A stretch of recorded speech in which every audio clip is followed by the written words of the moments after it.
You are now listening to Surprise Baby for the Bratva Boss by Bella King.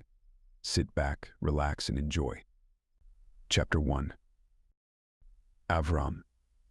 25 years behind bars, and it rains the day I get out.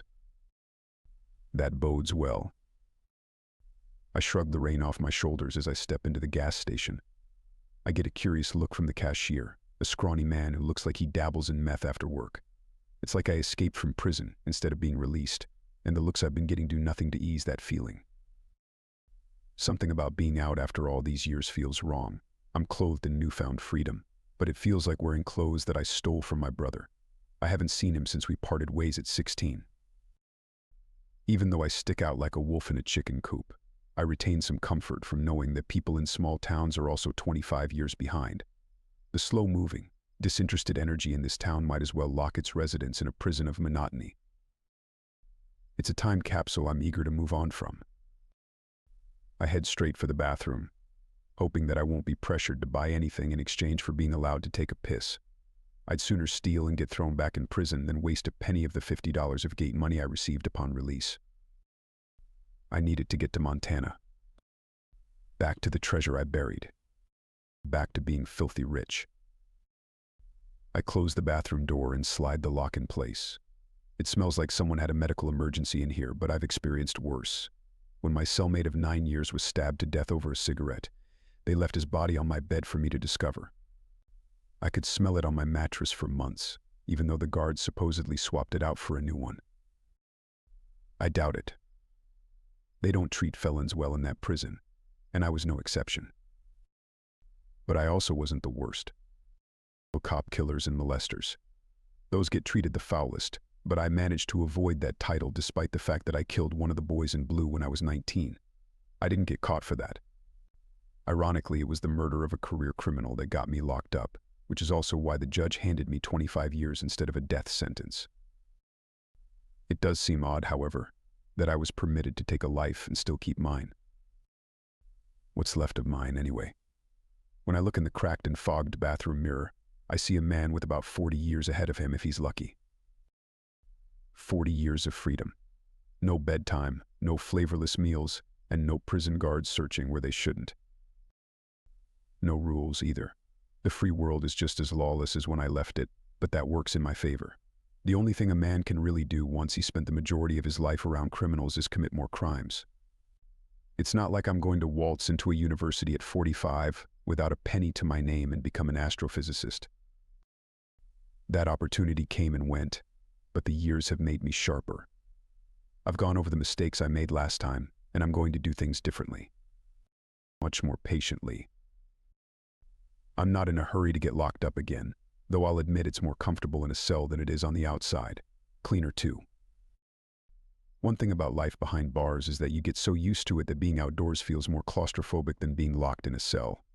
It's nice knowing what to expect from your environment, and being away from the predictability puts tension in my jaw and a chip on my shoulder. I feel dirty and exposed, but I can't afford to seek comfort. Not yet. There will be time for that later, if everything goes according to plan. I may only have $50 in my pocket, but there's a few $100,000 waiting for me at the bottom of an old well in Montana. I hid what I could from the authorities before they caught me, and I just have to pray it's all still there. Finding it won't be an issue, even after all these years. I retraced every single step in my mind 1,000,000 times during my stint, and I could walk to that old well with my eyes closed if I needed to. The well isn't the big jackpot, though. I put most of the money under the basement floor of a house my company owned, but in order to get it back, I'll need the money from the well first. Assuming it wasn't bulldozed, I probably have enough to buy it back from whoever owns it now and retrieve what's rightfully mine. I splash cold water onto my face from the sink, and it smells like lake water. At least the water in prison was clean. I got used to the iron taste, but it was never fishy like this run-down excuse for a gas station. As I stare at my gruff reflection in the mirror, there's a rap on the door that rattles the hinges. My heart leaps into my throat for a moment before I remember I'm not in prison anymore. Knocks like that always meant trouble. Here, they probably mean someone has a tiny bladder. I wipe the water down my face, flicking it into in the general direction of the sink before turn to the door. There's another knock as my hand closes around the corroded sliver handle. As I throw the door open, I'm met with an angry stare from the meth head cashier. "The bathroom is for paying customers only," he says, pointing a knobby finger at the sign beside my head. I look down at him for a moment, amused more than anything that he thinks he has some type of authority over a man triple his size. In prison, I'd turn someone like him into a jigsaw puzzle for looking at me the wrong way, but the game has changed. I'm relieved, actually. I just wash my hands. I'd hate to get them dirty again. I shrug as I walk past him toward the exit. He doesn't try to stop me, as he'd be a fool to mess with a man with nothing to lose. I hear him grumble some obscenities under his breath, but I ignore them as I return to the cold and rainy road to Montana. I continue my journey on foot. Bus prices are astronomical compared to what they were when I was running around the country causing havoc, and I need every cent of my $50 for food on the way there. The system is cruel, and we're all just unfortunate actors in a movie that doesn't bother to include us in the script. That's why I'm out here, making my own way. If I had followed the rules like a good little boy, I'd be hopeless. Instead, I buried my treasure where nobody would find it, swearing up and down to come back for it and continue my reign of terror on this sorry excuse for a planet when I got out. If I got out. In retrospect, 25 years was less than I deserved, but I'm not one to complain about getting dealt better cards than the guy next to me. I'll take what I can get, and I'll be damned if I give anything back. The rain picks up as I continue into the darkness, my boots sliding through halfway frozen mud, slushy goop that would gladly be the end of me if I gave up and laid down in it to sleep. I was safer behind bars. But I was never bothered much by danger. In my eyes, I was lucky to be given the chance to have a life at all. It's the only thing that kept me sane while I wasted my youth in a room barely big enough to lie down in. Besides, the danger is almost always to my advantage. While others shy away from it or succumb to the lullaby of death, I'm strong enough to brave the storm and reap the benefit that no one else can. I've prepared over half my life for this moment, and there's nothing and nobody that could possibly stand in my way. If you're enjoying this audiobook, please consider subscribing. It's what allows us to continue putting these on YouTube. Thank you. Chapter 2. Kimberly. I slide my key into the lock, my heart leaping up into my throat at the prospect of finally owning my own home. I've waited so many years for this, nickel and dime to scrounge up enough money for a down payment on a house, and managed to snag the only one on the market in the same city as my new job. Blessed is an understatement. I managed to get this house for just under $200,000, making it possible for me to afford the mortgage payments on the salary I'm receiving. I do wonder who had to die in it to get the price so low, but I wasn't about to ask too many questions. A blessing is a blessing. No need to spoil it. Even though the heating hasn't been turned on in the house yet, and I still have to wear my coat inside, I'm thankful to be out of the rain. It's been coming down in sheets. I was told it would be snowing all the time in Montana, but all I've seen so far is rain, rain, and more rain. I almost veered off the road and ran into an enormous man, could have been Bigfoot, on the way here, but I managed to avoid him at the last second. What's a guy like that doing walking down the road in the middle of nowhere anyway? It seemed weird, but I wasn't about to stop and ask him any questions. Big guy. Like, really big. I wasn't about to risk being Bigfoot's next victim. And God only knows what else is creeping around this part of the country late at night. We're not that far from the mountains. My dad used to tell me stories about skinwalkers, but I'm not buying that one. Bigfoot is about as far as I'll go before it all starts to reek of BS. I'm a practical gal. Down to earth. Normal. I don't see how people can get so far into their fantasies that they lose sight of what's right in front of them. The world simply isn't that exciting. We're material people living in a little gray material world. I'd go so far to call it boring, but my life has taken a bit of a turn with this new job, and I'm staying optimistic until life finds a way to disappoint me again. I'm sure that won't take long. Oops, there's my pessimism peering its ugly little head back in again. I can never seem to shrug that little devil off, despite what my therapist taught me about positive affirmations. A little too woo-woo for me, honestly. I'm glad I left Portland, but coming to Montana may have been taking it a little too far. I mean, I did meet Bigfoot on the way here. Guys in Portland are smaller. I drop my bag in what will soon be my bedroom once I have some furniture. The mattress is supposed to come tomorrow, which means I'll be spending the night in a sleeping bag on the floor, but I'm not that bothered by it. See, that's me being optimistic. I enjoy sleeping on the hard ground. It reminds me of the camping trips I used to go on with my parents when I was a little girl. I yearn for those days, but they never come back. They just keep fading further away as the years pass. I'm almost afraid I'll forget about them entirely. That's probably one of the reasons people have kids of their own, so that they can repeat those experiences one last time. But I'm freshly single and in no mood to mingle after the disaster that was my Portland boyfriend. He seemed normal enough, honestly, but he wasn't. Not even close, and he really did fool me into thinking he was a nice guy until he pounced on some girl while high on meth one night and got himself arrested. The best part, or I should probably say the worst part, but it's funny in retrospect, is that he called me from jail to break up with me because he thought it was my fault that he was high in the first place. He claimed he missed me so much that it caused him to relapse to cope with my absence. Talk about lunacy.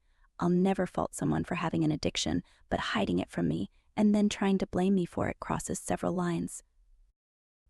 And he broke up with me. I laugh a little as I realize the size of the bullet I dodged.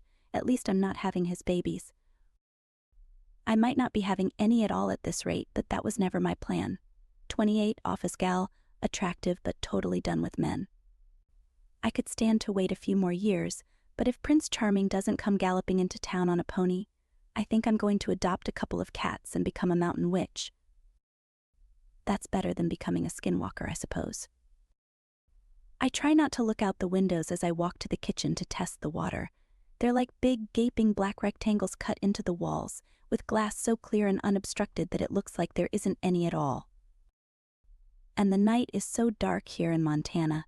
There's not another house for several miles, and the main city is a solid half-hour away, rendering my sprawling wheatfield neighborhood blacker than soot.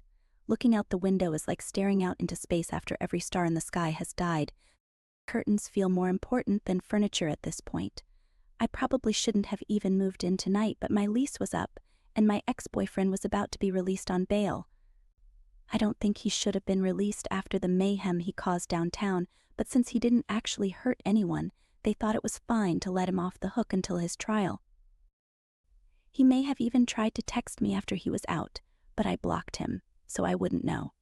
I'm starting over in Montana, even if it means cutting myself off from everyone who could possibly help me get settled in. No friends, no family, nobody. It's oddly freeing, and a lot less intimidating than it was when I first put together the down payment for this house. Actually, being here by myself feels like the fresh start I needed. And now I just have to survive the night.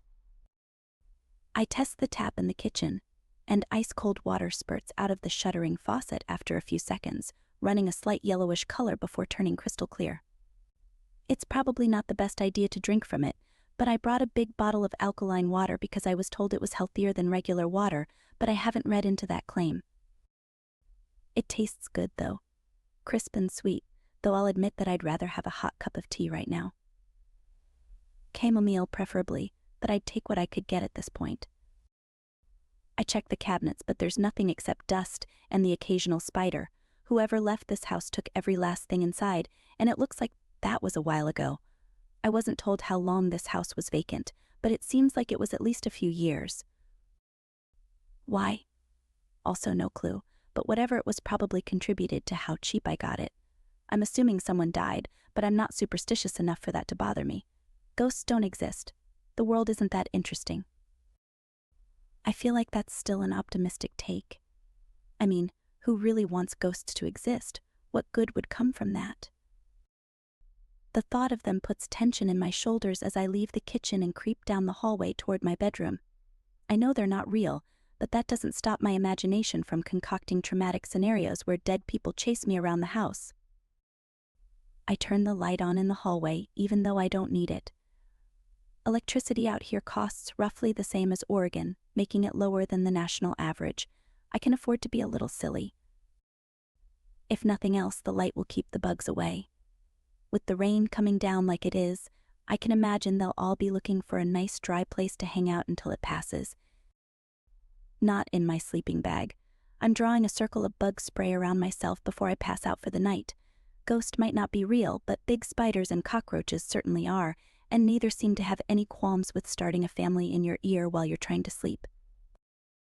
I suddenly don't feel so tired. I was planning on going to sleep early so that I could wake up and get a view of the area as the sun is rising, but I might as well use my wakeful hours to explore the rest of the house. I moved in a bit of a hurry, and I never got a chance to scope out the house before I bought it. The realtor sent me pictures, but they were mostly of the kitchen, bedroom, and living area, no mention of anything else. But there are other rooms, and I'm going to be brave and explore them. One particular door in the hallway strikes me as different. Maybe it's the cold air seeping out from under it, or perhaps it's the way the hinges look like they haven't been used since the house was built, but I can tell it's different. It can't just be another closet, though I've already found several of those where I feel like they don't need to be. Okay. Let's take a little peek, I whisper to myself as I approach it and lay my hand on the doorknob. This doorknob is also different from the others in the house, built from heavy brass with a large keyhole in the center. I turn it, expecting it to be locked, or perhaps hoping it is, but it moves easily, like the rusted hinges were only an illusion, and this room was used just yesterday. I pull it open, bracing myself for some unforeseen terror, but I'm met only by velvet darkness. Of course, why would there be anything else? My hand runs along the wall inside for a light switch, but there is none. I switch to my phone, the bright LED light revealing a set of wooden stairs with no end in sight. Should I go down there? It feels like I'd be walking into a black hole. But something in me wants to check it out. It's my house, after all. I'm the ruler of this domain, and I shouldn't shy away from my own basement. That would be absurd, and I'm so level-headed that it hurts sometimes. I open the door further to make sure it doesn't swing closed behind me, testing the first stair with my foot to make sure it can hold my weight. Nothing moves. It feels surprisingly sturdy, like the entire staircase is carved from one solid slab of oak. I suck in a deep breath and take another step, walking down into the darkness to face my fears alone. Chapter 3. Avram. It's better that I'm doing this at night to avoid getting caught, but I'm also going to avoid getting saved if a cougar pounces on me and rips my throat out while I'm trying to bring the bucket up from the well. It's almost too heavy to retrieve, but that's the way I planned it. The rope creaks and groans, but the nylon fibers are tight and capable of holding the load as I ease it up. Anyone else would assume it was stuck because of the sheer amount of force it takes to turn the crank, but I doubt anyone has even tried. 25 years, and not a single soul has touched this well. I chose this location for a reason, and I'm glad to discover that, even in my youth, I was capable of making some good decisions. I do wish I'd have chosen a spot further from the woods, however. The risk of being attacked from behind rises with every moment I spend turning this goddamn crank. It'd be ironic to die on the day I got out of prison. But aside from the occasional rustle of the trees and groaning from the rope as I turn the aging wooden handle attached to it, I'm the only beast who dares step out into the open. Maybe it's better that the weather sucks. The rain has everyone hiding away at home, and I didn't pass a single car on the way here. 30 miles. I used to pace around my cell preparing for this day. I must have walked the Earth's circumference 1,000 times, but the ground was smooth and easy then. This time the mud and rocks make my feet ache. My heart slams into my chest as the bucket finally comes into view. It's blackened with age and shimmering with slimy mildew. It almost looks like an alien life form, and the water inside the bucket is far from drinkable. It's pungent and sour. I grab the bucket, ignoring the black slime that oozes between my fingers as I pull it away from the darkness of the well. I shine the $2 flashlight I bought from the last gas station I stopped at on it, confirming that everything is still there. A glint of gold on the underside of the bucket all but confirms my treasure is safe. My fingers curl around the heavy gold block adhered to the underside of the bucket with zip ties and enough wood glue to build a house. I'm surprised that it's so hard to pry off after all these years, but I'm thankful at the same time. I would have had to climb down the well to get it had it come loose, and there's no guarantee I'd have made it back up. I have no phone, no possible means to call for help. I'm a loner, and it's going to stay that way until I break this gold up and sell enough of it to put a team together. Not that I really trust anyone after what went down when I was arrested. Everyone in my family abandoned me, and not a single person came to my defense during that trial. It was short and brutal, bordering on illegal, but nobody cared for the young man who had just committed the heinous crime of homicide. The only things that acted in my favor were that I was young and good-looking. The judge showed no emotion when she handed down the 25-year sentence, something I believed I would beat eventually, even if I had to do half of it behind bars. I was lucky, yes, but not that lucky. I served the full 300 months and not a day less. Was it worth it? I still can't figure that out as I pry the gold block off the underside of the bucket. It comes off with a splintering crack, taking fragments of wood away with it. My hand shakes as I drop the bucket and hold the gold block up to my flashlight, tarnished yellow smiling at me like that one prison guard with the gold teeth. I'm surprised nobody ever tried to rip them out of his mouth. I test the weight of the gold in my hand, trying to estimate how much it is. I don't think I ever weighed it. I just bought as much gold as I could with the cash I had, melted it down, and hid it in the well. The cash I couldn't convert to gold was hidden under the basement of a house not too far from here. I tucked the gold inside my jacket, turning away from the well and continuing down the old dirt road back to civilization like none of this ever happened. I estimate I have about 5 kilograms in my pocket, and at the current spot price I'd say it's worth a few $100,000. 25 years ago, gold would be a quarter of that price, but then again, inflation is a pain. I've already spent most of my $50 on food and water, so my first move after shaving off a bit of gold to sell is to get myself a proper meal. I'm thinking gourmet, but for that I need to buy a suit, a haircut, and a proper shave. The money-hungry gears are already turning in my head again. 25 years did nothing to corrode my hunger for financial gain. If anything, it made me colder and more calculated about how I'm going to return to the rich life. I'll never go to sleep without a meal, and I'll never close my eyes in a cold bed. I'll always have my belly full and a woman by my side. God knows I need one. I've endured 25 years of celibacy, which should be classified as torture. Not being able to touch a woman for that long has turned simple fantasies into wicked kinks. I'm almost afraid of what I'm capable of doing. I squeeze the hunk of gold in my pocket, a smile tugging up the frozen corners of my mouth as I walk toward the nearest town. There's nothing left for me to be afraid of but myself. I've braved everything and came out richer than ever, and I'll soon show the world that locking me away wasn't enough to stop me. Death is the only thing that could possibly keep me from claiming what's rightfully mine, but if death comes for me, I'll be putting up one hell of a fight. The rain eases a bit as I walk, but even if it was coming down like a waterfall, I would barely notice it. There's a lightness to my step despite the extra weight in my pocket, and for the first time in a long time, I feel like everything might actually work out in my favor. God made me patient, but the devil is going to give me what I've been waiting for. I'm almost ready to return to the little house in Montana and dig up what I buried there. Whoever is inside better be prepared for a cold reception. Chapter 4. Kimberly. The basement is a good 10 degrees colder than the rest of the house, and it only seems to get colder as I go further down the stairs. The darkness swallows me, goosebumps rising on my arms as my feet hit the cold tile floor. I search for a switch, my flashlight doing barely anything to help me find it. The darkness is oppressive, but I conquer it as my fingers find a little switch far removed from the bottom of the staircase. The lights come on slowly, fading into existence one by one, revealing a basement that feels bigger than it should be.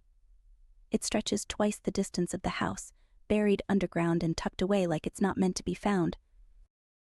The floor is sleek, with black and white checkerboard tiles stretched from wall to wall like a Masonic temple. There's an air of importance to this place, but also danger.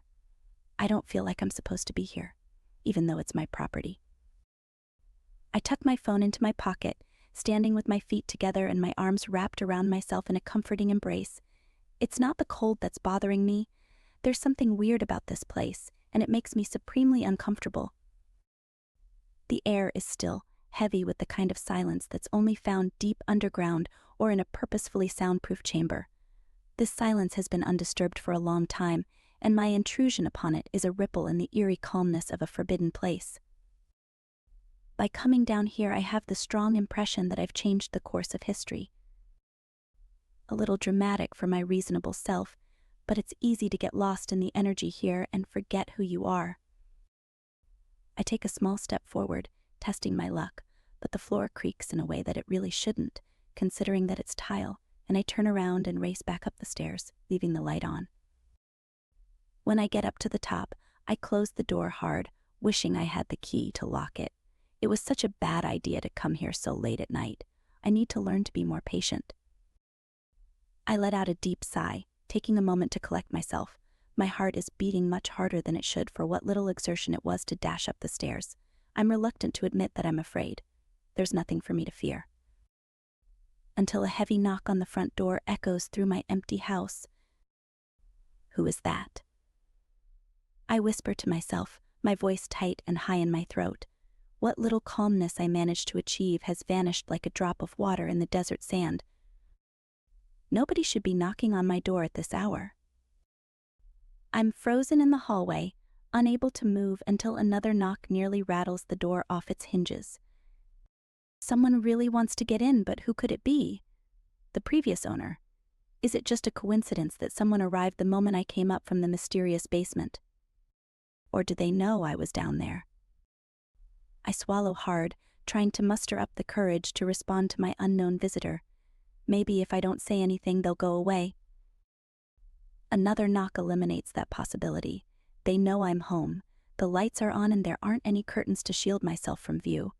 It's possible that they've already seen me, and if they really did want to get in, they could easily burst through one of the windows. I wish I had a gun, but it's too late for that. I have to face whatever is out there, and I can't let them know I'm terrified. Coming. I finally holler toward the door, acting as though there's nothing the matter with such a late-night visitor. I might as well be baking cookies in the middle of the day. I grip my teeth as I walk toward the door, my shoulders rising toward my ears and my heart pounding in my chest. It's all I can hear as my fingers wrap around the doorknob.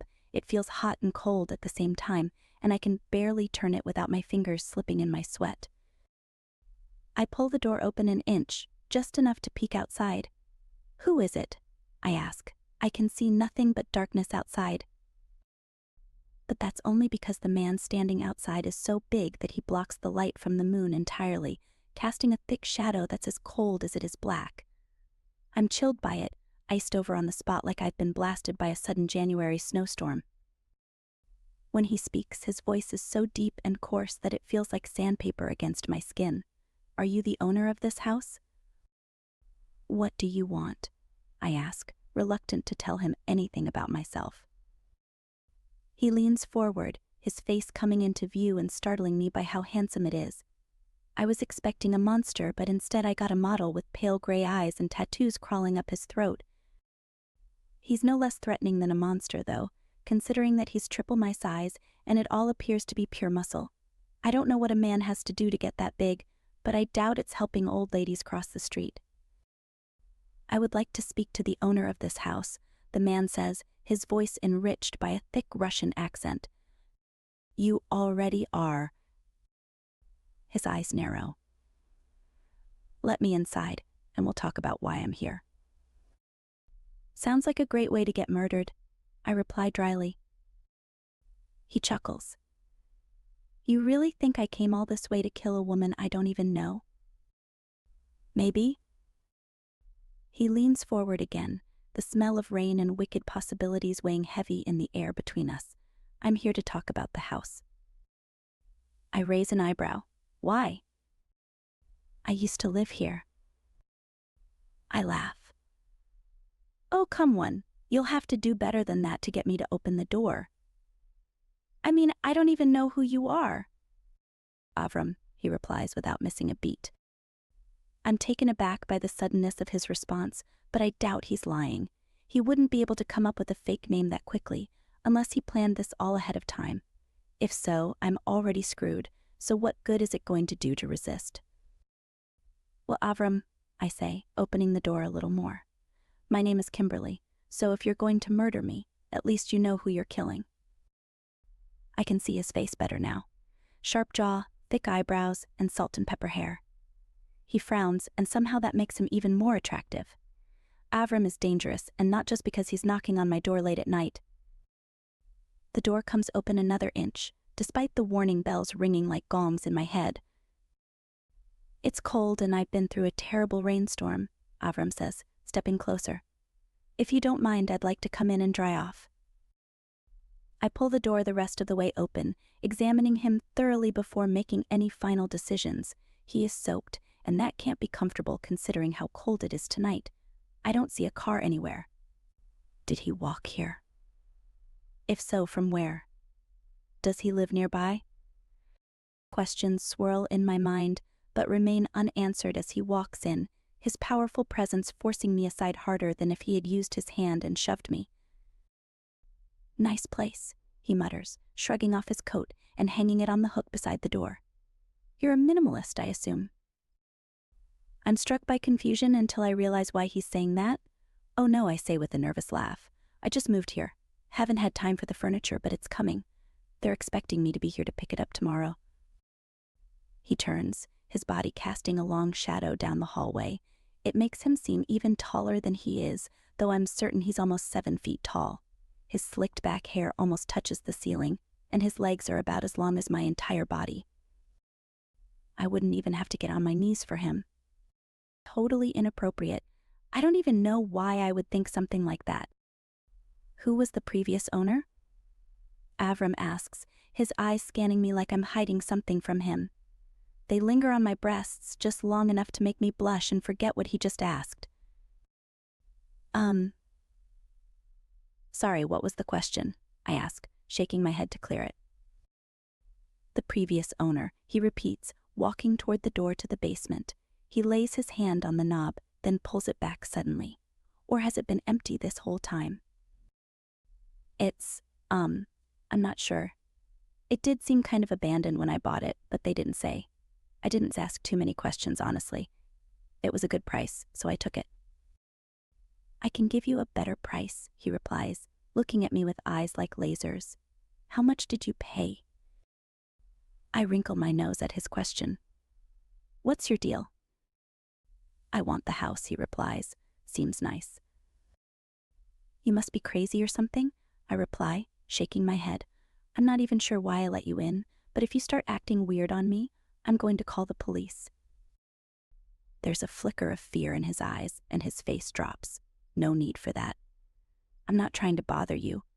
It's been a long time since I've been in town, and I needed a place to stay. I thought coming back to the house I used to own would be a good bet, but I see you've already claimed it. I fold my arms over my chest, leaning back against the door. You can't get a hotel or something? He shrugs.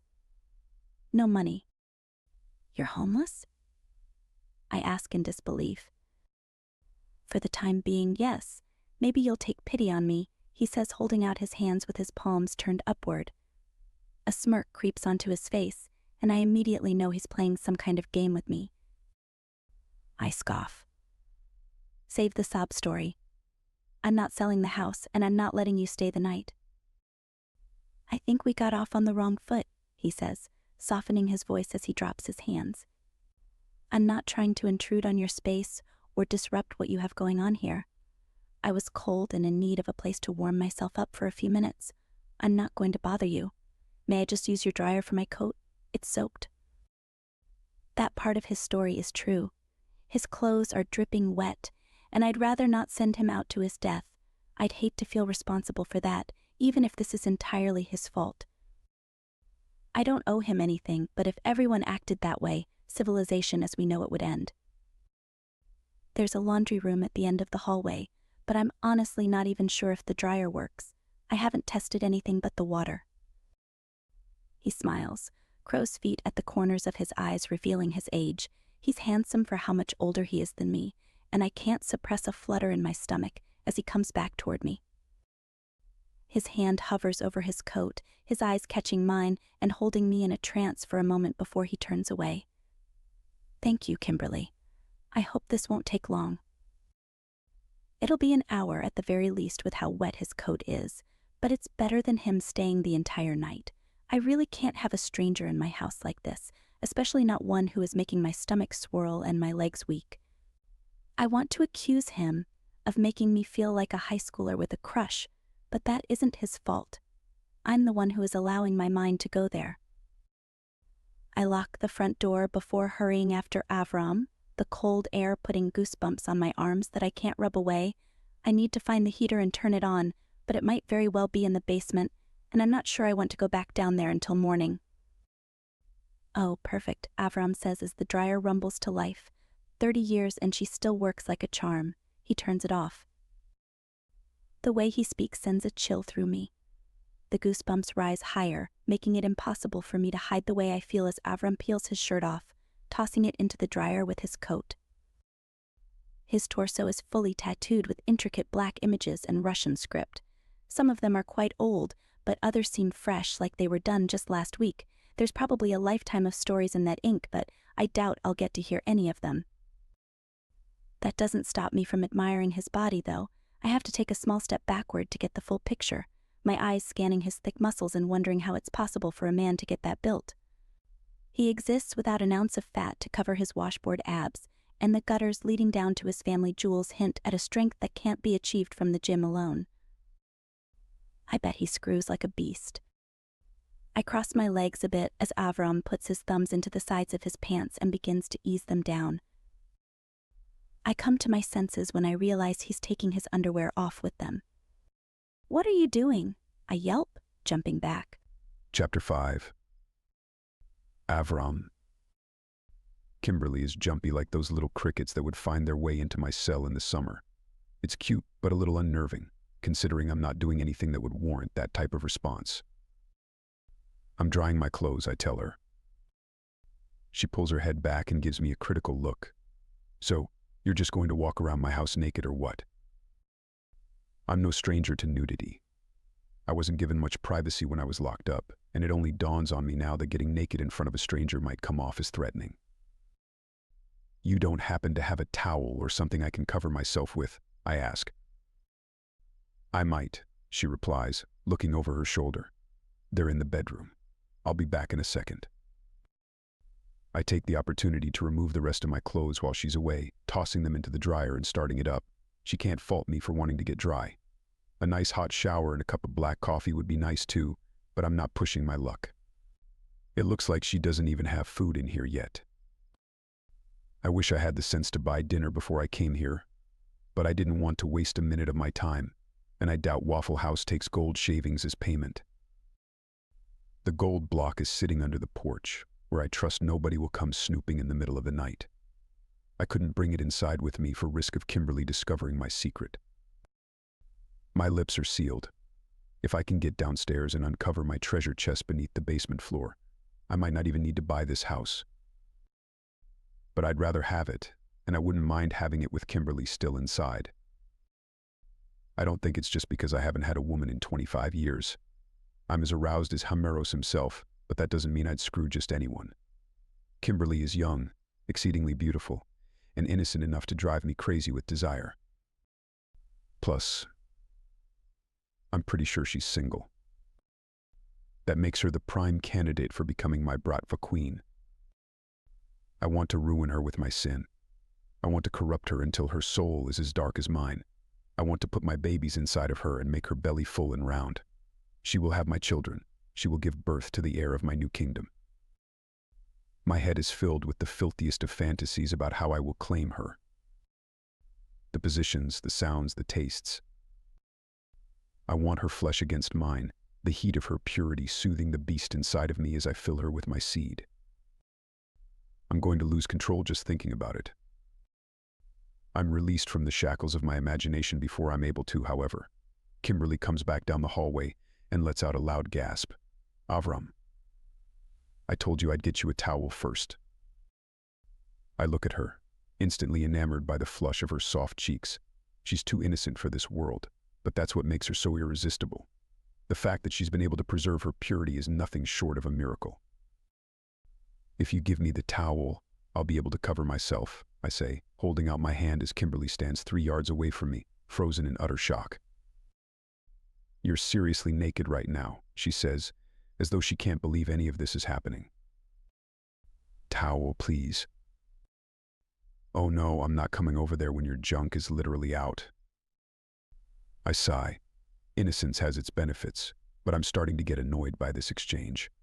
I move from the dryer, gliding down the hallway quickly, so that she doesn't have time to turn and flee from me. Her eyes follow me, but they're fixed between my thighs until I'm right in front of her. Only then does she look up at my face. Thank you, I say, tugging the towel from her hands and wrapping it around my waist. Now you don't have to continue looking at my junk. Unless you want to, in which case we might be able to make a deal. I smirk as her expression spins between various emotions ranging from horrified to aroused. I know she's fighting demons, but she wants to appear like she's thoroughly disgusted with my behavior. You don't have to answer, I say with a wink. We can talk about it later when my clothes are dry. You might not want me putting them back on. She crosses her arms, her pretty blue eyes rolling into the back of her head as she laments the peace she had before I arrived. Once your clothes are done, you're leaving. I didn't allow you into my home so that you could prance around naked. And yet, here I am, I reply with a smirk. You could not be here pretty fast if I called the police. There she goes, talking about the police again. She sure does know how to put a damper on the mood, but I'm sensing that her threats are empty. She's tolerated a lot for a woman who claims to be fed up with me. And I just love to push buttons. Are you sure you actually own this house and you're not a squatter? I ask, leaning against the wall and leering at her. It might not be such a great move to call the police. You're a funny guy, she replies sarcastically. Good in bed, too. Rich, handsome, the full package. I doubt several of those points, but go off, she says, waving her hand dismissively. Which points? Name them. Rich. You've already admitted that you're homeless. It's complicated, I reply, and I can prove the other two. You're not that handsome. The fact that she's willing to imply that I'm handsome at all is a foot in the door. Give me an inch and I'll stretch it into more than a mile. I'll wrap that inch around the entire world and still have enough left over to screw Kimberly with. I can prove the good in bed part, and the money part too, if you give me long enough, I say, trying my luck. Her eyelids droop to a half-closed state of annoyance. You have a mighty big ego for someone who is broke, ugly, and probably awful in bed. Must not be true, then, I reply with a smirk. I could throw you back out in the rain, she suggests, pointing to the door. But you won't. But I could. I sigh. All right, let's just wait for the clothes to be done, and I'll be out of here. Truce. I hold out my hand, but she turns her nose up at it. Come on, you're not actually angry with me, are you? Do you really think I'm that bad of a guy? She shakes her head. I'm not sure what to think of you, but so far it's nothing good. I can prove otherwise, but you're going to have to give me a chance, I say with a winning grin. Let's eat something, and you can tell me what possessed you to buy a house in grizzly bear territory. Her pupils grow even bigger in terror.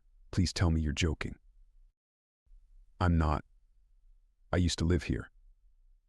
Unless they've cut down all the trees and flattened the mountains, there are some pretty big animals lurking around nearby. She groans, looking past me at the gaping black window at the end of the hallway. Seriously, I'm already freaked out enough by this place. I don't need more things to worry about. Scared of ghosts? I tease, crinkling my nose playfully. I don't believe in ghosts, she snaps. Other things, but let's not get into it. I'm freezing and I need to find the heater before we both end this night as meat popsicles. Fair enough. My nipples are so hard they could cut diamonds, and although I'm used to being uncomfortable, being wet and mostly naked is a particularly unpleasant combination when it's cold enough to see your breath. The furnace is in the basement, I say, trying to hide the excitement in my voice. We should go down there and turn it on. Furnace, right. You can probably tell I haven't owned a house before, she says with a laugh. But actually I think it's behind the washer. She looks past me again. Yeah, I saw it there. I cringe. I hope they didn't move it. God knows what else they've done in the basement if that's the case. My entire future hinges on that money still being down there. I don't know how I'm going to rebuild my Bratva empire if someone has taken it. I let out a sigh through my nose, keeping it quiet so that Kimberly can't hear my disappointment. Gripping my towel, I follow her to the washer and dryer, where the furnace is tucked away deeper in the closet. Damn it. She was right. I don't see any buttons to turn it on, she says, leaning forward. Her hips press into the front of the dryer, her ass vibrating as my clothes spin inside. I could watch her like this all night, curious, bent over, on full display. She'd slap me if I grabbed her ass, but it's so inviting that my palms are practically itching as I watch her. Did you hear me? She asks, looking over her shoulder. I don't see any. My eyes snap up to hers, but it's too late. Could you try for like 1 second not to be a pervert and take this seriously, or would you prefer to freeze to death? Sorry, I was listening, I say, gritting my teeth. Let me take a look at it. She purses her lips and narrows her eyes as she steps back, allowing me to take over. The funny thing is that the moment I do lean in and examine the furnace, I feel her eyes on my backside. She's doing the same thing to me. I know I have a hand in this game if I play my cards right, and if that means being the handyman and allowing Kimberly to be the one seducing me, I'll do it. This really isn't about her, after all. It's about the money, and I'd whore myself out to the most beautiful woman I've ever met for a few $1,000,000. Hell, I'd do it for free. My fingers land on the switch that activates the furnace, and I'm met with a loud hum as it starts up. I turn around, grinning at Kimberly as she claps her hands with excitement. You did it, she cheers, beaming at me in a way that makes my heart melt but saddens my soul at the same time. I've never had anyone be remotely this excited for anything I've done. Kimberly's appreciation reminds me how worthless I felt as a child growing up. I never got that from my parents. Not a smile, not a clap, nothing. My heart is heavy, but I smile anyway. If you need anything else done around here, I wouldn't mind helping, I offer.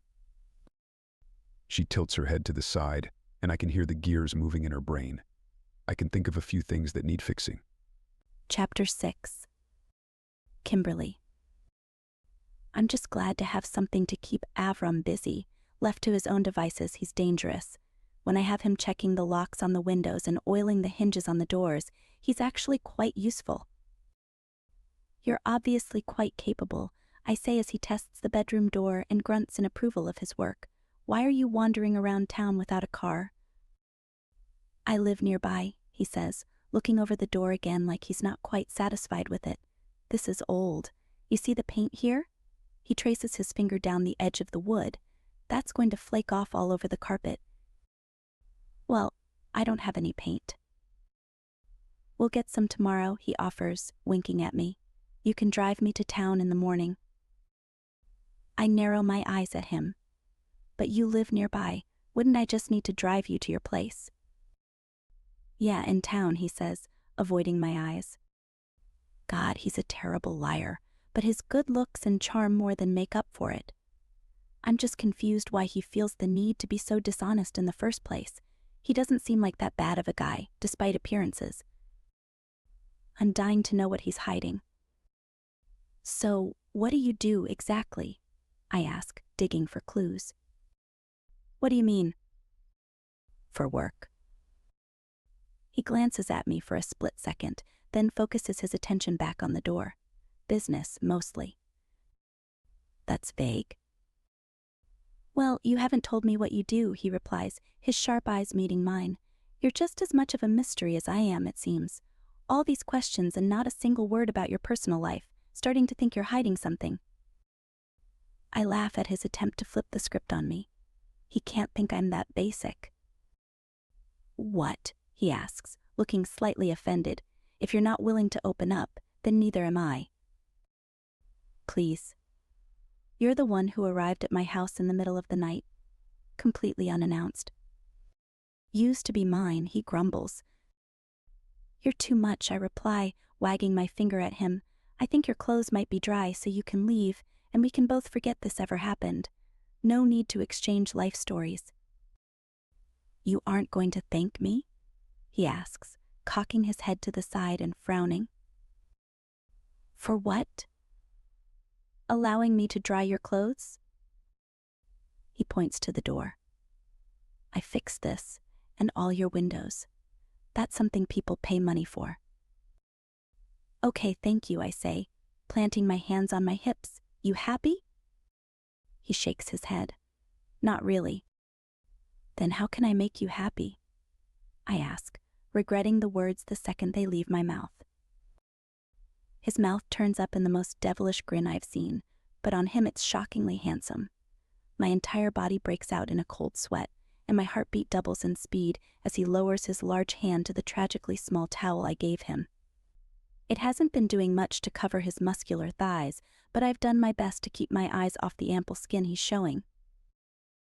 Now my eyes follow his hand down to the skin that could be covered if he tried, but he's really not trying to cover it. Not a damn inch. How can you make me happy? He asks, lowering his gaze to me. His eyes are sharp and electrifying. I can think of a few ways, but I see you don't even have a bed. I purse my lips, trying to look annoyed, but my blood is on fire and my legs are weak. Avram is a stranger, and I shouldn't trust him, but something about the way he looks at me makes my heart surrender to him. My body will surely follow next. But you're right. Maybe I should just leave, he says, a smile playing on his lips. Let's go get my clothes out of the dryer. I narrow my eyes, wondering what he's up to. I know it's nothing good. Men like him don't have morals. They're only interested in one thing, and it's just the sort of thing that turns women like me into single mothers. Come, Avram says, holding out his hand. I look down at it like it's filled with snakes. He takes a step closer. Take my hand. Against my better judgment, I place my hand in his.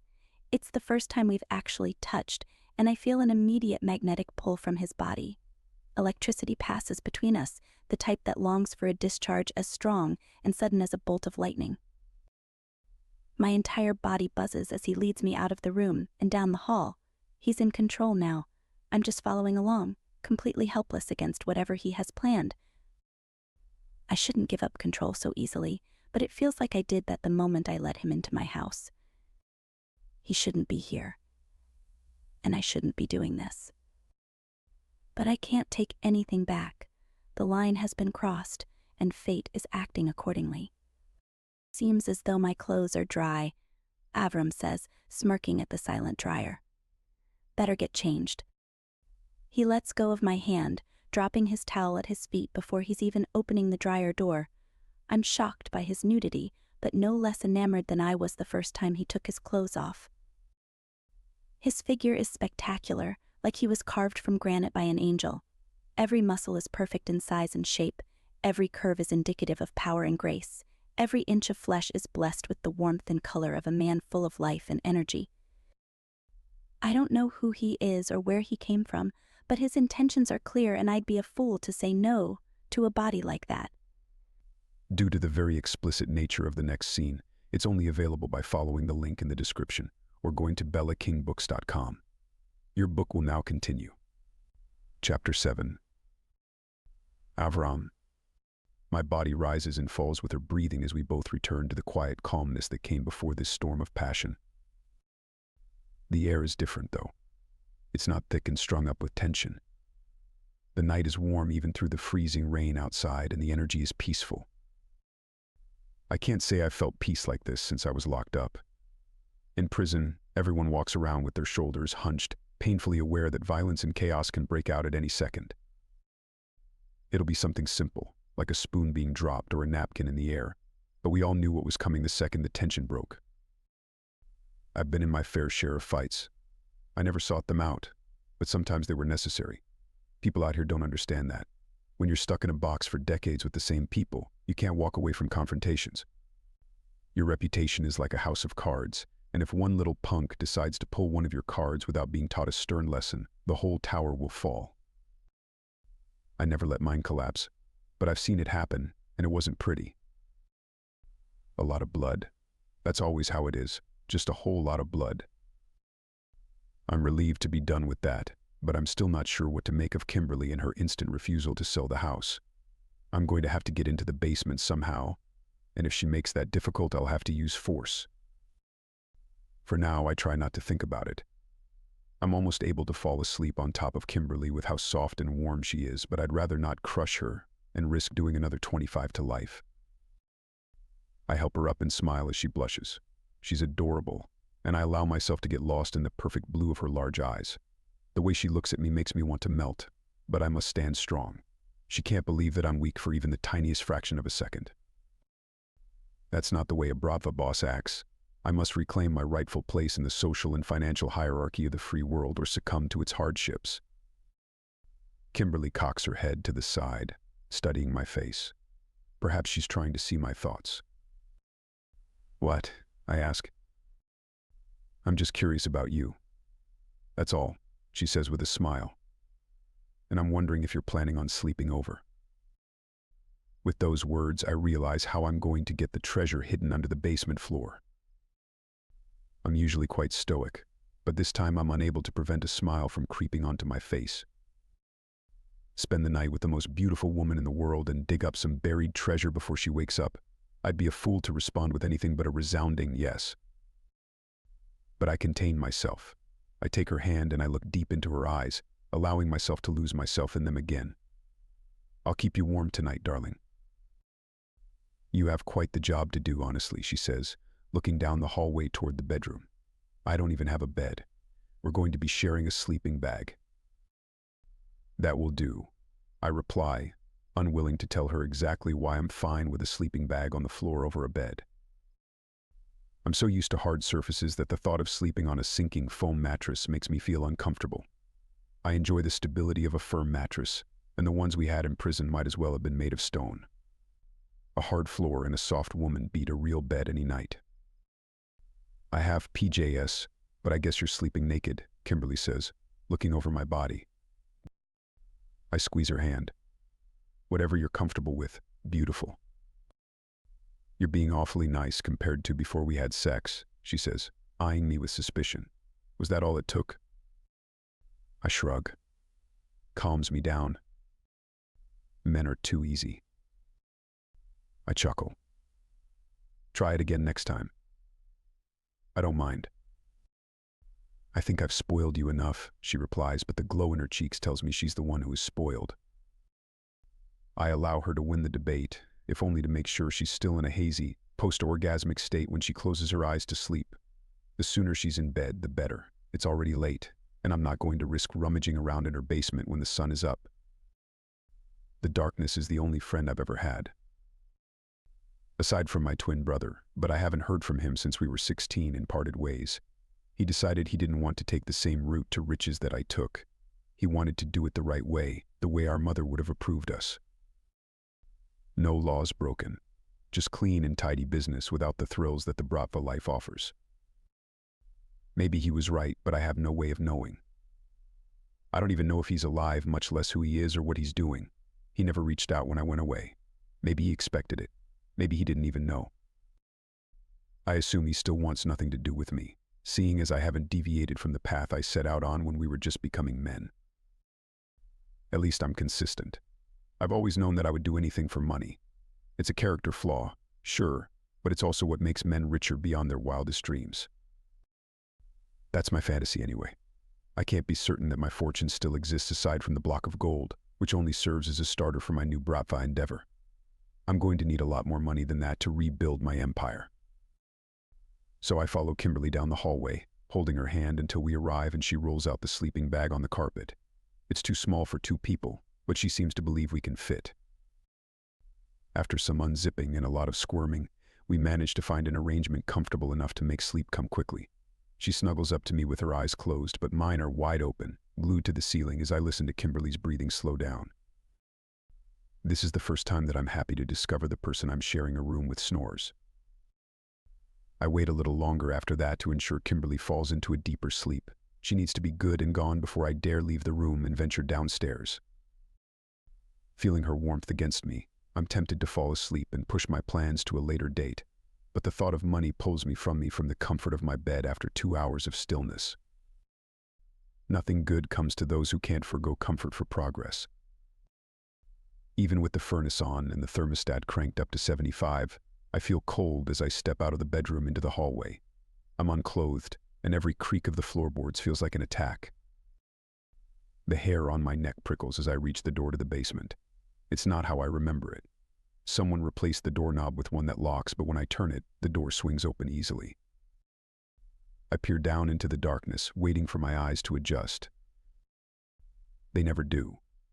The velvet black is all-encompassing, and there's no way to move down the stairs without turning a light on. Tripping and tumbling down is more likely to wake Kimberly than turning on a light in a room she's not even in. But even if I wanted to take the risk of flicking the light switch on, it's not possible. There's no switch to be found, so I'm forced to descend in total darkness. Every step is colder and quieter than the last. It's like sinking down in the ocean, leaving the warmth of the sun on the surface and losing sense of what direction you'd have to swim to reach the surface again. The descent takes longer than I remember, but maybe that's because I'm moving so slowly. The only thing worse than missing a step and having your stomach drop is expecting another and hitting the floor much harder and sooner than you anticipate. So I move cautiously, feeling each step under both feet before moving to the next.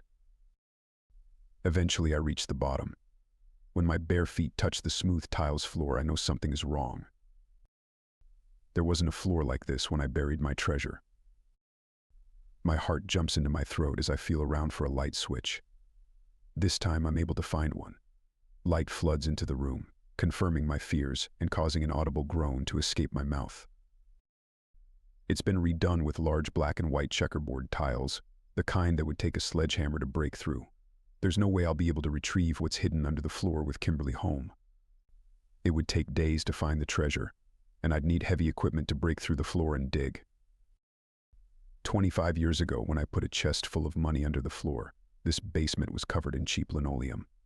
The ground underneath was soft, and I was able to burrow 2 feet down and drop the chest in the far end of the room in a few hours. After that, all I had to do was cover it in dirt and rolls the linoleum back in place, and nobody would ever know that I had disturbed the basement at all. It must still be there. If anyone had found it, I would have been brought back to court at some point to explain why someone found millions of dollars buried under the house I used to own.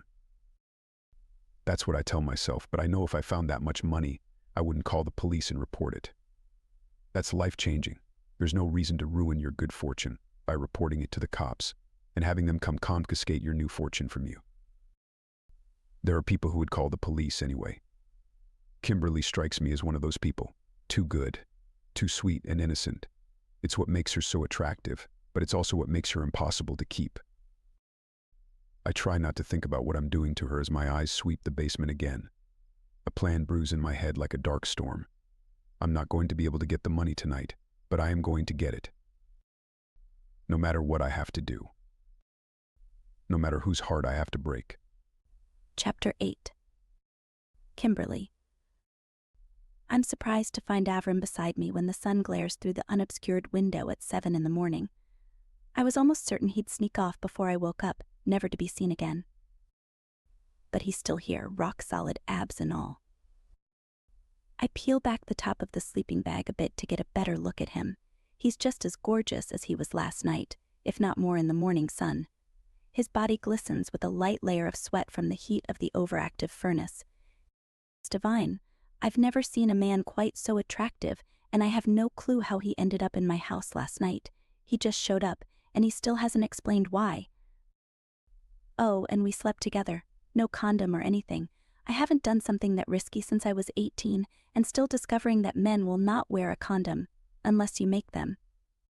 But I never made Avram do anything. I touch between my legs, feeling the soreness as confirmation that it happened. I don't know whether to be ashamed or proud of myself. When I look at Avram's face, studying it without the intensity of his sharp gray eyes, I feel neither, just curiosity and an immense attraction to him. What brought him here so late last night? How can a man so hot be wandering around in the freezing rain by himself? He claims to live here, and that's easy enough to verify. This isn't a big city. Everyone knows everyone, and one chat with a female coworker would tell me all I needed to know about him. A horrible thought strikes me, causing a surge of sickening jealousy in my stomach. What if he only came over here because I'm the new girl in town? What if he's already ran through everyone else? I'm just fresh meat for him, a new girl for him to play games with and move on when he's bored. Gross. I want to slap him, but I resist the urge. I don't know the truth yet, and I'd rather not get on his bad side without reason. He's big enough to tear me in half, and something about the tattoos on his body and the way he holds himself tell me he would do it if he felt it was warranted. Instead of bothering him, I watch him for a few minutes until he wakes up. I study his face, the length of his nose and the scars on his cheeks. I follow the stubble on his chin all the way down to the tattoos on his chest.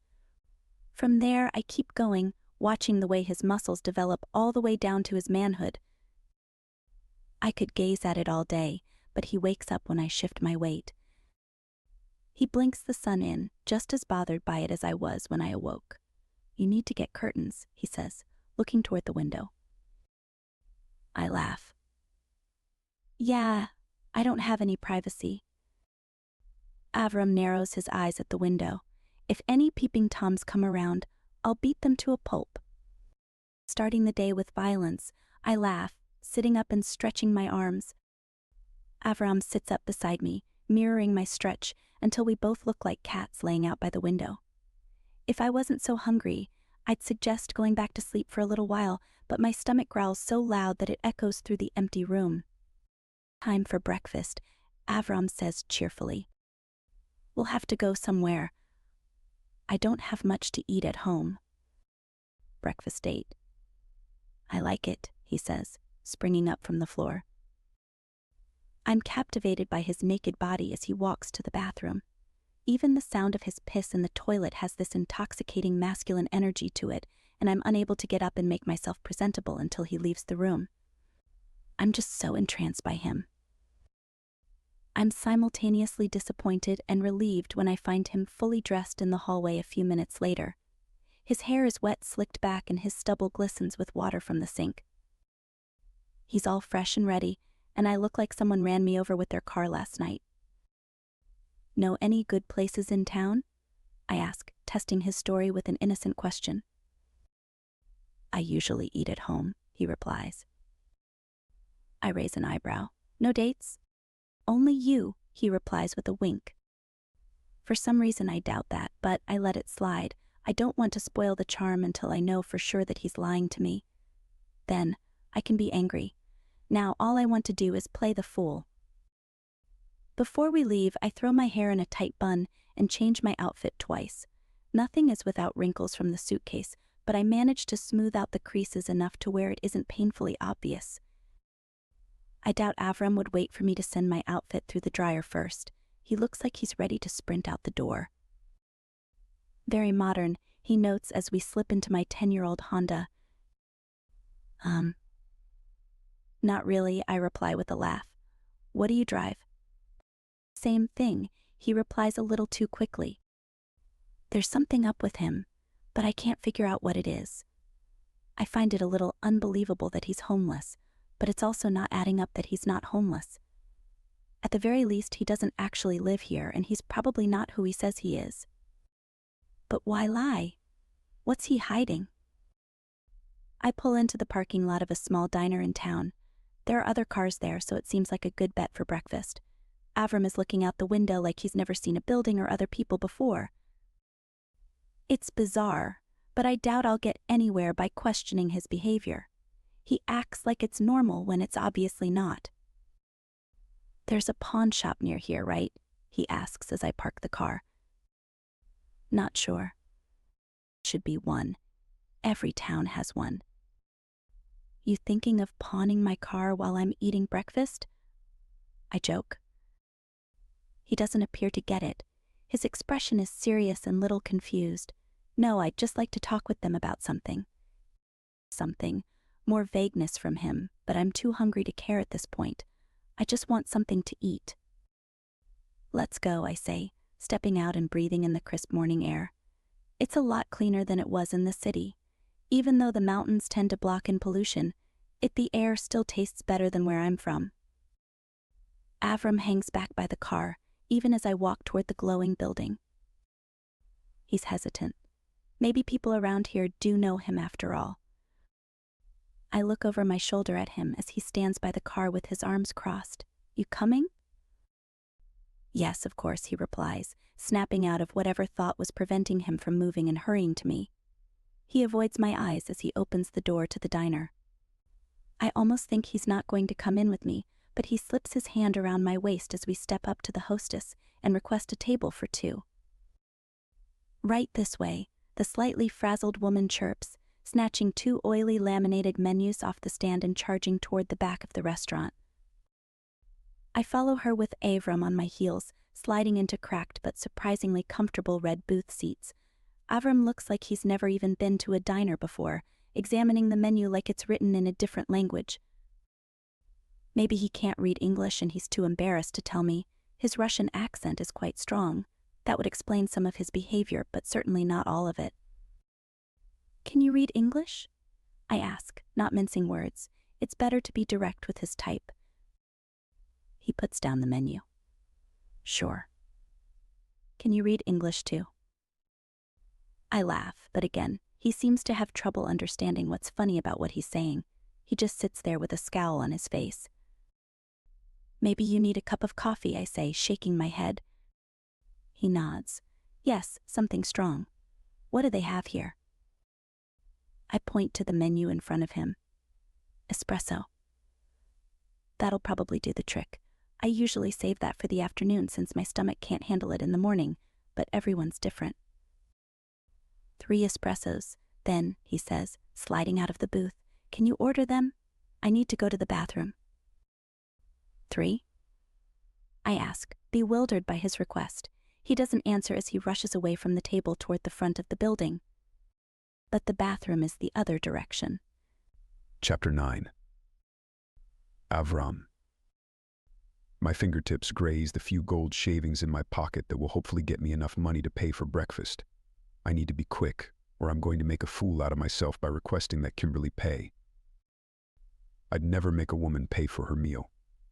I'd sooner demand that it be given to us for free than ask her to fork over a dime, which is why I need to find a pawn shop as soon as possible. Kimberly already suspects something is amiss, but she's been polite enough not to ask what. I'm not even sure if she'd believe me if I told her, but that's never going to happen anyway. I can't risk compromising my mission, no matter how beautiful and charming she is. I break out into a sprint when it becomes apparent that there aren't any pawn shops or jewelry stores next to the diner. Why would there be?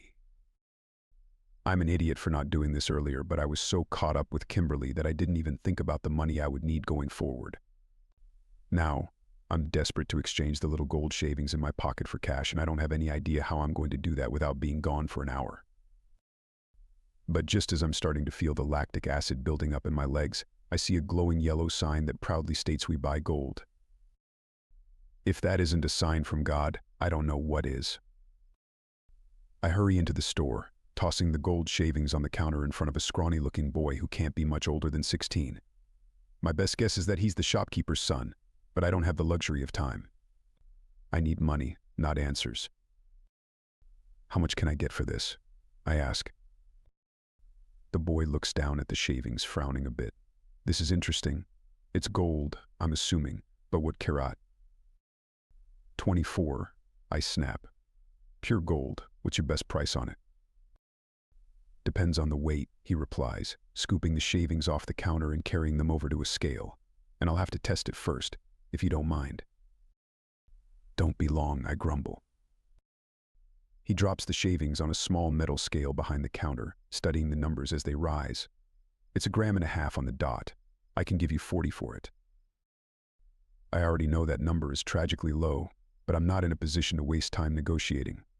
Give me 50 and I'll get out of your hair. Sure, he replies quickly, leading me to believe I could have gotten more. I doubt breakfast costs that much, so I'll be fine until I can retrieve the block from Kimberly's house and sell off some chunks to get myself back on my feet. I take the cash that the boy gives me, hurrying out of the store and back on the street. Sprinting to the diner, I feel a new energy knowing that I have enough money to pay for breakfast. Kimberly deserves it after how accommodating she was last night. Plus, I still remember how to be a man, even after 25 years in a building without women. I do my best not to knock anyone over as I burst into the diner, wiping the sweat off my forehead with the back of my hand as I travel down the booths to where Kimberly is waiting. There's no steam rising from the espresso when I sit down. Was I really gone for that long? Sorry, something came up with work. Had to take a call, I say, hoping she won't inquire further. No problem, she replies politely. I'm just happy you're back. For a second, I thought you made a run for it. I laugh. From you? No way. She shrugs, lifting an iced tea to her lips. You never know. I watch her lips wrap around the edge of the glass, and all my little depraved mind can think about is the way they wrapped around me last night. The feeling was heavenly, unlike anything I've ever felt. I throw back the first shot of espresso, watching Kimberly closely as she sets her glass down. No coffee? I ask, or are you just naturally energetic? She smiles. I might have some in a bit, but my guilty pleasure is sugar. Sweet tea in the morning wakes me up more than anything. You're absolutely frying your dopamine receptors, I tease. Hey, you already did that last night. I throw back the second shot of espresso. It's cold, but it tastes miles better than the freeze-dried instant coffee we drank in prison. No need for the sugar, then. I still like it. Maybe I'm addicted. We all have our vices. She leans forward, clasping her hands together. And what are yours? I smirk. You ever heard of the 7 deadly sins? Of course. So, all of those, I say, taking the last shot of espresso. She laughs, tucking a stray piece of blonde hair behind her ear. You can't be that bad. You don't even want to know, darling. Trust me. She taps a finger against her lips. Hey, see, now, that's just the thing. I don't trust you. Not one bit, so I'm still curious to know what's so terrible about you. Everything I say with a wink. The waitress comes before Kimberly can ask any more questions, and we order our food. She's a light eater, which surprises me after knowing about the sweet tea. I guess that's enough for a small woman like her. On the other hand, I order about quadruple what she gets, which she finds amusing. You must live in the gym to burn off that many calories, she says as the waitress leaves. I lift, I reply simply. The truth is that there were only 2 things I enjoyed doing when I was behind bars: reading books and lifting. There's nothing more formidable than a sharp mind paired with a powerful body. Kimberly rests her head in her hands and looks at me with another curious gaze. Her eyes are such a beautiful shade of blue that I feel the need to say something about them. But what can you say to a woman who is perfect? I'm sure she gets compliments all the time. So what's the plan after this? You need me to drive you anywhere else? She asks. You think I don't have a car? I'm not making assumptions. You can just go home. I'll be fine. So, that's it. Or are you going to ask for my number? A grin, breaking the tension before it turns into something more bitter. I know where you live, darling. I don't need your number. She's visibly flustered, tucking hair behind her ear that isn't there and moving around in her seat like someone set it on fire. If she thinks I'm through with her, she has another thing coming. I'll be back in her house, and it won't just be for the treasure underneath the floor. I have a plan now, and she's the biggest part of it. I'm assuming you moved here for a reason, I say, diving into a conversation that we need to have if I'm to figure out her schedule. Work or family? Not family, she replies with a laugh. There's a bitterness to it, a little sting that it's not really all that funny. Relatable. I hate everyone who I've ever shared blood with, aside from my mom. So, you work here, I say, digging deeper. What exactly do you do? She raises her eyebrows. What do you think I do? Too pretty for an office job, I say, rubbing the stubble on my chin. Maybe you're a model. She shoots me a dirty look. Flattery only gets you so far, buddy. I'm serious. She picks at the edge of the table with a manicured nail. French tips. She knows how to take care of herself, which tells me she has standards. Whatever she does, it probably pays well. I'm not a model. I was thinking you might be, though, she says, trying to do what she already warned me against. I shake my finger at her. Flattery doesn't work here either. I'm guessing you work in an office then. Something nice. I'm sure they have comfortable seats and air conditioning. She laughs. You're so weird and I feel like you don't even know it. The problem is that I do know it, but there's nothing I can do about it until I adjust to the outside world again. I'm an alien, a strange man in a world that isn't built for him. Tell me though, am I right? I ask. She nods. Yeah, I'm an accountant. Nothing glamorous, but it pays the bills. She has no idea how sexy that is to me, but I don't allow her to see it. I can't let her know how obsessed I am with her. She already thinks I'm weird. Any more of my odd behavior and I'm going to scare her off. Precious girl. I can't lose her. Not when I'm this close to success. And what do you do? She asks, leaning in and putting the pressure on me again. Thankfully, I've had time to come up with a story. I've been thinking all last night about it. I could barely sleep, but I'm used to that. Business. I sold my previous one, an advertising agency, so I'm in the market for a new one, looking to buy local and expand. That's what I do. Buy, expand, then sell. She nods, clearly impressed. Wow, that sounds like a big thing to be doing. Have you ever had anything fail? If only she knew. In the beginning, it's always tough, but I've nailed the process at this point. I choose my businesses carefully, I explain, cringing a little on the inside at the nonsense I'm spitting. I have no trouble lying, but doing it to such a sweet woman hurts me inside. I think I like her too much. It's becoming a problem. Our food comes and the talking turns into eating. I look up at her a few times, catching her staring at me. She must really like me, which surprises me. A woman as beautiful as she is could have any man in the world. But then again, if she knew I was a convicted felon, she probably wouldn't feel the same about me. She'd run far away, and I'd never see her again. No more big eyes and rosy cheeks. No more sex. I'd be high and dry without a penny to show for my trouble. The longer I spend with her, the more I know I can't let that happen. One way or another, I'm going to keep little Miss Kimberly, even if I have to lock her in the basement and hide her away from the rest of the world. Money is one thing, but she's my newest interest. My beauty. My obsession. Chapter 10. Kimberly. Avram's words were sweeter than the iced tea I drank this morning, but I'm a cynic. Now that he's gone, I don't believe I'll be seeing him again. Sure, he did me like a beast and paid for my breakfast, but everything else about him was vague and shady. He didn't want me to know who he really was. He couldn't even tell me where he lived or give me his phone number. As far as I know, he's just passing through my little town, and I'll never see him again. I try to believe that's a good thing as I start unpacking the furniture that was delivered to the house not long after I got back from breakfast, but his absence is glaring. Trying to put together furniture is no easy task, and doing it alone is damn near impossible. By lunchtime, I'm all out of energy, and I'm not even finished with the bedroom. By dinner, I'm ready to pull my hair out. I had to reassemble my dresser twice, and I've somehow lost the screws that went in the chairs for the dining room. I wish Avram were here. This is damn near impossible without him.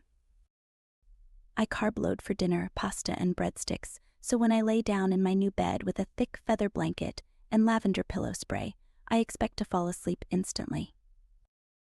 Except I don't. 10 minutes tick by. The windows are covered tonight, no scary gaping darkness outside, just delicate white lace over pistachio green. 30 minutes. The ceiling has some imperfections. Even in the darkness, I can see the slight slant in the middle. Is it water damage? An hour passes. My body still aches from how hard Avram claimed me last night. It's a good thing he isn't here right now. I wouldn't be able to handle him 2 nights in a row. Another hour gone. I have work tomorrow. It's a small office, and the only person I've talked to is the owner. He's the one who did my interview. I wish I had more time to get adjusted to this town, but sometimes it's better to jump in head first. Is there a light outside? Headlights? It had better not be the sun. I manage to drift off for a meager handful of hours before my alarm startles me awake. The room is hot from the sun against the curtains, and the feather blanket has me sweating bullets. I get up and wander through the house naked, cooling down with an iced tea from the fridge. The sweetness is enough to get me going. Maybe it is the caffeine too, since it's made with a particularly strong brew of black tea, but I always say it's the sugar. Maybe I'm addicted to both. That's unfortunate. I drive myself to work, looking over the passenger seat a few times on the way, as though Avram is going to suddenly appear in it. I can still smell his body in the car, thick and heavy with some kind of spice. He's like those oranges you make on Christmas with the cloves stuck in them. But the Christmas spirit dies the moment I get out of the car and walk into the office building. It smells like burnt microwave popcorn, cheap coffee, and body odor in the hallway. I can only imagine what my coworkers are going to be like. A bunch of miserable gray people with cheap plastic headphones on, typing away on computers from the 90s. It'll be like a sitcom, only real, and that makes it horribly depressing. I already regret taking this job. It doesn't matter that it pays better than my last one.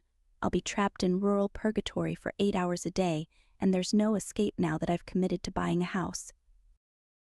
Maybe I should have taken Avram up on his offer to buy it. Too late. My life is falling apart, and my chronic pessimism isn't helping in the least. At least I know I'm being pessimistic. Some people try to claim they're realists, but realism is just pessimism with smoke and mirrors. Neither of them helps. But just when I'm tempted to turn around and walk out the door, I hear a voice that could only belong to one person. Deep, commanding, Russian. Avram is leaning over one of the desks, having an intense conversation with the owner of the company. His expression is confident and cheerful, but there's a seriousness to the way he speaks. Something important is happening. But why the heck is he here in my workplace? I clear my throat, and every head in the cramped little office turns to me. 25 people fall silent, and a big grin stretches over Avram's face. Kimberly, he says, standing up straight, I was just talking to Robert here about you. He said you were very talented, and that's just what we need here at Severov Industries. Severov Industries? You've got to be kidding me. I groan. Avram, excuse my language, but what the hell is going on? Robert, my boss and the owner of this business, which is certainly not called Severov Industries, gives me a scolding frown. Do you two know each other? Avram nods, rubbing his chin with a devilish grin. We've met in passing, yes. She's a little firecracker, but I know how to handle her type. Talent is what I need. Everything else falls to the wayside if you have smart employees. Robert nods like Avram is his teacher.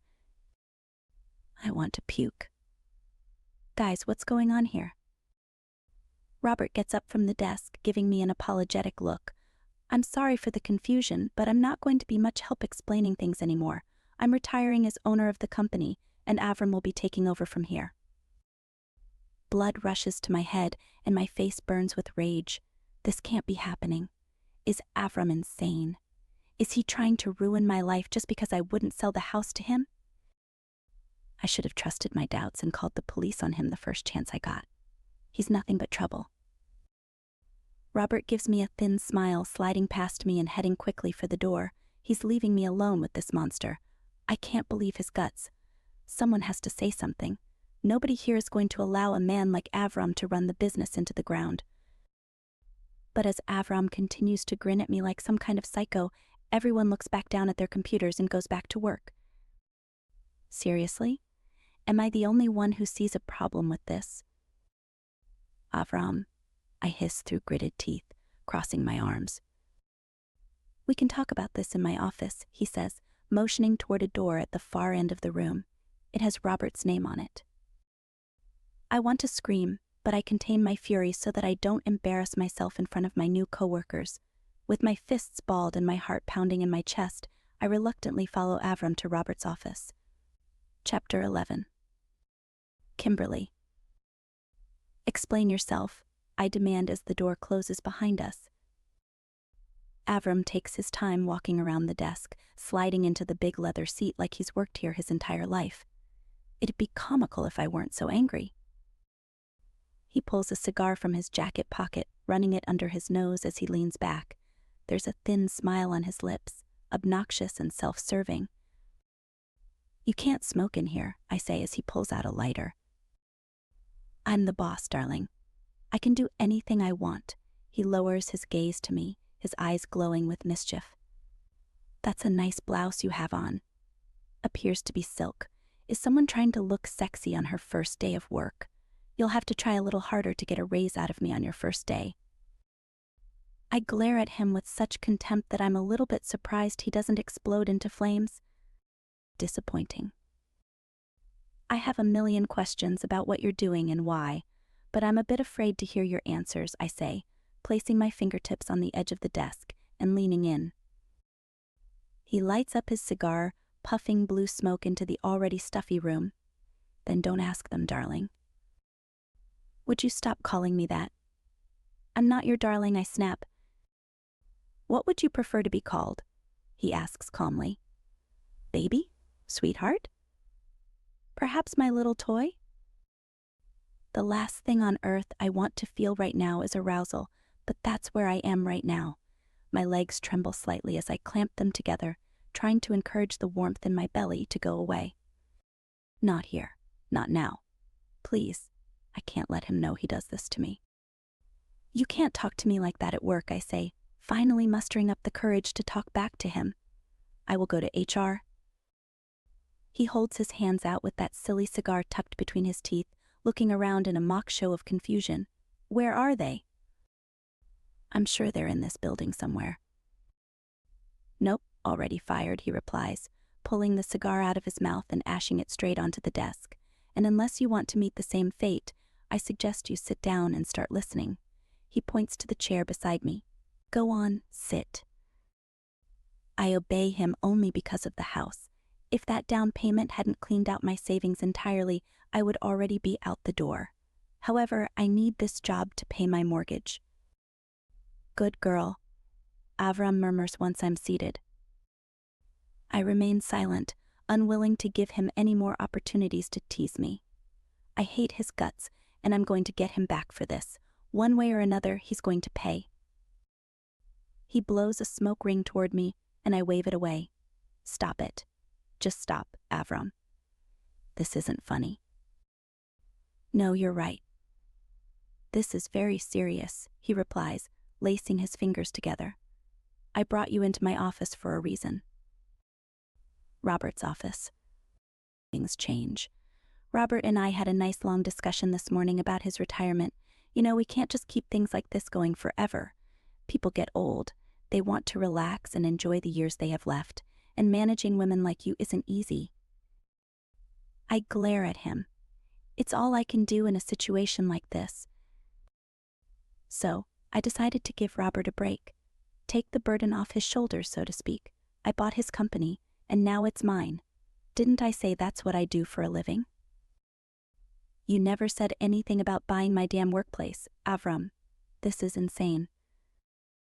He holds up a finger, scowling at me like I'm the one in the wrong. Watch your language, darling. I'll say whatever I please, I snarl. What makes you think you can tell me what to do? He snaps his fingers. Because you can be fired just like that. You think I want to work here? No, I think you have to work here, he says, the corners of his mouth tugging upward in a demented smirk. Mortgages aren't cheap. It's like he's able to read my mind. He knows everything about me, so playing dumb yesterday was obviously a trick. He's done his research, and I'm his target. The only thing I'm trying to figure out now is why? What did I do to deserve this? I run my fingers through my hair, sweat prickling on the edge of my hairline. My hair is pulled into a tight bun, and it's already giving me a headache. Avram certainly isn't helping either. You don't need to stress yourself out, Avram says, his tone softening. Things can go very well for you here with me as your boss. I recognize and reward talent, and if the other night was any indication, you're a very talented woman. The warmth between my legs grows again, and I find that squeezing my legs together no longer helps. In fact, it feels good, and I'm afraid of what that means. How can I enjoy this kind of treatment? What kind of a woman does that make me? I'm humiliated, angry, and I just want to go home, but Avram has other plans. He ashes his cigar on the top of the desk, melting the cheap coating and making the room smell like burnt plastic. We'll have to get that replaced, he grumbles as he stands up. Come, I'll show you around. I don't want to go with him, but I rise like a puppet on strings. He tugs me along with his power, leading me out to the common area again, where everyone is busily working. They don't look up this time. They're totally unbothered that a 6'6" tattooed beast has turned their workplace into a hostile environment. Unfair. That's one word for it.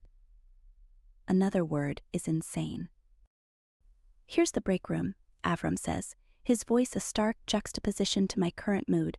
He holds the door open with one hand, leaning into the smell of burnt popcorn.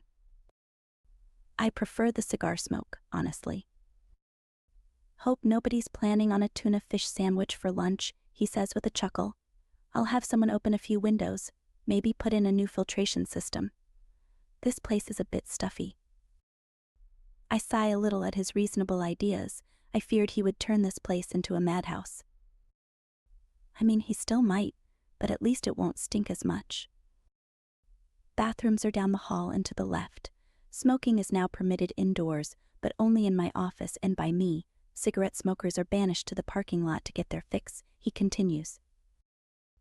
I'm still coming to terms with the fact that he's actually my new boss by the time I'm seated in my desk with a handful of simple tasks to get done today. Create a login, set up my desk, and figure out the new accounting software the previous accountant installed before they left. Normally I'd not have any problem with this, but Avram has thrown me for a loop, and it's impossible to get my mind straight. I keep catching glimpses of him as he walks around the office, chatting it up with my coworkers and making friends with them. Even with my headphones on, I can still feel his deep voice rumbling through me all day, even if I can't hear him. God, I'm so fed up with this man. Sick to death. Done. Over. If you're enjoying this audiobook, please consider subscribing. It's what allows us to continue putting these on YouTube. Thank you. Chapter 12. Avram. Pulling this off is going to be easier than I thought. Not only did Robert sell his business for just over half of the money I had from selling my gold, but Kimberly took out a mortgage on the house instead of paying cash, so she's not going to be able to leave without a buyer. Now I could offer to buy it from here again, but that wouldn't be nearly as satisfying as making her fall in love with me and moving in. It would give me time to reconnect with people in the organized crime industry and put together some contacts before I obtain the funds to hire them. Not a bad idea for a Monday afternoon, and I'm only on my first drink. As it turns out, there isn't much to do in this town but drink, smoke, and hit the strip club. I'm not keen on having women dancing on my lap after having experienced Kimberly, so I opt for the first two. With a drink in one hand and a cigar in the other, I lounge in the back of a dingy bar a few miles south of the apartment I'm renting. I don't plan on spending much time there, but I need it to make my story more believable. Kimberly doesn't trust me, and she won't until I prove to her that I'm just a normal guy. Well, I'll never really be normal, but I can pretend. I swirl a sip of whiskey in my mouth, reveling in the complex flavor before swallowing. You couldn't get alcohol like this in prison. We made our own out of oranges, ketchup, and sugar. It got you drunk, but the hangovers were brutal. I still have trouble believing that I'm really out. It's like a dream, especially since I met Kimberly. She's really something else. Something special, but she has no idea. She thinks I just want to screw her brains out. The truth is far more extreme. But I'm good at hiding my hand. I played enough cards behind bars to know how and when to bluff, so I don't view this as any more difficult than starting a hand with a pair of aces. There aren't many ways for her to win, but it's still possible. I have to keep my wits about me. My eyes follow the patrons of the bar as they walk in and out. I'm keeping an eye out for someone who looks like they have connections to the underworld. For me, they'll be easy to spot. Anyone affiliated with organized crime has a sharp gaze and a confident demeanor. Money comes easily, but death is always just around the corner. An hour and 3 drinks later, I spot my first prospect. He's younger than me by about 10 years, but he clearly has influence here. Everyone in the room stiffens when he walks in. and the bartender doesn't charge him for his drink. Plus, he takes a whiskey. I've never seen a crime lord drink a strawberry cocktail. I get up when he sits down, walking over to him with my drink like we've known each other our whole life. But he would have been 10 years old when they locked me up. There's no way we've brushed shoulders. Avram, I grunt, sticking out my hand as I sit down across him at a wobbly square table against the wall. He frowns at me, but he senses my power and shakes my hand. The last thing anyone wants to do is get on my bad side. Bartek, he replies. Ah, you're from Poland. He nods, but I've been here long enough not to sound like it. I can tell he's proud of that, so I won't tell him I can still hear his accent through his attempts to hide it. I've never seen the sense in trying to sound like an American, but everyone has their reasons. Just passing through. Or... I shrug. I'm here for a while. I figure you'd know where I could meet the right kind of people. The right kind? The ones who know what this means, I reply, pulling back my sleeve and showing him a tattoo of a cathedral with 25 domes. Bartek moves a crop of blonde hair away from his eyes and counts the domes quickly, his eyebrows rising with the number, 25 years. Got out a couple days ago, I say, feeling a glimmer of pride at my accomplishment. Finally, I get to tell someone who won't freak out about it. In fact, I expect my new friend Bartek to be impressed. And he is. He leans back in his chair, taking a sip of his whiskey with his eyebrows high on his forehead. I just want to know what pulled you back into it so quickly. Most people are looking for a way out of this business. I found a way out, and I didn't like it, I say with a chuckle. Prison sucks. That's the usual consensus, yes, he says, smiling now as he grows more comfortable. And so, you're looking to get back into the thick of things out here. Any plans so far? Relearn how to drive. That's one. Oh yeah, that must be tough. They take a lot away from you when they put you away for that long. Probably have to relearn a lot of things. More than I'm willing to admit, but I'm a fast learner. I always had my ear to the ground when I was inside, so I know how things go out here, more or less. I take a sip of my drink, the amber liquid numbing my tongue. And you're in what industry, exactly? Ah, questions like that require a little more information about you, my friend. You think I'm a cop? I can never be too careful.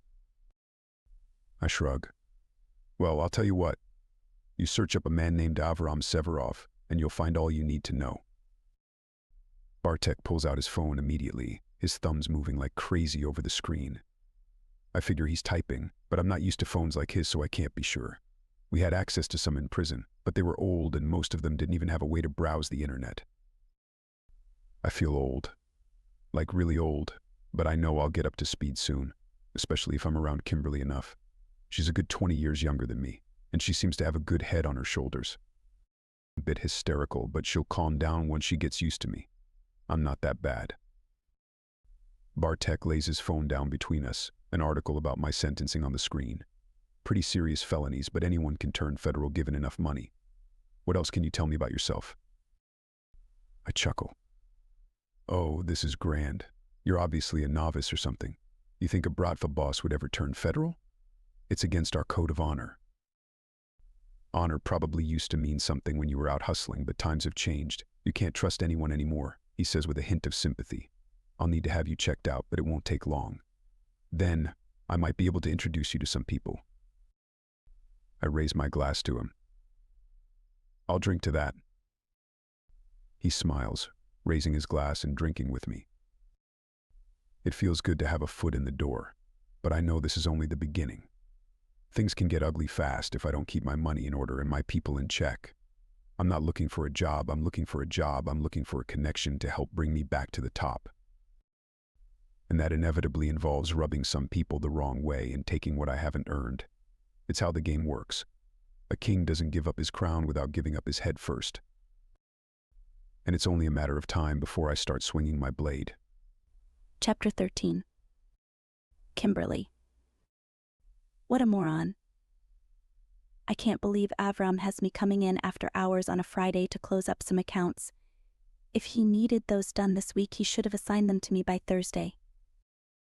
I guess that shows how much he really knows about running businesses. I don't believe what he said about buying and selling them. Since he arrived, the office has been chaotic, and I don't believe anything has gotten done. People are too scared of him to be productive. But I'm not afraid of Mr. Muscles. That's all he is, really. All muscles and no brain. I just wish he would leave me alone.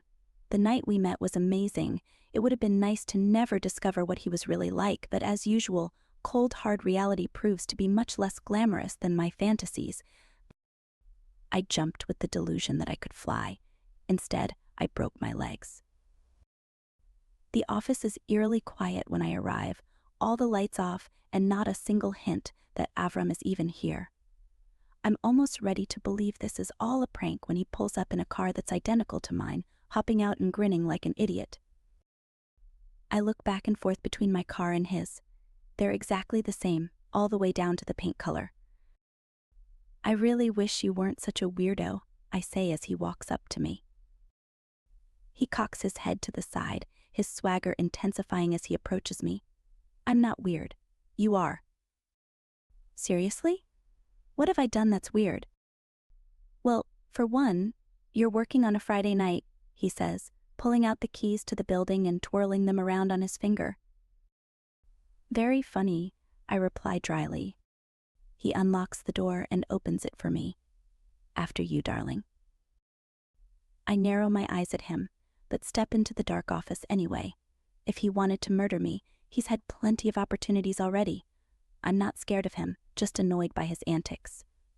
Lights on, he says, flicking on a switch. And would you look at that? Someone has laid out a carpet for us. How thoughtful. He's right, but now I'm suspicious as to why he brought me here. There's a red carpet leading to the main office area, something that had to have been put here in the last hour after everyone left. I look over to Avram as he comes up beside me. What's all this about? He shrugs, but there's a gleam of knowing in his brilliant gray eyes. I guess we'll find out together. He holds out his elbow and I take it after a moment of hesitation, allowing him to lead me into the main office area. My heart beats faster as we approach the door. I look to his face for some sign of what awaits us, but all I see is a slight smirk. He knows what's behind that door, but I'm nervous. He's never behaved like this before. I'd even go as far as to say he's being romantic? Is it too soon to jump to a conclusion like that? Wishful thinking. That's what I tell myself. I'm being hopeful when he's already proven himself to be a problem. Now let's see what this is all about, he says, dropping his arm and stepping up to the double doors. He grabs both handles, pulling them open in a grand gesture. I gasp, cupping my hand over my mouth as I realize what this is. He tricked me into a date. Avram walks up to a perfectly set table, pulling out a chair with a red velvet seat. Ladies first, he purrs. I stand in shock for a moment, taking in the incredible effort he put into this. It's more than just a table in the middle of what used to be our office. He's cleared all the chairs, desks, and any hint that this was ever a workplace. The carpet is covered with a giant green and red Persian rug, and the glaring fluorescent tube lights on the ceiling have been replaced with a tasteful arrangement of white paper lanterns. This is crazy, I whisper, slowly walking up to the chair and sitting down. How did you do this? I'm just as surprised as you are, he claims as he sits down across from me. I give him a teasing look of annoyance, but I'm amazed he was able to pull something like this off. I hate to say he's redeeming himself, but as long as there aren't any unpleasant surprises along with this date, I'm willing to forgive his transgressions. I think we'll save those accounts for Monday, he says. This seems like a better way to spend the evening. I laugh. Do they even exist? Who knows? Before I can say anything, a man dressed in a tuxedo comes out, carrying a silver platter with a dome lid. I've never seen something like this in person before. It's as though we're in a movie. The man sets the platter down in the center of the table, opening the lid to reveal a beautiful preparation of steak and vegetables. Brilliant, Avram says, as though he's finding all this out for the first time, just as I am. A smile pulls the corners of my mouth up, and I shake my head. Damn it, he's too good. Why the hell does a man this handsome also have to be so charming? He's making it so damn hard to keep hating him. The man in the tuxedo shuffles away, and a moment later, soft jazz music can be heard radiating from the ceiling. Avram had every detail of this meticulously planned out. It makes me wonder how long he's been plotting this night. Avram serves both of us from the dish in the center, his eyes deep and mesmerizing as he looks into mine.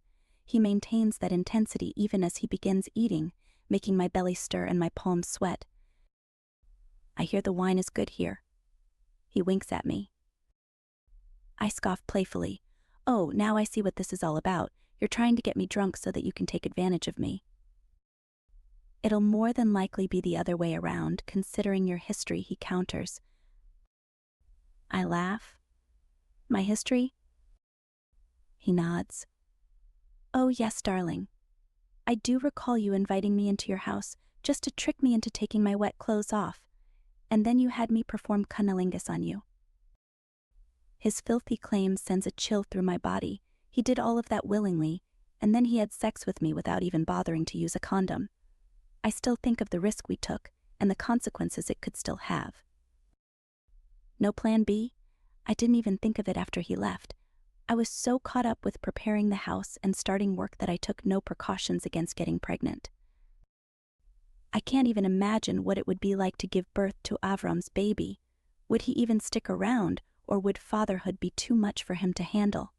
As far as I know, he doesn't have any children, and he's in his mid-40s. Perhaps he doesn't want any. I dig into my plate, trying to forget the possibility that I could already be pregnant. I'll skip the wine. If that's all right, I say, feeling a little sick to my stomach at the thought of accidentally harming our potential baby. I shouldn't care, but I do. I care all too much about Avram and his unwarranted involvement in my life. Not a problem. I hear the water is also good, Avram says. A laugh escapes my mouth. It's all jokes with you. I'm a funny guy. Right, and then you do this thing where you convince me to take my clothes off. I have your act down at this point. He raises a thick eyebrow. Before we're even finished eating? Naughty girl. Sorry, this is too good to trade for sex, I reply, moving a piece of steak into my mouth. Delicious. He gives me a curious look, then continues eating, his eyes flickering up to me frequently. It's difficult to get out of my head when he's looking at me like that. I keep dropping my fork and spilling water down my chin. He probably thinks I'm a sloppy eater, but I'm normally very neat. Finally, once we've both mopped up the red juices on our plates with the last of the steak and vegetables, we begin talking again. Oh, thank you for this, I say, leaning back in my seat and placing my hand on my stomach. I didn't know you could get food this good in a town like this. I have connections, he says, dabbing his lips with a napkin.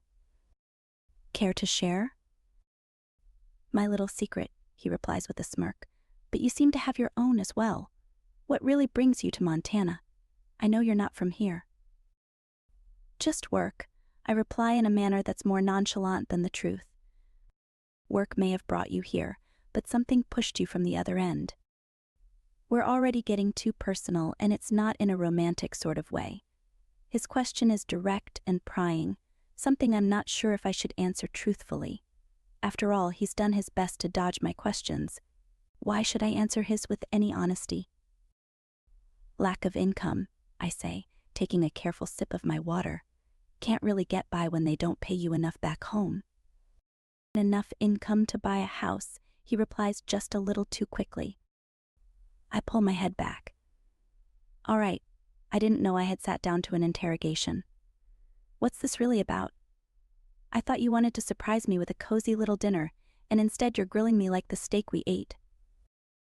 He laughs off my concern. Oh no, darling, I'm not pressuring you, just getting to know you, but perhaps the sex is more interesting to you than any real connection. Now he's trying to make me angry. Great. I gave him a chance and he's already screwing it up. I'm not interested in sex, actually, I say through pursed lips. You're my boss, and that would be unprofessional. He narrows his eyes, rubbing his chin like he's trying to figure out his next move in chess. He sees this as a game to be won, and I'm his prize. I just wish he would take me seriously. Why don't you tell me about yourself, I say, trying to diffuse the uncomfortable tension. I'd hate to bring this into work with us on Monday, and if I can get something out of Avram in exchange for a little more information about myself, this dinner won't be for nothing. What is it that you're particularly keen on knowing? He asks. More deflection from Mr. Mysterious, but I expect nothing less from him. Whatever it is that he's hiding, he's not going to admit it without a few riddles and a lot of wine. I want to know what brought you here, and why, I say, tossing his own question back to him. And no empty answers. I'm willing to be open with you if you'll be honest. He drums his fingers against his chin, squinting his eyes as he considers my offer.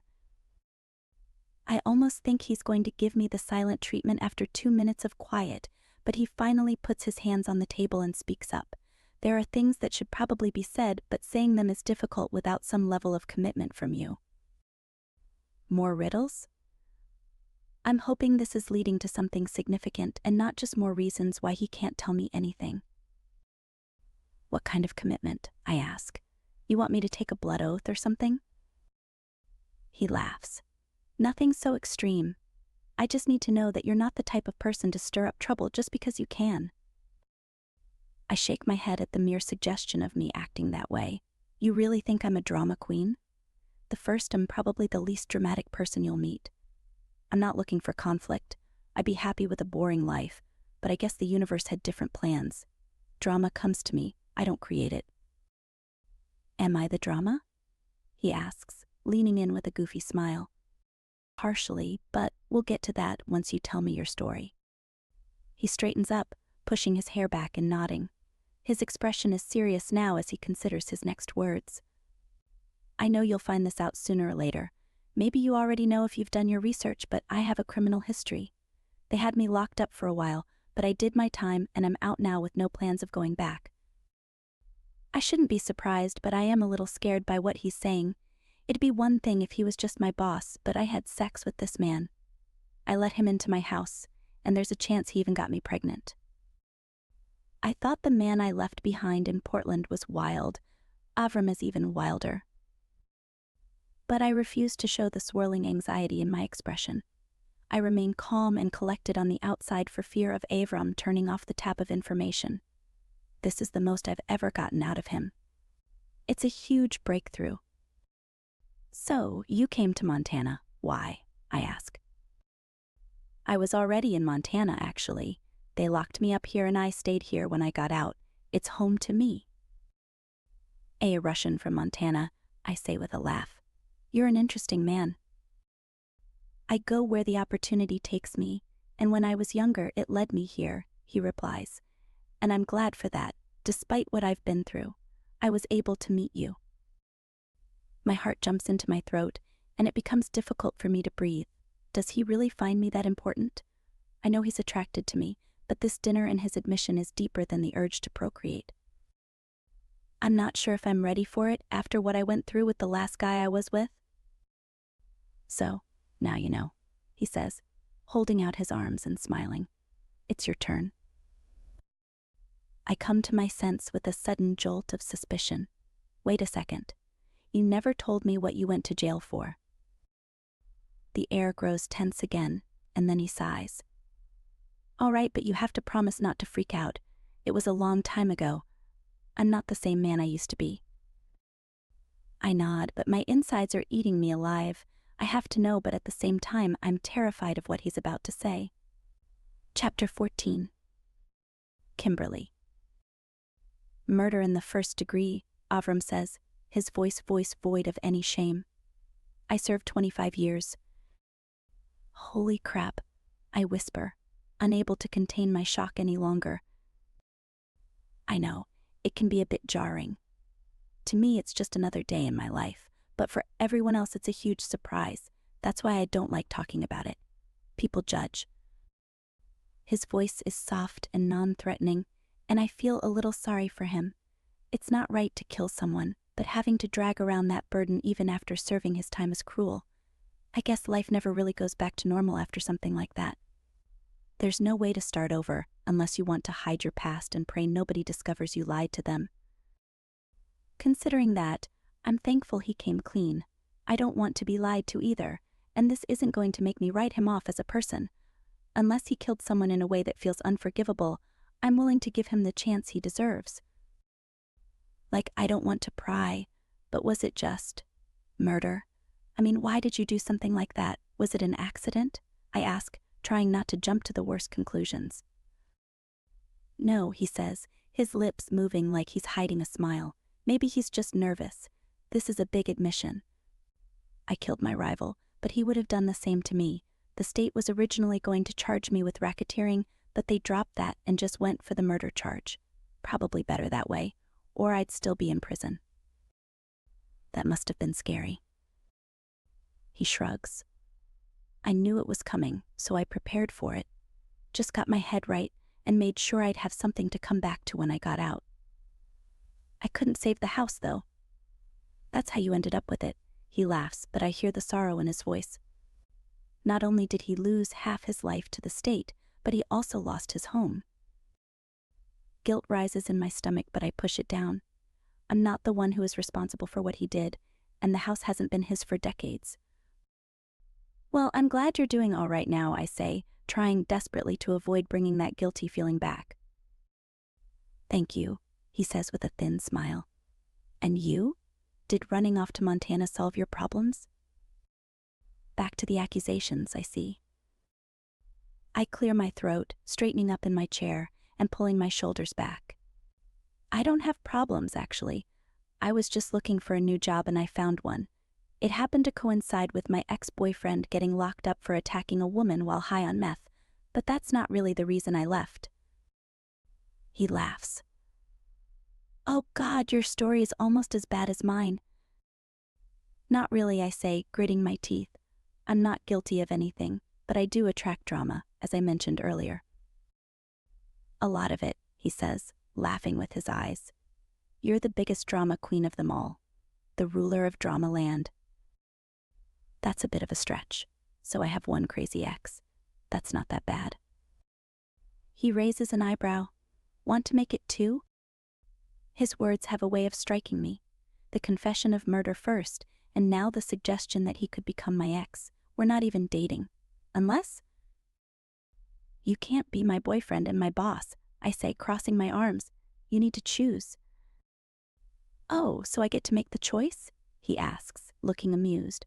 That's easy enough. I choose both. I roll my eyes. Okay, so you're just my boss. Got it. Boss in the streets, but boyfriend in the sheets. I don't know whether to laugh or to cry. Jesus, Avram, you're such an idiot. I thought it was funny. Now isn't really the time to make jokes, I say, trying to hide a giggle. Just tell me what you really want. What's more important to you? I already said it. I want both. Choose. I choose both. I groan. No, we can't do it like that. I'm not good at keeping secrets. I prefer things to be straightforward. You said it yourself. You don't want me stirring up drama, and something like this eventually will. Not if you keep it a secret, he replies like he didn't hear a word I just said. Another groan escapes my mouth, but I see that he's not going to give up on this game so easily. Once he's sunk his teeth into something, he doesn't let go without a fight. And I'm all out of energy tonight. Okay, I say, throwing my hands up. You win. You get both, but if things get out of hand, you're losing both. He shrugs his wide shoulders, a new warmth in his usually cold gray eyes. Fair enough. How should we celebrate? Your place? I ask, curious to know where he lives. He nods toward the door. Let's go. We don't even make it to the car before we're all over each other.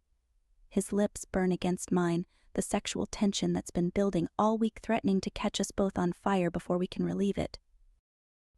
The air is cold, but I don't feel it as his lips press against my neck, sucking hard and bringing blood to the surface.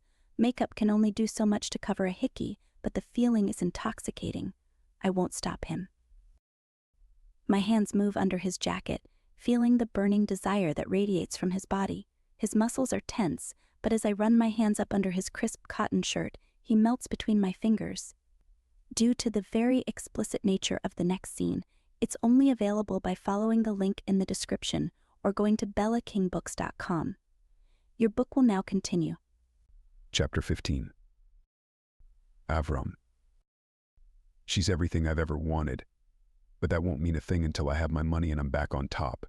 The Bratva is calling my name, and I'm ready to reclaim my position on the throne of greatness. Friday night was wonderful, though. It's still fresh in my memory, even as I drive to a meeting with the contact Bartek gave me. I've been having trouble thinking of anything else. I do have to get my mind in check, though. In prison, it was okay to daydream endlessly, and it's become a hard habit to quit since I got out. I can't daydream forever out here. The time has come to act, and distractions might as well be death sentences when you're attempting what I am. So I take a deep breath as I roll into the parking lot of a warehouse 20 miles out of town. It's pitch black tonight with no moon in sight.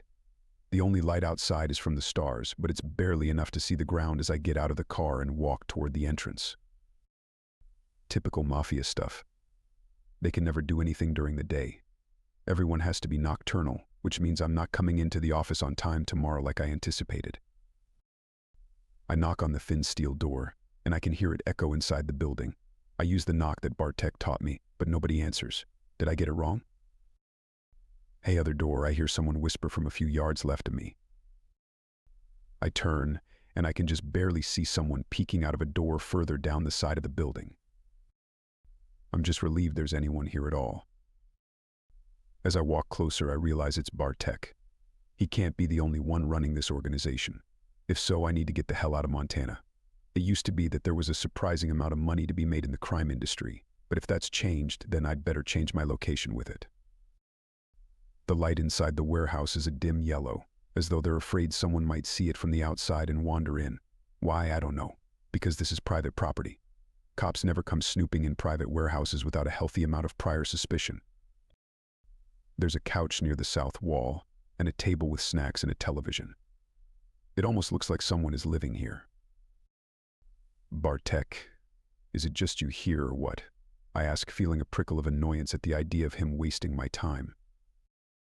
No, there's someone else who wants to see you, he replies, visibly nervous. Oh God, what have I gotten myself into? If I die, I just hope Kimberly is okay. She's the only person who would even care.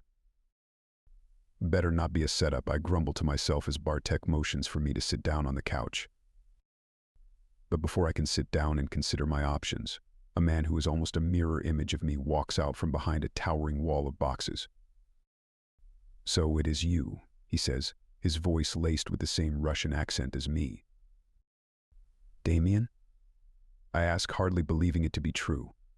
I haven't seen my brother in almost 30 years, and here he is, almost a carbon copy of me, despite us not being identical twins. Yes, your eyes aren't fooling you, he says, smirking at my reaction as he walks up to me. But I would have had the same reaction had I not been watching you all these years. It's been a long time. Damn, I reply, shaking my head. And you never said a word. I couldn't. Too risky, but once they let you out, I had my guys come looking for you. That meeting with Bartek wasn't a coincidence. I've never been this stunned before. It takes a lot to throw someone like me off balance, but Damien has done it. I don't know whether I should congratulate him or punch his lights out. You have a lot of explaining to do, I finally say, and I feel like I'm talking to myself. Sit, Damien says, following his instruction before I do. I'll explain. Care for a cigar? I nod, feeling a little sick to my stomach. I need something to take the edge off. Damien snaps his fingers at Bartek, who hurries away and comes back a second later with a box full of Cubans. He lights them for us, and then leaves. With cigars between our knuckles, Damien and I turn to each other on the couch. All I can do is look at his face and try to figure out what he's experienced in the last 30 years that I haven't.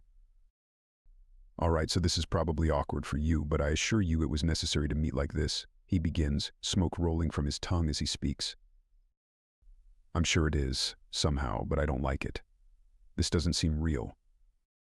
He nods slowly. I understand. When they locked you up, I looked at you as an example of what not to do. But the void needed to be filled, and people listened to me because they knew I was your brother. The Bratva life came to me, and I was so down and out on my luck that I allowed it to consume me. So you finally turned, I say, feeling an odd sort of sorrow, knowing that my brother couldn't avoid this lifestyle either. I thought he was the one who made the right decision when we parted ways at 16, but it turned out that neither of us could outrun our destinies.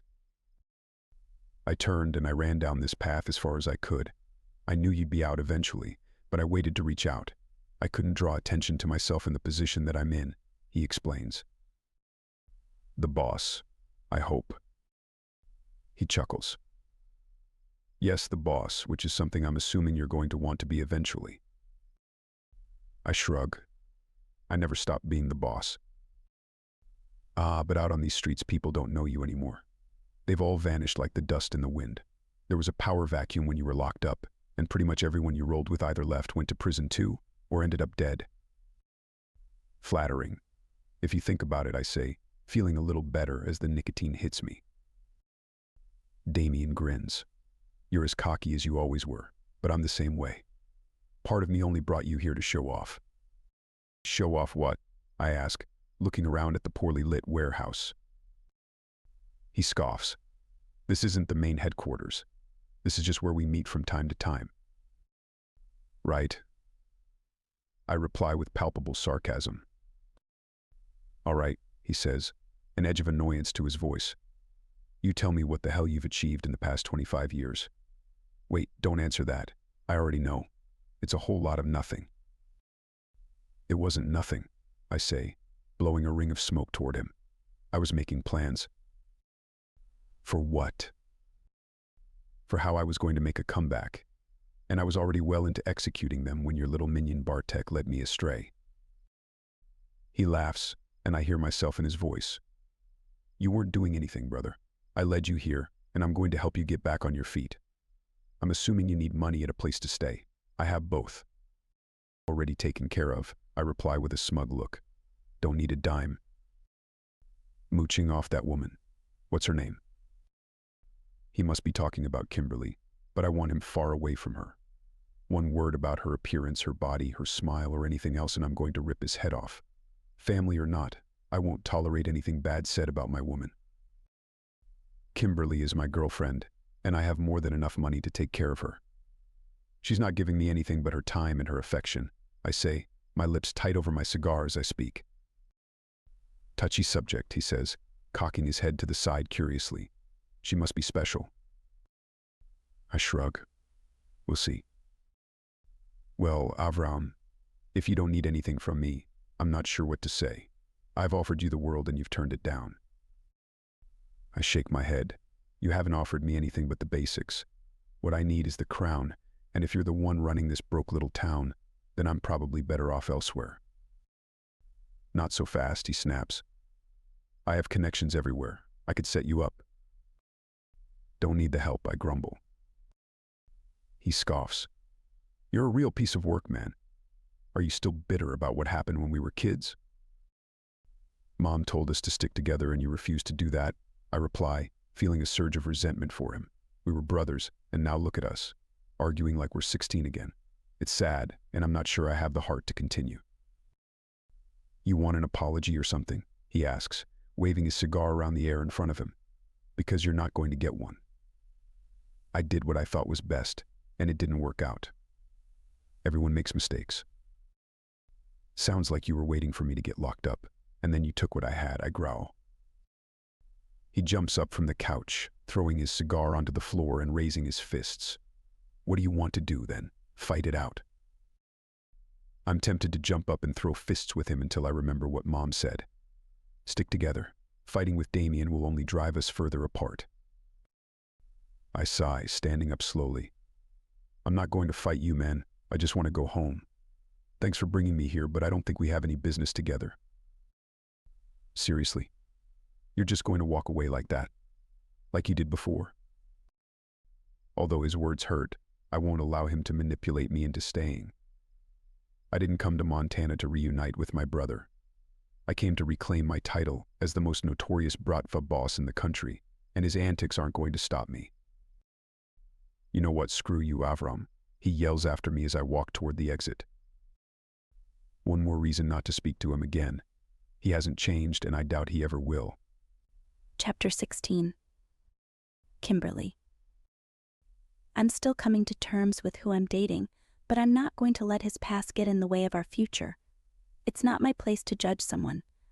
Avram was in prison since I was 3 years old, so it's not like I can even begin to wrap my head around what he's been through. And I doubt he's going to be willing to jump into an explanation of what it was like. He's a man of few words and a whole lot of action, and I prefer it that way. It's a lot better than the opposite, which I've seen from plenty of people.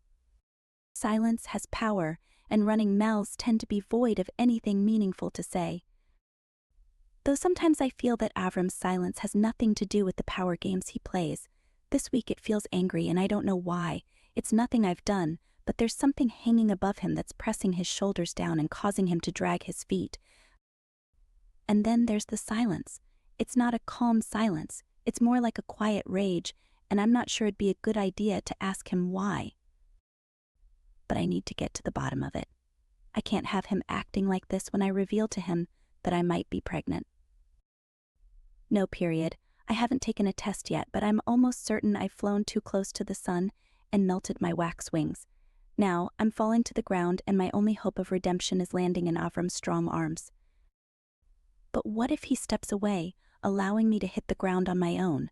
What if he has no interest in becoming a father? Would he leave me high and dry? I'd like to think otherwise, but we've never talked about kids. He probably assumes I've been on birth control this entire time, and that means he can shift the blame to me. And I'd probably take it. I mean, I should have stopped him, and I didn't. It takes 2 to get pregnant, and we both took part in this. At the very least, I can't put all the blame on him. I have to take responsibility. He's coming over today. He likes stopping by on Thursdays, so I'm going to hint at the potential pregnancy and see what he says. If he's still in a bad mood, I'm not hoping for much, but at least I'll know if he can even tolerate talking about kids. If not, I don't have high hopes for our future together. And that breaks my heart to consider. I'm cleaning like crazy to cope with it. I've already made lunch for Avram because I've figured out what he likes. For some reason, he'll always take me out to fancy places to get steak and lobster, but he secretly prefers ramen noodles. I figured out they used ramen and cigarettes as currency when he was incarcerated, so I guess it makes sense. Easier for me anyway. I can always have some noodles on hand in case he's hungry, which is often. A man his size needs to eat a lot of food to sustain himself, and I'm often amazed by how much he can put down in one sitting. I keep checking the time as I clean, unable to go more than 30 seconds before looking at my phone. Avram never texts, but he does show up around the same time every Thursday, and he's later than usual. Much later. It's starting to worry me, but I don't have his number. Damn it, why does he always have to be so secretive? I clean every piece of furniture twice while my mind goes through every possible scenario. He's been driving that car all around town, and I know for a fact he doesn't even have a license yet. I've told him to at least take some driving lessons, but he acts like he can just jump behind the wheel after 25 years and know exactly what he's doing. Never mind, he's never seen a push start of a regular sedan before. He thinks his Honda is an exotic sports car or something. It'd be cute if I wasn't so terrified of something happening to him. The police aren't my main worry, since they're fairly absent around here. I'm more afraid of him getting hurt. I'm so emotionally attached to him that it's not even funny. I've even almost said the L word to him once or twice, but I bit my tongue. Too soon, he acts like he's obsessed with me, but with his recent moodiness, I'd better not get ahead of myself. So, I pretend I'm not falling in love. I feel something, but it can't be love yet. I won't allow it. Finally, after toiling over every piece of furniture for the 3rd time, I hear a knock on my door. It's heavy and deep, just like Avram always knocks. No sense of urgency either. It's commanding, not rushed. Coming, I call, dropping the roll of paper towels onto the hallway table and rushing toward the door. I try not to act too eager, but I have butterflies in my stomach every time that I see him. The door swings open, and I gasp when I see Avram hiding behind a bundle of roses so big that I don't even know how he's going to get inside with them. Please excuse my lateness, he purrs, forcing the roses through the doorway and handing them to me. I nearly fall back from the sudden change in weight. It's fine, I say with a nervous laugh as I stumble toward the kitchen. These are really nice. Thought you might like them, he says, and I can hear the smirk in his voice. Always so cocky that that's one of the reasons he's so charming. I place the flowers on the table, their sweet floral scent expanding into the kitchen immediately. It's going to smell like heaven in here for the next few days. It eclipses the smell of ramen, which I'm thankful for. Never did like that soupy smell. What's the occasion? I ask, turning to him with a broad smile. He leans in the kitchen doorway, his perfect physique only thinly veiled by a fitted black t-shirt and blue jeans. Much less formal than usual, but perhaps he's realized he doesn't need to wear a suit 24 hours a day. I'm still not sure if he doesn't sleep in one when he's alone. Every Thursday is an occasion, he says, the corners of his eyes crinkling in a warm smile. Damn, I've missed that look. It's enough to warm my entire house. But you're in an unusually good mood, I say, squinting my eyes at him. What's the deal? He shrugs. You know what, I wasn't going to talk about it, but I see you've noticed that I wasn't feeling so great this past week. Should I have said something? I ask, only now realizing that my silence about his mood may not have been the right move. Men are so complicated, and the ones I've dated would rather die than admit they had feelings at all. You've done nothing wrong, Avram says, leaving the doorway and walking into the kitchen. His head nearly scrapes the ceiling. I've been the one causing issues, and I apologize. I guess I owe you an explanation. This is shockingly mature, and I'm not sure I'm willing to believe him until he actually tells me what's been going on. Do you want to eat first, or? I ask, looking toward the cold pot of ramen on the stove. It can wait, he replies, sitting down at the table and touching one of the roses. Curious, I slide into the chair perpendicular to him, not wanting to lose his face in the sea of roses if I sat across from him. I place my hands on the table and lace my fingers together, leaning forward to smell his cologne, mixed with the roses. I almost forget he has something to say. It smells so good. So, I have other family, he begins. It's not just me. I nod. Family wasn't something I dared ask him about. I figured if anyone was still present in his life, I would have heard about them already. There's plenty I could say about my own family, but I don't have much of a connection to them anymore. It's not worth it to bring them up unless this relationship goes somewhere serious. Avram opens his mouth to speak, but then his eyebrows come together in a frown, and he looks toward the kitchen window. A deep rumble from outside shakes the table, the sound of an engine idling in front of the house. Who is that? Before I can pose the question, glass shatters and the sickening pop of bullets nearly tears my eardrums open. Avram leaps over the table, tackling me to the ground as the roses explode into crimson confetti. Celebration of death. Blood rushes to my head as Avram pins me to the ground, his weight suffocating me as the shooting continues. I struggle against him, but he uses his body to cover me completely. For a moment, I imagine he's the one trying to kill me, but as the shooting stops, I realize he's saving my life. I gasp for air as he jumps off, but he's not nearly as stunned as I am. He reaches into the back of his pants, pulling out a gun and dashing to the window. I'd be running the opposite direction if I were him, but he seems not to care for his safety. Tires screech as a car flees the scene, but Avram isn't ready to let them leave. He fires blindly out the window, yelling in Russian as he empties the entire magazine into the front yard. What the hell is going on? I say, my voice shaking as I climb to my feet. Someone wants me dead, he growls, flinging his empty pistol to the floor. It slides through the rose petals and disappears under the table, and I think I know who it is. Chapter 17. Avram. I don't want to believe that my own brother would put a hit on me, but I can't imagine who else it would be. He's the only one who knows that I'm in town, other than a few people that work under me, and Kimberly. None of those people have connections to drive-by shooters except for Damien. I thought I could trust him, but a lifetime of crime has twisted him into a sorry excuse for a human being. I guess Bartek was right then. A man's word means nothing out here anymore. But trying to have me killed is one thing. Bringing that violence to Kimberly's house and putting her at risk is another thing entirely. He could have killed her, and for that I'll never forgive him. Pack your bags, I growl, pointing to Kimberly as she reaches for her phone. No police. Just pack your stuff and bring it to the car. Avram, we have to call the police.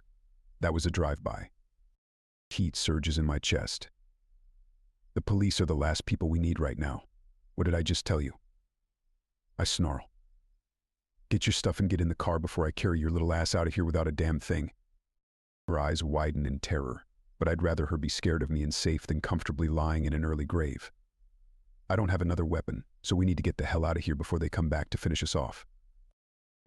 Kimberly scrambles past me and goes into her bedroom. When I come out to the hallway, she's already there with a suitcase she never got around to unpacking. It's the one time that putting things off ended up being the best choice.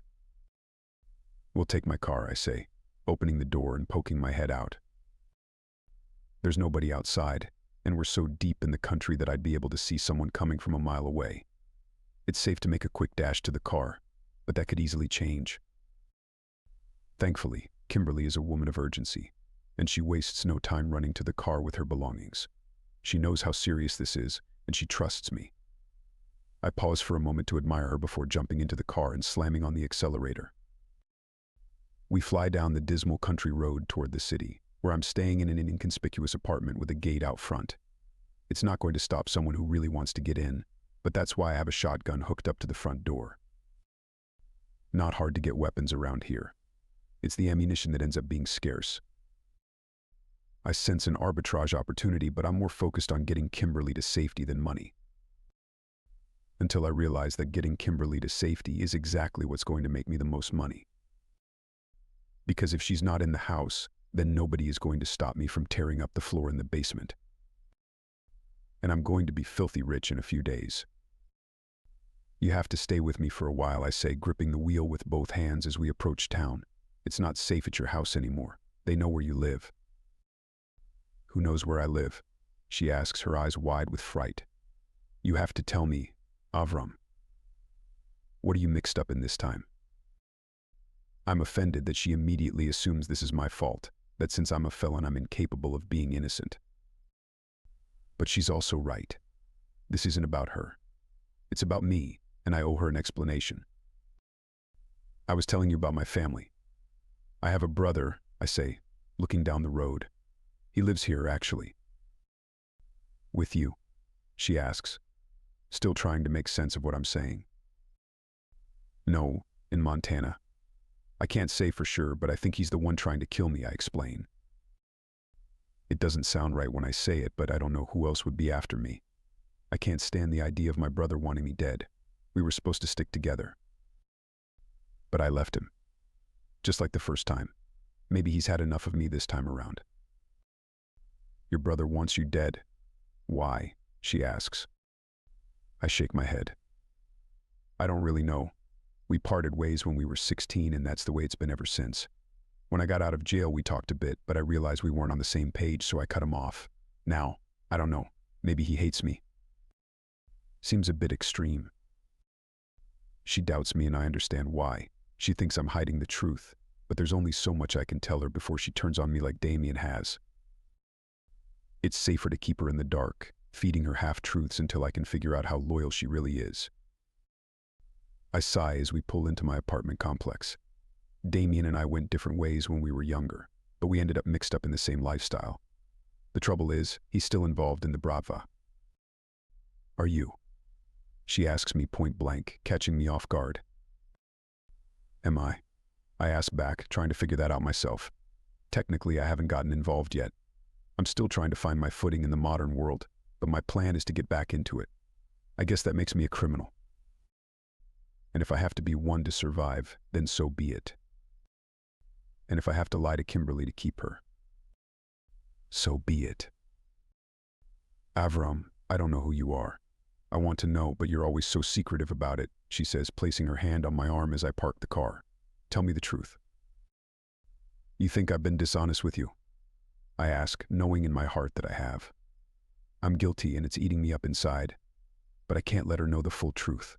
She'd leave me, and I'd stalk her until I ended up in prison again. I'm not letting her go. I just want to know more. Like, why does your brother want to kill you? And are you involved with the Bratva? She asks. The questions are simple enough, but they're infuriatingly difficult to answer. I get out of the car, opening her door for her in a bid to buy myself time. Let's go up to my apartment and talk. It's not safe out here, I say as I grab her suitcase. She walks ahead of me, eager to get to my unit as I purposely drag my feet to buy myself more time. I can't tell a complete lie, but it's harder to come up with a compelling story when I don't know the full truth myself. Framing Damien as the villain seems like a bad move. What if he has nothing to do with this? Wait a second, I say as we arrive outside my apartment unit. I lurch toward the door, eager to stop her before she gets blown to pieces by the shotgun on the other side. I just need to key in the code, extra security. She gives me a questioning look, but remains silent as I punch in the code beside the door. It beeps and turns green, deactivating the trigger that would blast my head off if I opened it without thinking. Even with the key, you're dead if you don't know the passcode. Lockpicks and thieves get shredded.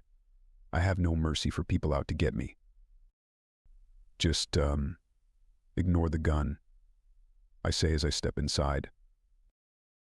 The what? She asks, but I've already grabbed it and swiveled it away from the door. It's set up on a metal stand with wires running down the side like an explosive lamp. What is that? She asks, jumping back when she realizes I'm handling a weapon. Science project, I say with a grin. I close the door and swivel the shotgun back to it. Anyone who opens the door without putting in the code is going to have a blast. She rolls her eyes. Yeah, killing people is really funny, Avram. I shrug. Better to kill than be killed. I'd rather do neither. Well, darling, you don't have a choice in the matter, I say, motioning toward the couch in the living room. Be seated. She eyes the shotgun suspiciously as she sits down. Aren't you worried you're going to forget the code one day and blow your own head off? Wouldn't be the worst way to go, I mumble. It wouldn't. How about I take the gun and shoot you right now then? How would you like that? She asks, gripping the armrest of the couch like she's trying to rip it off. I chuckle, sitting down next to her and placing my hand on her thigh. You shouldn't be angry at me. Be mad at the person who tried to kill us. Which is? She asks, her eyes wide and expectant. Could be my brother, or could be someone else. I don't really know, I reply honestly. Sucks to admit, but that's the truth, darling. She's clearly not satisfied with my answer, but she bites her tongue. Fear makes me angry, in my experience, so it's best to let her calm down before I get into any details. She wouldn't listen, anyway, and it's more likely to freak her out further. Let me get you some water, I say, springing up from the couch. I'm eager for an excuse to leave her and collect myself, and I suspect she'd be happier if I wasn't sitting right beside her. She views me as the man who brought her trouble when she was only minding her own business. And the sad thing is, she's right. I fill up a glass with water from the filter, paying little attention until it overflows and splatters across the granite countertop and floor. Damn it, I mutter, pulling the glass away and wiping the bottom with a paper towel. I've never been this out of my element before. It's just as easy for me to blame Kimberly as it is for her to blame me. But if we're both mad at each other, this relationship isn't going to last much longer. I came with the roses to make up with her, not to drive a wedge further between us. I have to get in touch with Damien, I say as I carry the water into the living room. Kimberly is still on the couch, her arms crossed, and her eyes fixed on the shotgun contraption. I think it's clever, but she wouldn't realize the effort I put into it. Death is all she can see. You're going to call your brother after he tried to kill us? She asks. Won't that just encourage him? Shouldn't we disappear and pretend like he succeeded in what he was trying to do. I just want to ask if he knows anything about this, I reply, handing her the glass. You trust him to be honest? Too many questions and not enough answers. I thought I knew Damien, but seeing how he got involved in the Bratva after swearing he wanted nothing to do with it makes me feel like I don't know who he is anymore. I can't trust him, even though I want to so badly. Maybe I shouldn't have left him in such a hurry. Maybe I'm the one in the wrong. I don't know who to trust, except for you, I say, giving Kimberly a weak smile. It's all I can muster at this point. She tries to look angry, but her expression melts into sympathy. At least we're both on the same side. I haven't tried to kill you or even call the police. I'm trying my best to work with the way you want to do things. And you have no idea how grateful I am that you're here, I say, sitting down beside her again. My hand finds her thigh, and she shifts closer to me. Her warmth gives me hope that we can find a way through this together. You're going to stay here for a few days. No work, no phone calls, but I do have a TV you can use, I say softly. And I promise I'll figure this out and put an end to it. Her body stiffens, and I'm worried that she won't be okay with my terms. I won't take long. It's just a few days, I say quickly.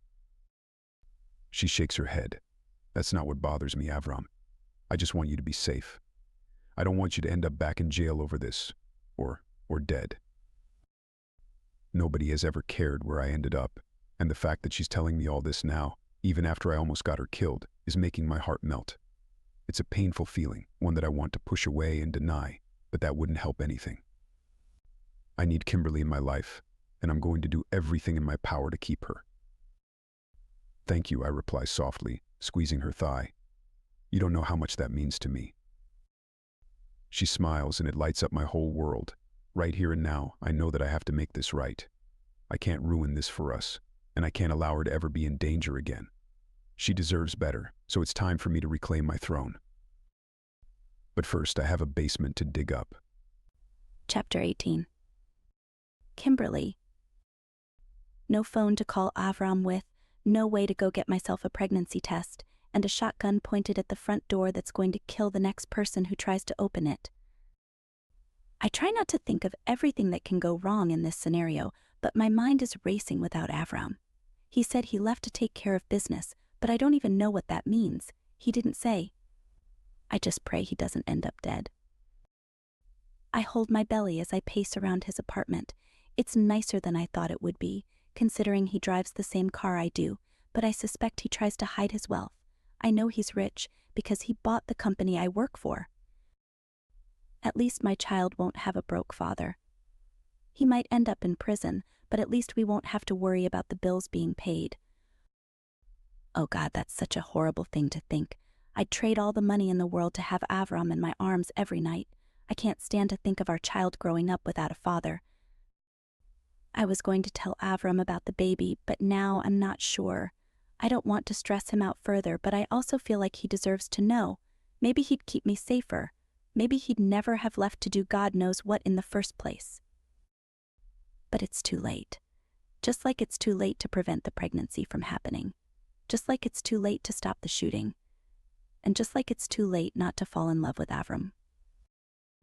I grit my teeth, doing another round through the living room and eyeing the shotgun like it's going to swivel around to shoot me at any moment. That thing can only bring suffering. I don't see how he can stand to have it pointed at his door like this is some kind of game. Is he sick in the head? I know he's not supposed to have a gun. He's a felon. That's a crime. I groan. I should have known he wouldn't give up that lifestyle. He got out of prison after 25 years, and he just went right back to it. What does that say about him? And what does it say about me? That I'm in love with a criminal? I'm forced to come to terms with my current reality during my hours alone, and it's not an easy task. I have plenty of time, but my mind and body are drained by the time I hear the gate open outside. It had better be Avram, but I won't know until he's punching in the code on the front door. My stomach twists up in knots as I listen for his footsteps down the hall. He has a particular way of walking, heavy with a slight favor to one foot, and I'll know it's him as soon as the elevator comes up. I put my hand over my belly. I should just keep it like this and hint at my pregnancy, but what difference would that make? If I want him to know, I should take the direct route and tell him. Or maybe not. Or maybe. A small chime by the door tells me that someone has punched in the right code. If it were wrong, I'd have heard the explosive blast of shotgun. Idiot. He could kill himself by accident, and he doesn't even seem bothered by it. Maybe he wants to die. I hope I wasn't gone too long, Avram says as he opens the door. I brought some groceries, maybe something you'd like. This would be exciting if I wasn't so terrified. Avram comes inside with a dozen bags of groceries in one hand, hobbling over to the kitchen with them. The veins in his forearms are massive, and for a moment I forget what I'm so scared of.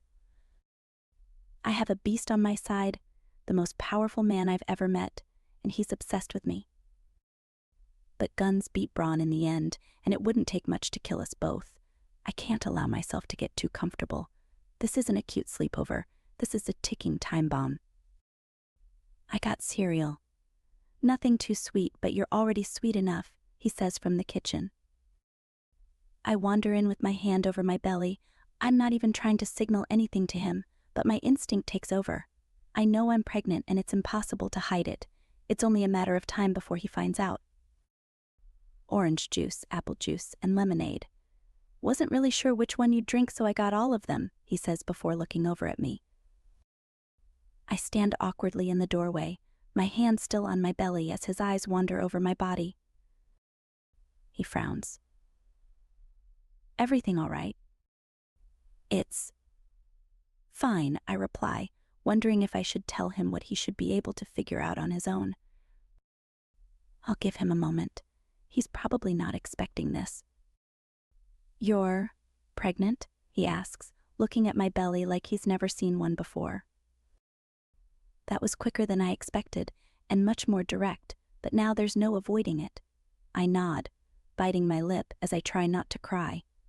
Emotion bubbles up inside me, hot and confusing, and I wish I could stop myself from crying, but I can't. Tears roll down my face, and I laugh, shaking my head as Avram rushes toward me with a panicked expression. It's fine. I'm fine. I don't know why I'm crying, I gush as he kneels in front of me and grabs my hands. Kimberly. He looks into my eyes, deep concern showing in the way his eyebrows arch back. The timing might be difficult, but understand that I'm overjoyed to share this experience with you.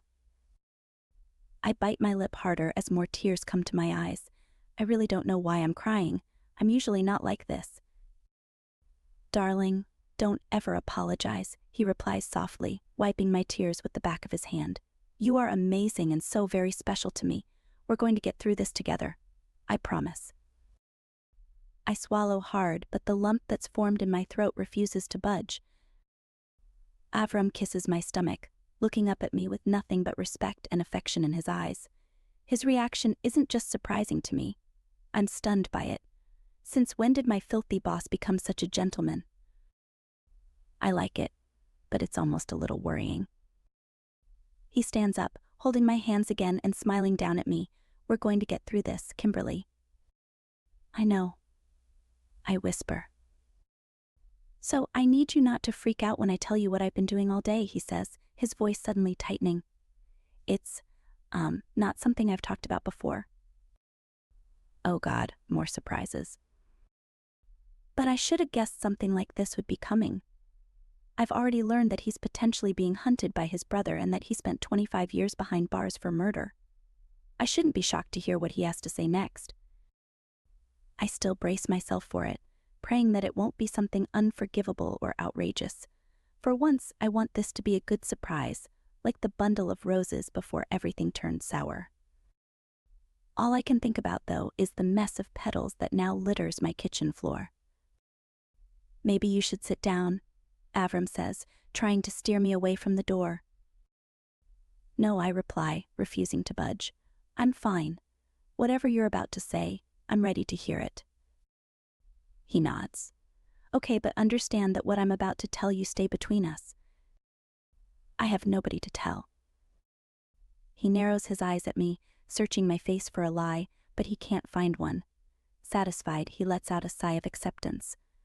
All right, let's talk about the basement in your house. Chapter 19. Avram. I used to own that house, I say with a smile, moving over to the counter where I pour myself a glass of orange juice.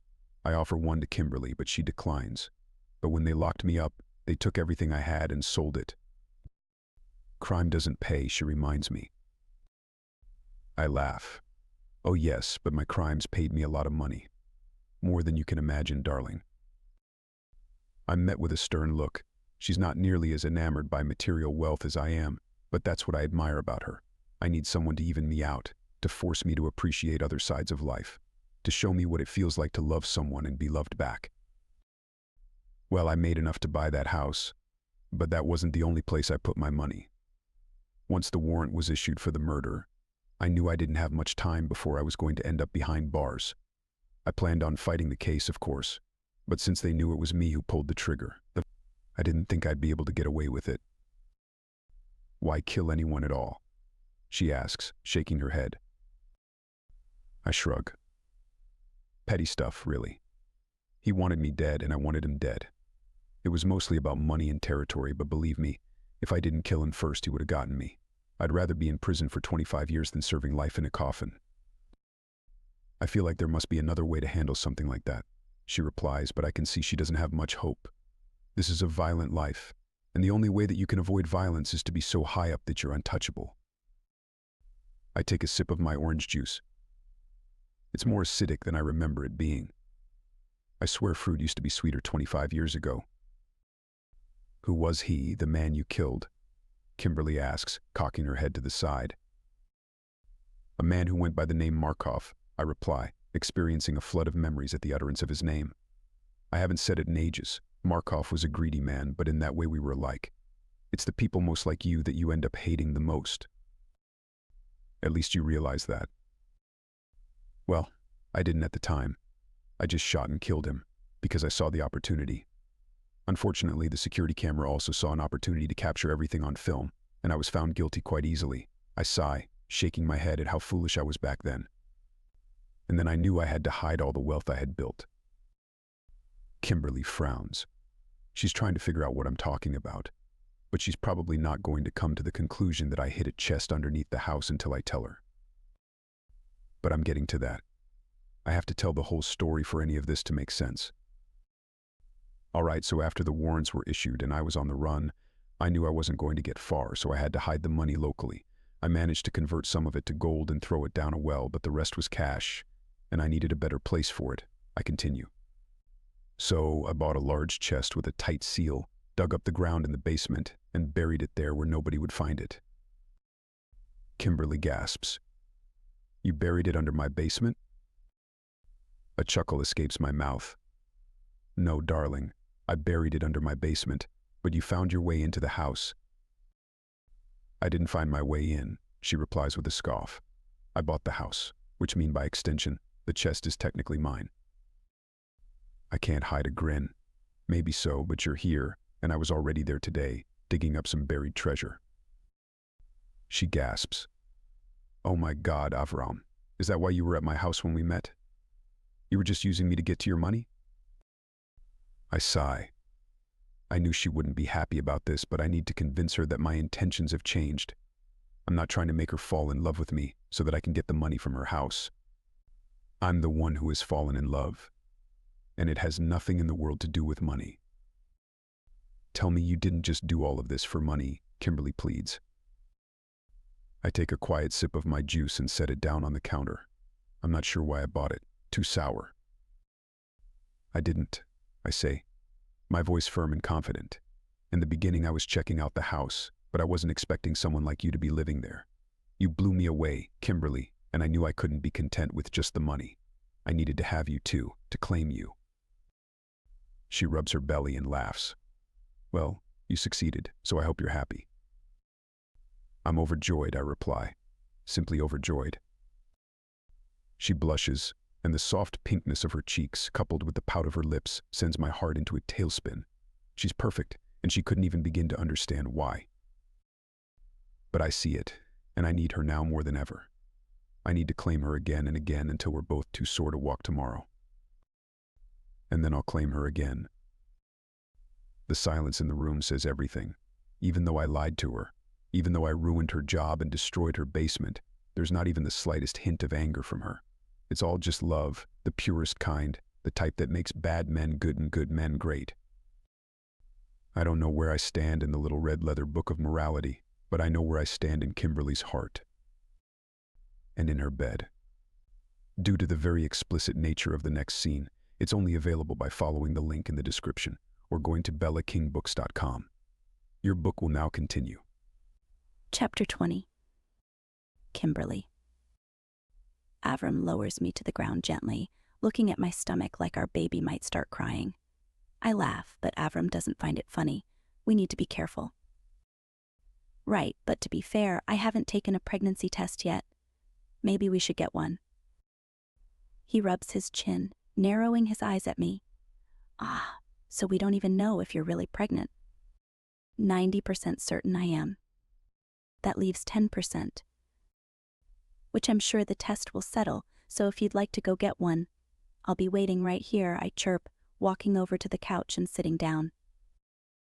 Avram raises an eyebrow, looking me over for a second before picking his pants up from the floor. All right, but you'd better behave yourself while I'm gone. Don't mess with the gun. I scoff. I really wish you'd just get rid of it. He winks at me. Not a chance, darling. And with that, he leaves, returning after half an hour with a pregnancy test and a new bundle of red roses. For you, my angel, he says, setting them down on the coffee table. I can't believe how charming he is. He hasn't lost his touch, even in the midst of this horrible chaos we've been sucked up in. My heart jumps up in my chest, and I want to pounce on him and make love to him again. But I stay calm, taking the pregnancy test to the bathroom and waiting for my result. I already know what it's going to be, but we need confirmation. A few minutes later, we have that confirmation. It comes in the form of 2 red lines on a little white paper.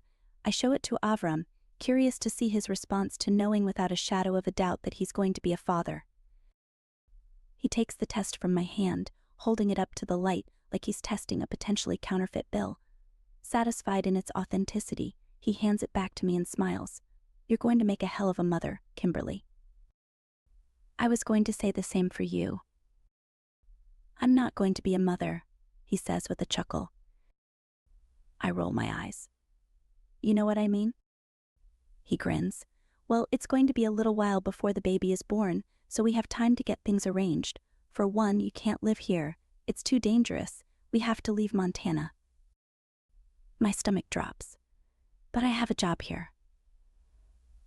And a house. Your safety is the most important thing. The house is nothing compared to the money I uncovered from beneath the basement floor. You don't need to work anymore, he explains calmly. But Avram, this is the modern world. A woman can't just stop working and rely on a man for everything, especially not her boyfriend. He puffs out his chest, clearly offended. Am I not capable of supporting you? I just said I have uncovered a massive fortune. You will not need to work again. It's hard not to laugh at his earnest bid to impress me, but this goes beyond money. I need stability, and a job feels solid and real. A relationship with a man I'm still getting to know is decidedly less so. But I'm not going to explain it to him like that. He'd take it personally, and I can tell he's already struggling with my first comment. Avram, baby, just consider this from my perspective.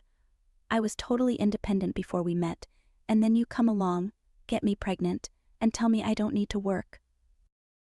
He nods like he's waiting for the other shoe to drop. But that was the whole point. He still doesn't get it. It's not that I don't appreciate your support, but we only just starting dating. It doesn't feel like the most stable thing yet, although I'm sure it will become that way over time, I say, choosing my words carefully. He frowns. Are you suggesting marriage? I nearly fall back on the couch in surprise. No, I'm not suggesting that, I say with a laugh. Nothing funny about it, he huffs. I will marry you. You are a suitable wife. He's talking like some kind of caveman now, but I love him for it. He's always so simple, so practical, and it's charming even if it's unneeded at times. He doesn't have to propose to me. I just need more time. I will marry you, he insists. I will shower you with wealth and buy you a house. Pick a place, and you will have a mansion there and a garden filled with roses. 1,000,000. 1,000,000,000. The back of my neck prickles with a rush of excitement. His offer is tempting, but I know it's too soon to commit to something like that. The roses, though. I've always wanted a garden like that. How about let's figure this out before we jump into the marriage thing, I suggest, leaving the door wide open for him in the future. I've never even considered marriage up until this point, but when I look into Avram's eyes, I see my future in them. I see the father of not just this child, but all of my children. And I see the man who is going to protect and provide for me no matter what. I will do anything for you, Avram insists, getting down on one knee. I will destroy anyone who stands in your way. I will make sure you never have to worry about money again. Very compelling, I reply with a nervous laugh. But like I said, I think we should take things one step at a time. I'm willing to move away with you, but if I feel like I'm trapped as a mother, I'm getting a job. He jumps to his feet, taking my hands and kissing them both. You are my queen, Kimberly. Whatever you need, you will have. I look into his eyes and see an honest man looking into my soul. He's telling the truth, and even though it's scary to leave Montana, I think it's for the best.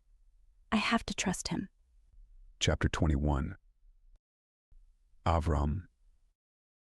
I could have sworn I counted the money right when I put it in the chest, but I must have missed a few stacks of bills because the amount is double what I thought I put in. Maybe the numbers blurred in my head over the years. My estimate was low, and I've now ended up with over $4 million in crisp $100 bills. The amount is staggering, but even more so is the fact that I'm going to be a father. I never thought the day would come, though I dreamed of it sometimes. All those lonely nights in a cell finally came to an end, and my life has unfolded to reveal the most incredible new reality.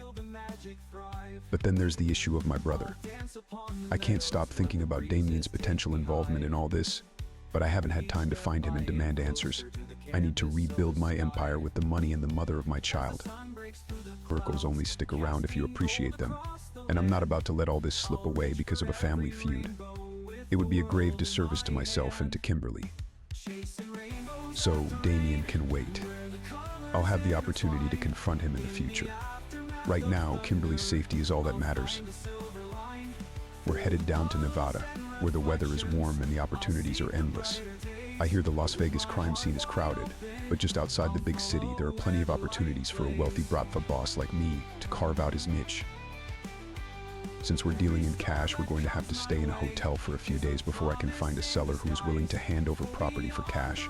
I explained to Kimberly as we barrel down a lonely road just after midnight. The stars are shining like glitter, and the moon is big and bright. The world feels wide open to me, but I know Kimberly doesn't feel the same. She sees her walls closing in, but I'm here to prove to her that it's really the opposite. She sighs, pulling her legs up onto the seat and hugging her knees. I hope it's not some kind of trap house. I laugh. No, darling, it'll be somewhere nice. Gated community. She frowns, looking over at me suspiciously. Just how much money did you take from my basement?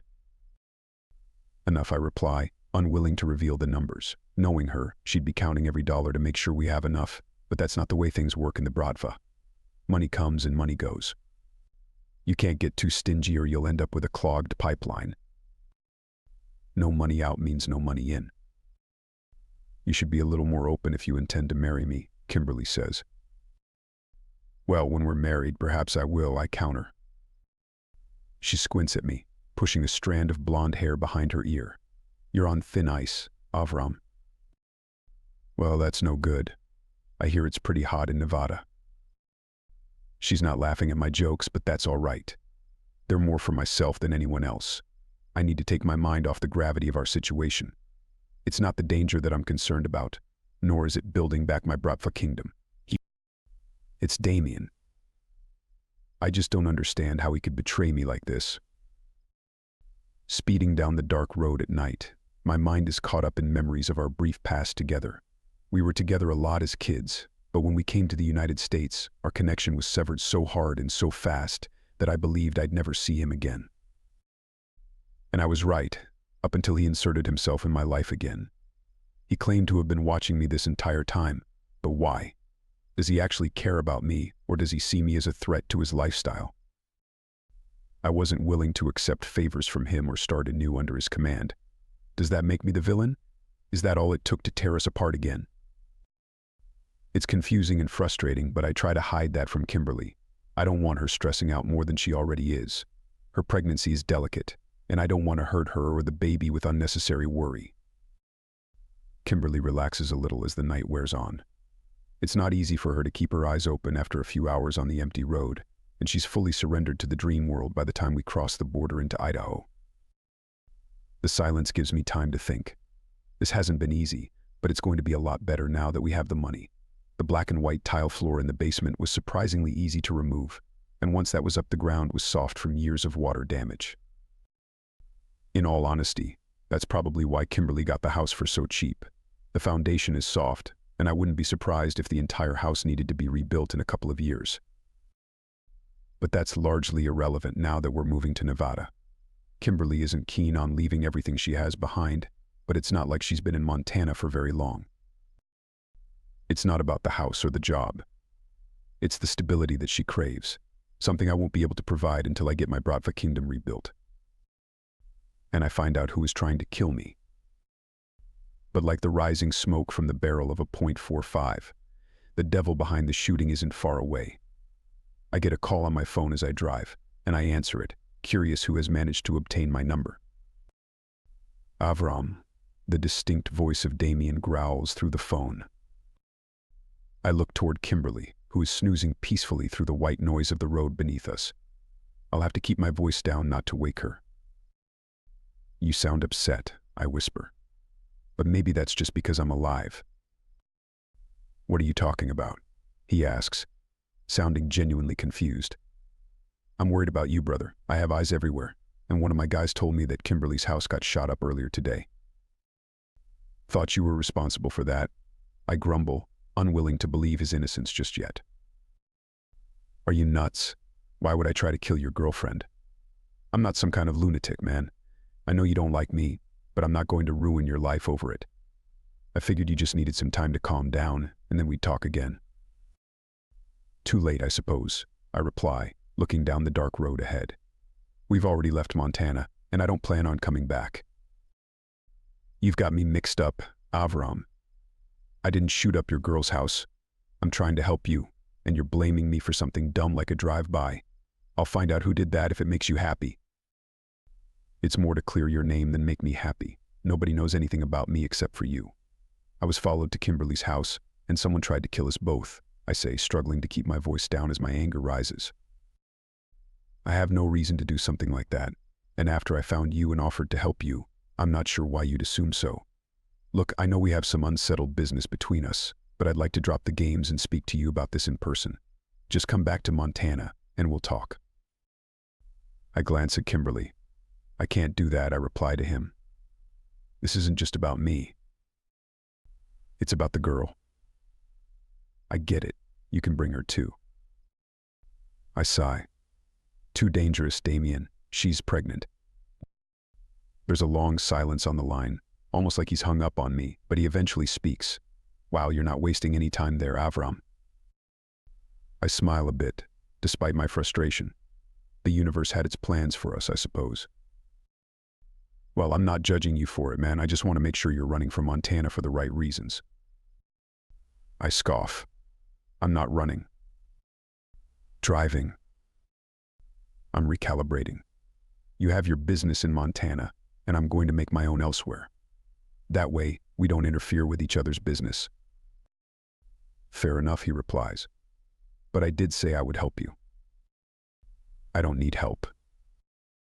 Nothing at all. I'm starting to understand why he's so keen on helping me. It's not about trying to make me feel smaller than he is.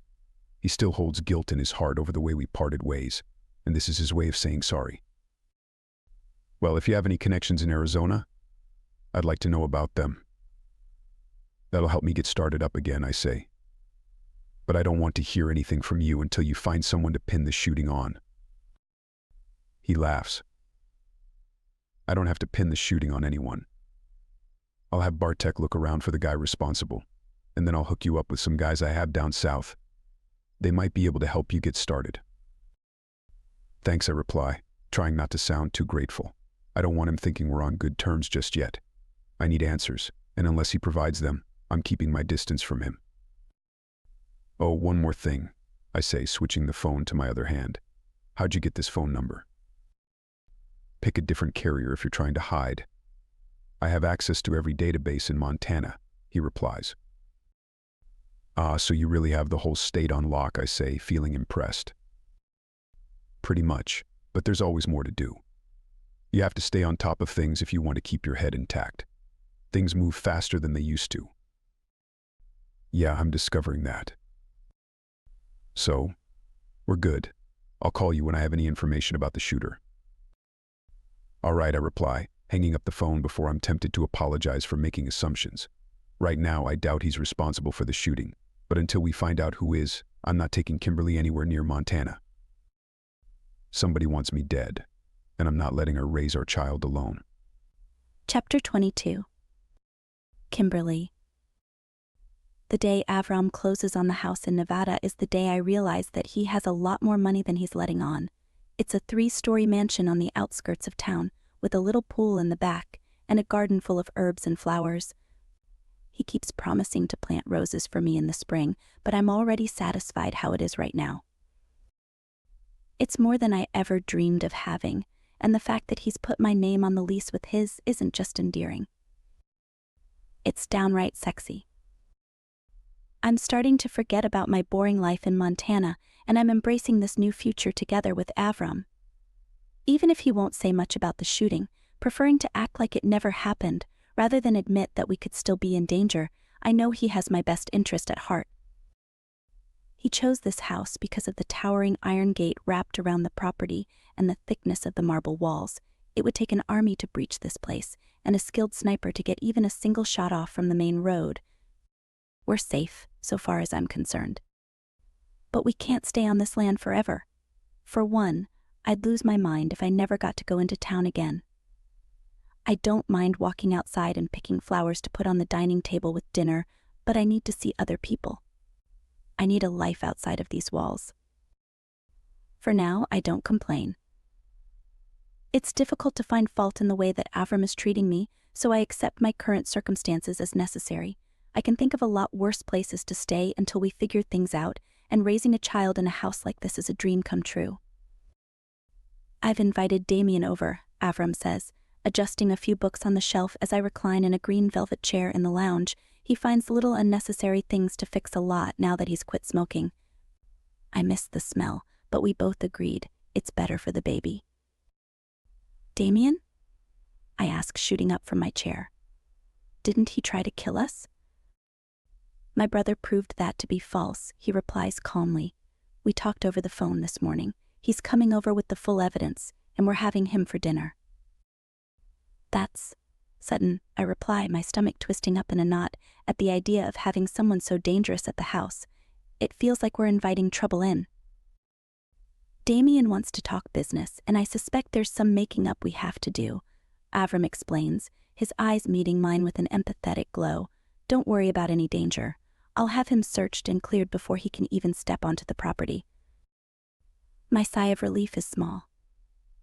I'm still not ready to believe that Damien isn't the bad guy.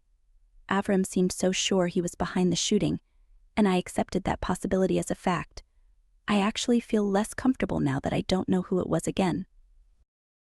I sit back down in my chair, running my finger over the armrest.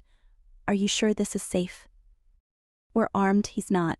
If anyone isn't safe, it's him. When he puts it that way, it seems so painfully simple, but it still doesn't ease the anxiety that's burning in my stomach. I take a deep breath, trying to calm myself down. Everything is going to get worked out in the end. He's already promised me that. I hope he's not as messy of an eater as you are, I say, trying to bring some humor into this conversation for my own sake. Usually it's Avram that's doing the joking. We're basically twins, so he's probably just as bad, Avram replies with a grin. Think you can handle 2 of me? An absolutely filthy thought runs through my mind, but I keep it to myself. I'm sure it'll be an adventure, but I'm up for it, I reply. Great, so I'll get everything set up. You don't have to do anything. I want you to relax today, he says, looking at my belly. Come on, I say, shaking my head at his proposal. You really think I'm incapable of moving around? I'm hardly even pregnant. That baby is just a speck of cells at this point.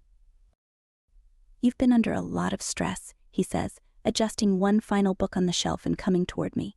You need to relax. He circles around the chair and places his hands on my shoulders.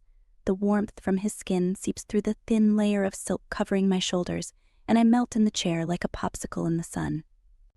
It's impossible to worry when he touches me like this. I feel like I'm floating on a cloud of ecstasy. Good girl, just take it easy, he purrs, working his thumbs into my shoulders. Release that tension. I roll my head back, looking up at him as he massages me. A smile dances across my lips. How did I ever get so lucky? If you're enjoying this book, please consider liking and subscribing. Thank you. Chapter 23. Avram. I wish I could spend the rest of the night eating Kimberly's sweet mound, but Damien is coming over and I need to prepare things for him. After a second and third round in the lounge, I leave Kimberly alone to get ready while I prepare dinner. All she has to do is look pretty and smile when he arrives. I'll do the rest. As I'm in the kitchen dicing an onion, I think about what Damien told me over the phone this morning about the shooter. Someone you know. That's what he said, but how could it be someone I know when I don't know anyone at all? He has proof that it wasn't him, at least because the shells found at the scene belonged to a type of gun they don't sell ammunition for in Montana. In fact, it's banned, so there's no point in carrying one when you could just as easily carry a different firearm legally. So, it's someone from out of state, but who would that be? I haven't been outside of Montana until a few days ago, unless we dial back time 25 years. Would someone really wait that long to hunt me down and make an attempt on my life? Damien seems to believe so, and he's going to explain everything to me when he's over for dinner, because if he doesn't, I'm kicking his sorry ass to the curb. I hope he's able to convince me that everything he says is true and it's not some kind of elaborate hoax. I've had plenty of time to consider the way that I walked out on my brother, and ultimately I've come to the conclusion that it wasn't the right thing to do. Mom told us to stick together, and he made a genuine effort to follow through with that. I'm the one who pushed him away. I curse myself under my breath as tears well up in my eyes. I toss the half-diced onion to the side and work on the other vegetables. Damien never liked onions anyway. I wipe the tears from my eyes with the back of my hand, shaking my head at myself. This girl is making me soft. Kimberly. I almost died when she told me she's pregnant, and now I can barely hold back tears at the thought of making up with my brother. No, it's just the onions. They're right beside me, too close. I move away from them, washing my face in the large stainless steel sink next to the fridge. The cold water feels good against my hot skin, and I probably needed to wash Kimberly's juices off my beard anyway. That would have been an awkward conversation with Damien. It makes me wonder if he has a girlfriend, or if he really is just a single man on the rise to the top. I'm proud of what he's achieved in Montana since I was locked away. He's kept the family name intact, and that's no easy task. Meanwhile, what have I done? Dug up buried treasure in an attempt to restart my Bratva and gain a foothold in the modern world. To anyone on the outside, it sounds like a pipe dream, but it's real, and Damien is the only man who will understand it. For that alone, he's valuable. But even if he wasn't worth a single flake of gold to me, he's my brother, and in the Bratva, family comes first. Maybe that's why I didn't fully succeed the first time, and maybe that's how things are going to be different this time around. I smile to myself at the realization that I have the best time coming together that I could ever want. Damien, Kimberly, and my future child. When the time comes for the table to be set and the towering iron gates to be opened to Damien, I find myself pacing around the house, unable to concentrate on anything. I'm nervous like I've never been before, sweating for no reason as my stomach does somersaults. I stand by the front door as the black SUV carrying Damien rolls down the basalt driveway outside. Kimberly is right next to me, squeezing my hand and being the strength and support I didn't know I needed. "Oh my God, he looks exactly like you," she says, her eyes lighting up when she sees Damien step out of the car. I chuckle. This better not be a moment of jealousy for me. If Damien even looks at her the wrong way, I'm jumping over the table and going for his throat. "He's your twin." "Jesus, Avram, I didn't know you were twins," she gushes. My face burns, but I turn to hide it. We aren't twins, and we don't look that much alike. "No, of course not. You're far more handsome," she assures me with a pat on my arm. Some of the tension leaves my shoulders, and I open the door for Damien as he walks up to it. He smiles like we were never on bad terms, opening his arms to me and going for a hug. If I get shanked, I'm never going to forgive him. But there aren't any hidden blades in his coat, no secret knives to spring out and spill my blood across the doorway. It's just a hug. Maybe I'm still traumatized from the 25 years in prison. "I'm really glad to see you," Damien says with a warm smile. I feel like this is an act to put Kimberly at ease, but I appreciate it. She was so worried about him coming over, perhaps more than I was. "It's good to see you too. The table is already set, if you'd like something to eat." "I wouldn't mind." I take him to the dining room with Kimberly. She's staring at him like she can't believe he looks so much like me, like she's about to have dinner with my clone. It's a bit funny now that I'm past the jealousy. She's just so baffled by it. "Surprised you didn't bring a date," I say, testing Damien as he sits down across from me. Kimberly hurries away to get the food. We haven't hired help around the house yet, but that's coming. I don't want her lifting a finger once her pregnancy begins to show. Even now, I feel a bit guilty, but she insists on helping. Damien smooths down his short beard. I assumed this was purely a business meeting. "Or you couldn't get a date," I suggest with a laugh. He smiles, shaking his head. "I could have brought half a dozen dates if I wanted, but we're here to talk about a cold-blooded killer. Women don't like hearing about that sort of thing." I shrug. Some of them are awfully obsessed with serial killers. "Well, this guy isn't exactly serial. He's more interested in you than anyone else. I'm actually surprised he didn't try to have someone put a hit on you in prison, but maybe he didn't want it traced back to him. People tend to run their mouths for a chance at a lighter sentence." He's right. The criminal code of conduct vanishes the second someone is looking down the barrel of a life sentence. I've seen dozens of inmates fold when offered reduced sentences or pardons. "So, someone with something to lose," I reply, leaning across the table toward Damien. "Sounds familiar." He laughs. "Oh, brother, you're so suspicious of me, but that's all right. I hope I can make things up to you with what I'm about to say. All of this, all the violence and danger, you brought on yourself, but I'm helping you get rid of it. That's my way of saying I'm sorry." I settle back into my seat, folding my arms across my chest and waiting for his explanation. "All right, I see you're not going to let up until I tell you what I know. I feel like this should be obvious, but you were, what, 20 when you went to jail?" I nod. "Young and dumb. Dumb enough not to cover your bases, perhaps, but your impact on the Bratva was nothing less than brilliant," he says with palpable admiration. I entertain a brief smile before lacing my fingers together on the bone-white tablecloth. "So, who is the fool who thinks they can go against me and survive?" It wasn't hard to find him, honestly, so I don't think he's that clever. Just angry at you, and that's enough to make him act recklessly. Damien begins. "A man named Leo. Does that ring a bell?" I think for a moment. "It's a Russian name, but there's nobody I know who goes by Leo. I'm drawing a blank." I shake my head. "No, are you sure this is someone I should know?" "No, I suppose not, since he's kept himself off the radar his entire life until now. You may have heard about his brother, though, Markov." My entire body freezes, and I suddenly realize that my past really has come back to haunt me. The prison sentence that stole half my life wasn't enough. Markov, the man I killed in cold blood, has a brother named Leo, and Leo is out to make sure I don't get a second chance at life. "Damn," I mutter, shaking my head. "Some things should be left alone." "It's a long grudge to hold, but if someone were to do the same to me, would you not feel the same?" he asks. "They'd be doing me a favor," I reply with a grin. Damien laughs. I always knew you were a piece of garbage. No more wicked than you are, you opportunistic rat. We share a laugh as Kimberly enters the room with a platter piled high with various dishes. She sets it down in front of us, looking relieved that we're getting along, and nod at each other's throats with steak knives. We refrain from continuing the conversation until she sits down beside me, politely clasping her hands together as she waits for us to begin eating. Damien is too polite to start, so I dig in first. Everyone follows. Chapter 24. Kimberly.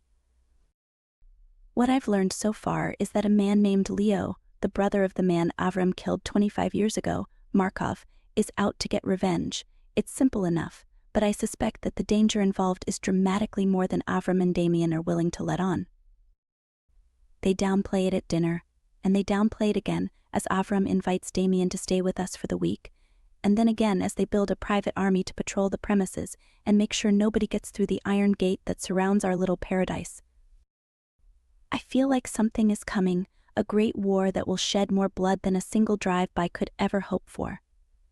Danger is on the horizon, and I feel like a squirrel scurrying around the woods collecting nuts as a forest fire blows in from the east. But Avram is calm.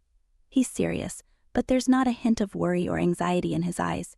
Damien is the same way, sipping on cocktails in the lounge and reading books half the time he's here, like this is a prolonged vacation instead of a preparation for battle. Avram won't even talk about what the plan is. I've begged him to say, but he keeps claiming they haven't finished with it, so he can't tell me. Frustrating. Am I not part of the Bratva yet?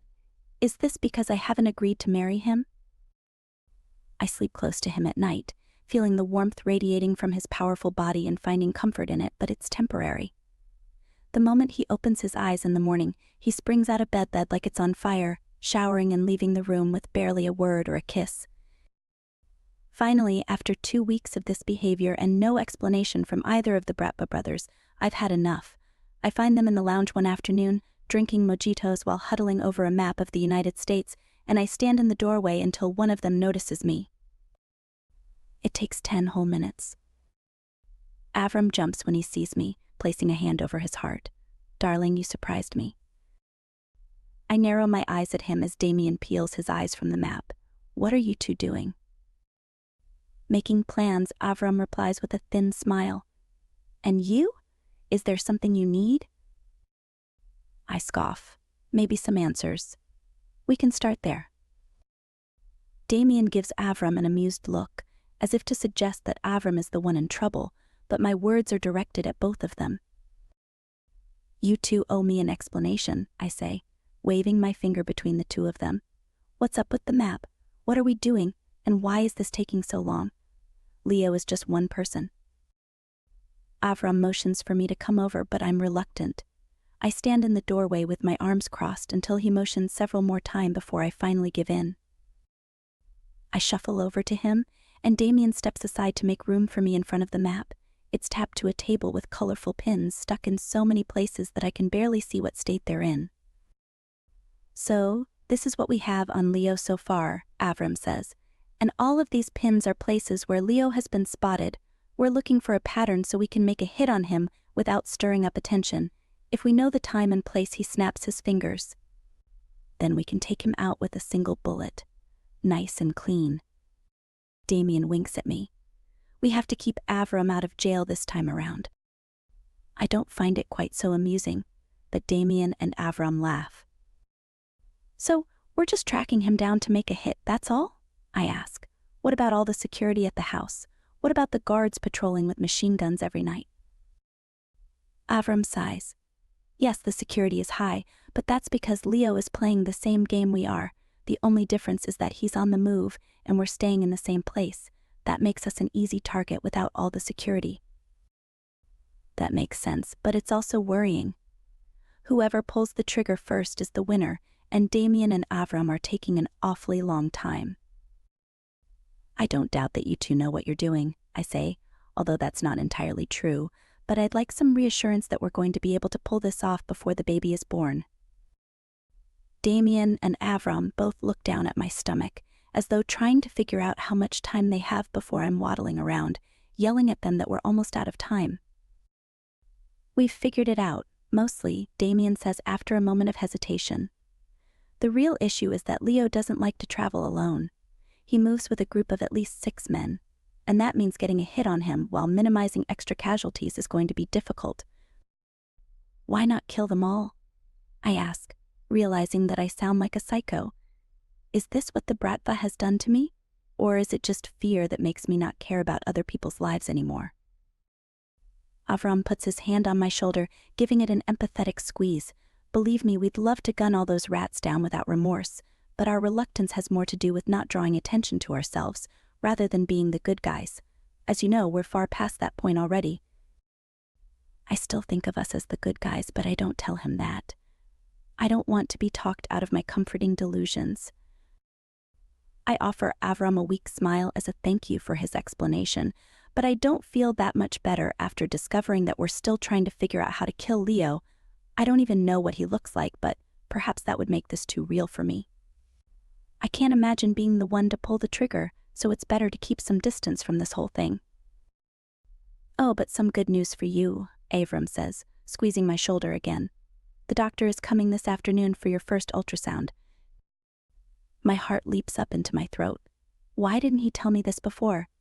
It's not like I would have done anything differently, but I'd like to be mentally prepared for something so huge. A nervous laugh escapes my tight lips. We've vetted this guy though, right? We can trust him? You can trust her, Avram assures me. Dr. Clara has been with the family for a long time. She's our cousin, actually. Oh? I ask, suddenly quite excited to meet her. Anyone who is related to these two is bound to be interesting. She might even have some stories to tell, secrets that Avram and Damien wouldn't dare talk about in front of me. I nod, playing down my excitement with a calm expression. Sounds good. Thank you. I'm actually going to go upstairs and get ready. Take a shower and all that. Avram nods along with me, but he looks a bit suspicious of my sudden change in demeanor. Yes, go get ready, and we'll work on this business with Leo. I promise we'll get this resolved soon. All good, I chirp, skipping away, and then running upstairs the moment I'm out of view.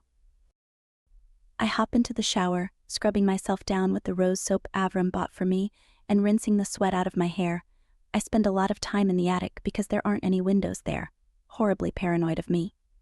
But the caveat is that it's hot as hell without proper air conditioning. I'm always so sweaty, but Avram doesn't seem to mind when he's between my legs at night. Every night. I think he's addicted, but so am I.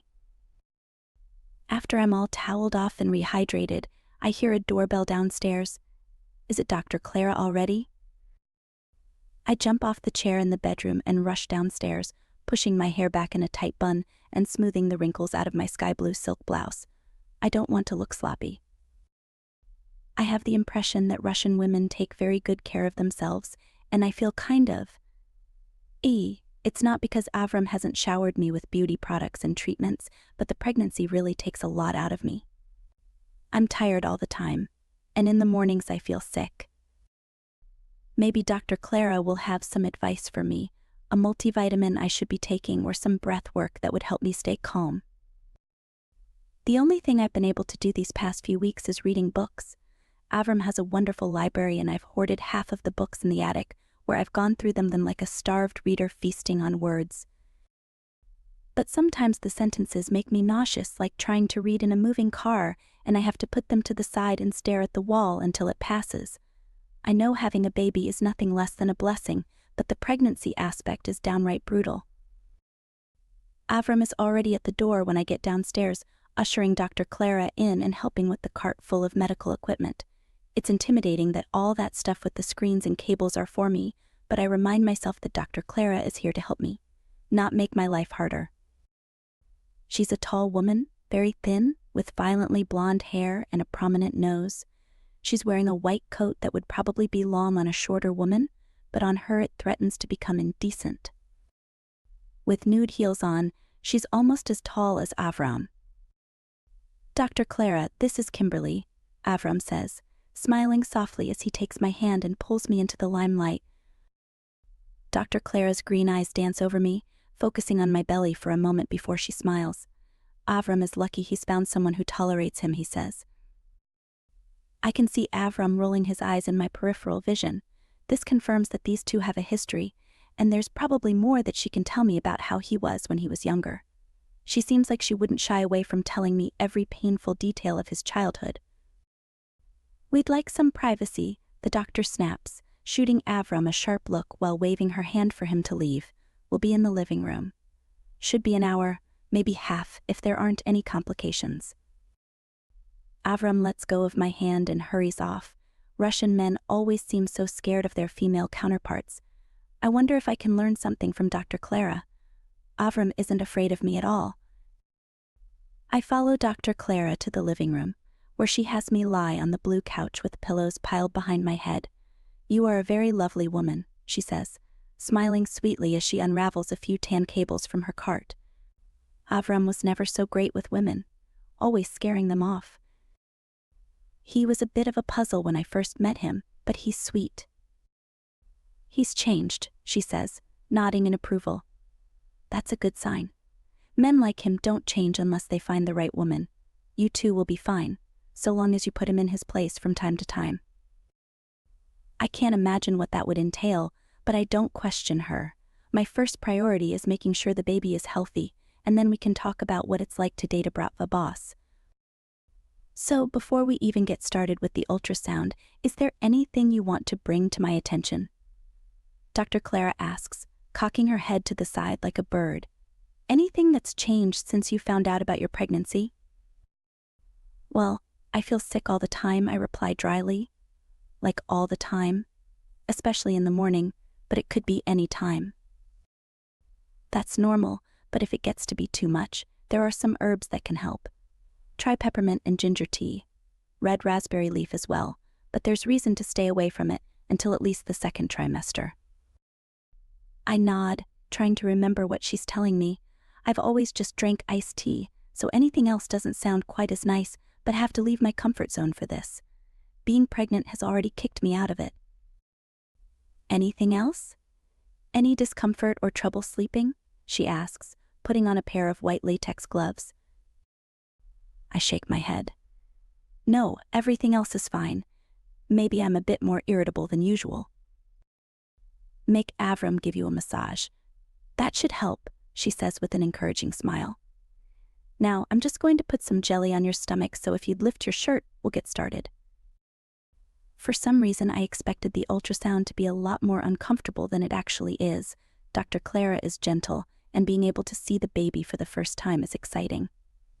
She can't tell me whether it's a boy or a girl yet, but just seeing the little blob and knowing it has a heartbeat is enough to put butterflies in my stomach.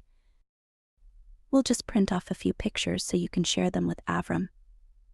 Everything looks very healthy, and you're coming along fine. My heart is warm with renewed appreciation for the life that I have. Being able to bring another person into the world is a serious blessing, and having no obvious complications makes me breathe a little easier. As we wrap up the session, I remember that I wanted to ask Dr. Clara about Avram. I clear my throat, feeling nervous even though I shouldn't be. We're all family here. So, you saw Avram a lot when you were younger? She shrugs. Occasionally, but him and Damien were troublemakers from the beginning, always up to something. I wasn't nearly as mischievous, so I stayed out of their business. That's smart. She laughs. Yes, but, here I am now. I know all about Damien and Avram's dealings, but I've chosen to stick around to support the family. That's what's most important, after all. True, I say, considering her words seriously, so it doesn't bother you. All the crime? You come to terms with it once you realize it's what the world is built on. Every business, every politician, and everyone with any amount of wealth is committing crimes like they're racing each other to hell. I hadn't thought about it like that, but I guess she's right. The only people you see thrown in jail for it are the people who can't afford good enough lawyers, or the ones who commit their crimes out in the open. Don't stress too much about it, Dr. Clara says with a twinkle in her eye. It's not good for the baby. Right, I say, more to myself than to her as she packs up her stuff to leave. I have to enjoy myself. I'm always so uptight about everything, and Avram has given me the opportunity to live like few others can. Why would I waste it by being a grump? I can do better. If not for myself, then for the baby. I placed my hand over my belly, smiling as I realized the gift I've received. Chapter 25. Avram. 10 o'clock, Salt Lake City. Semi-automatic pistol with a red laser sight. Damien and I have solved the puzzle, and we're about to flood the streets with brass bullet casings once the sun goes down. Leo will be there. He always is. Predictable. Vulnerable. Foolish. And we're going to put so many bullets in that man that he'll have a closed casket funeral. If anyone even bothers to give him a funeral at all. Once he's dead, his goons will scatter like cockroaches, and their entire operation will cease to exist in the sunny state of Utah. I may even consider starting up a side operation there, just to fill the void and prevent anyone else from coming into power. I kiss Kimberly goodbye in the morning, but I don't tell her where I'm going. I know she'll hate me for this, but I can't stress her out more than she already is about Leo. I didn't want to say a word, but she pressured me to be honest, and I believe it was a mistake. She's too pure for the Bratva. She must be protected from it. So, I tell her only that Damien and I are going to get supplies for the hit, not that we're going to do the hit today, and we slip out of the house early in the morning in an unassuming white SUV to do the deed. It's a throwaway car, one that will be disassembled at a Bratva junkyard and never found. We're more clever than we used to be, sharper and more aware of the risks involved in killing a man. There will be people who come looking for his killer, but they won't pin it on us, because we won't leave a shred of evidence. Each second of this hit has been planned, and nothing can stop us from success. With gun in hand and Damien by my side, we set out for Utah. It's a long drive, but time is on our side. Leo won't be coming out of his private club until 10 in the morning, and by that time he'll be fuzzy and unaware of his surroundings. His guards will be drunk too, slow to react and unable to anticipate the shooting. We don't have to drive by. We're going to park and shoot, ensuring that we're able to hit the target multiple times before we have to leave. Leo will be dead, and we'll be on our way back to Nevada with a new sense of freedom. Unfinished business. That's all this is. Like a blood clot that's been threatening a heart attack for 25 years, I'm finally going to be able to spill some blood and clear my system. It's a new start. A fresh opportunity to make a name for myself. You nervous? Damien asks me 10 minutes into the drive. We're both sitting in the back seat while our driver, a man paid to forget everything he hears and sees, drives us down to Salt Lake City. Nervous? Why would I be nervous? I ask. Damien points to my gun. Because you've been flicking the safety on and off for the past 10 minutes. I put it down beside me, pulling my hands into my lap. Happy. I don't care what you do, man. Just admit you're nervous. I'm not, I grumble. Just eager. Leo's brother stole half my life from me. Debatable. That's not debatable. If he hadn't been out for my head, I wouldn't have had to kill him. It was me or him. Damien raises an eyebrow, clearly trying to get me riled up, but I resist the invitation. Anger can be a nice distraction, but I want to stay focused. We only get one chance to do this right. Any mistakes would either put us both in jail for the rest of our lives, in a grave, or at best warn Leo that we're trying to kill him. This must work perfectly the first time. I close my eyes, listening to road beneath the car. It reminds me of the heating unit in prison, rumbling away during the winter. It helped me fall asleep at night, and I used to get restless when spring rolled around because the heater wouldn't be on anymore. It was too quiet. You could hear every cough, every tug of the sheets. Meditating? Damien asks, breaking me out of my memories. I open my eyes and give him a dirty look. You don't know how to shut up, do you? He chuckles. No, man. I haven't seen you in ages, and you're always so quiet. You're allowed to talk. Maybe I have nothing to say, I reply. You do. You're just used to being quiet. Prison has changed you, but you're not there anymore. You can loosen up. We're going to get you back to your old self again. I shake my head as I fail to suppress a smile. No, I don't need to be like my old self, too reckless. I like the life I've built. Kimberly, the house, the baby. I wouldn't want to change all that, but I'll try to loosen up a bit. Damien pats my shoulder. That's right, brother. You're doing good for yourself. I wish I had a girl too, but I've been so busy I don't feel like I have time for anything but mindless hookups. I'm sure you could make time, I suggest, feeling for him since we're pretty much the same age and he's still without a wife. He's had all this time to get one, and he's done nothing with it. Curious. Women are distracting, he says, waving a hand through the air between us. I just don't have the capacity to deal with one all the time. Maybe a man, I suggest. He rolls his eyes. Come on, that's not what I'm suggesting. I have a rolling inventory through my bedroom. I just don't get caught up on anyone. Have you ever been? He shrugs. Maybe. It's my turn to put a fire under his ass. After how much he's grilled me since I got out of prison, I figure I owe him the same treatment. I know there's something in his past or someone that's bothering him. I just have to push some buttons to find out. So, some girl cheated on you or something, and you swore never to date one again, I say, picking up my gun and messing with the safety switch again. Must have been bad, but it couldn't have been that bad because you didn't end up in prison like me. Nice try, but that wasn't the case. Just a bad run, and I got tired of it. Everyone wants money, but nobody wants to deal with the other side of it. All the crime, the danger, and the work. Hearing him talk about his struggles makes me appreciate Kimberly that much more. She stuck around, even through the realization that her life would never be normal with me. I'm going to kiss her long and hard when I get home. A bad run in the past 30 years? I ask, finding immediate holes in his story when I think about it. You're telling me that you never tried dating again because of a couple of bad relationships? It was more than that, but I don't want to talk about it, he replies, looking out the window. Oh, now I know I've discovered something good. The problem is, I don't think I'm going to get any more out of him until after we put a couple of bullets through Leo's head. The thrill of the hunt is nothing compared to the high after the kill. I get the feeling that Damien will be a lot more open about his past after we've made a mess out of Leo. So, I allow the car to fall back into silence, save for the incessant click of my thumb on the safety. Back and forth.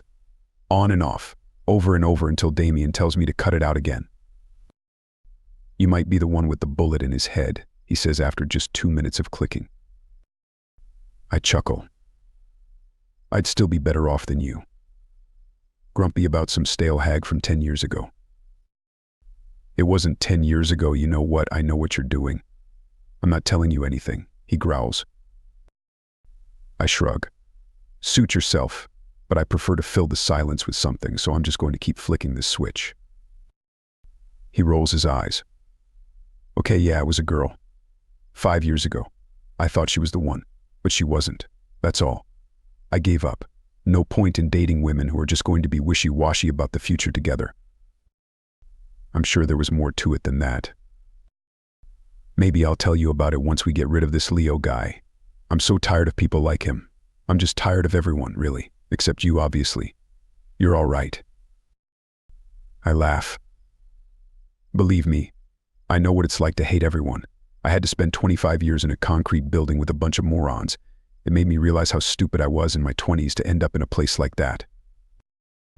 I'm sure you fit right in, he replies with a punchable grin. Not really, but you would have. Maybe you can confess to Leo's murder once all this is over. We'll take turns at being the big shot Bratva Boss. Cute, but I'm not ready to give up my position. I'm spoiled. Spoiled and yet heartbroken. It's sad to see. He scoffs. I have as many women as I want. I just don't want to settle down. That's reasonable for a man with so many options. I already know why you're bitter about relationships, Damien. You don't need to lie to me. He sighs, leaning back in his seat and crossing his arms. The miles go by slower when we're not talking, so we delve back into conversation again soon after. Nothing too personal, but we need to catch up after all these years apart.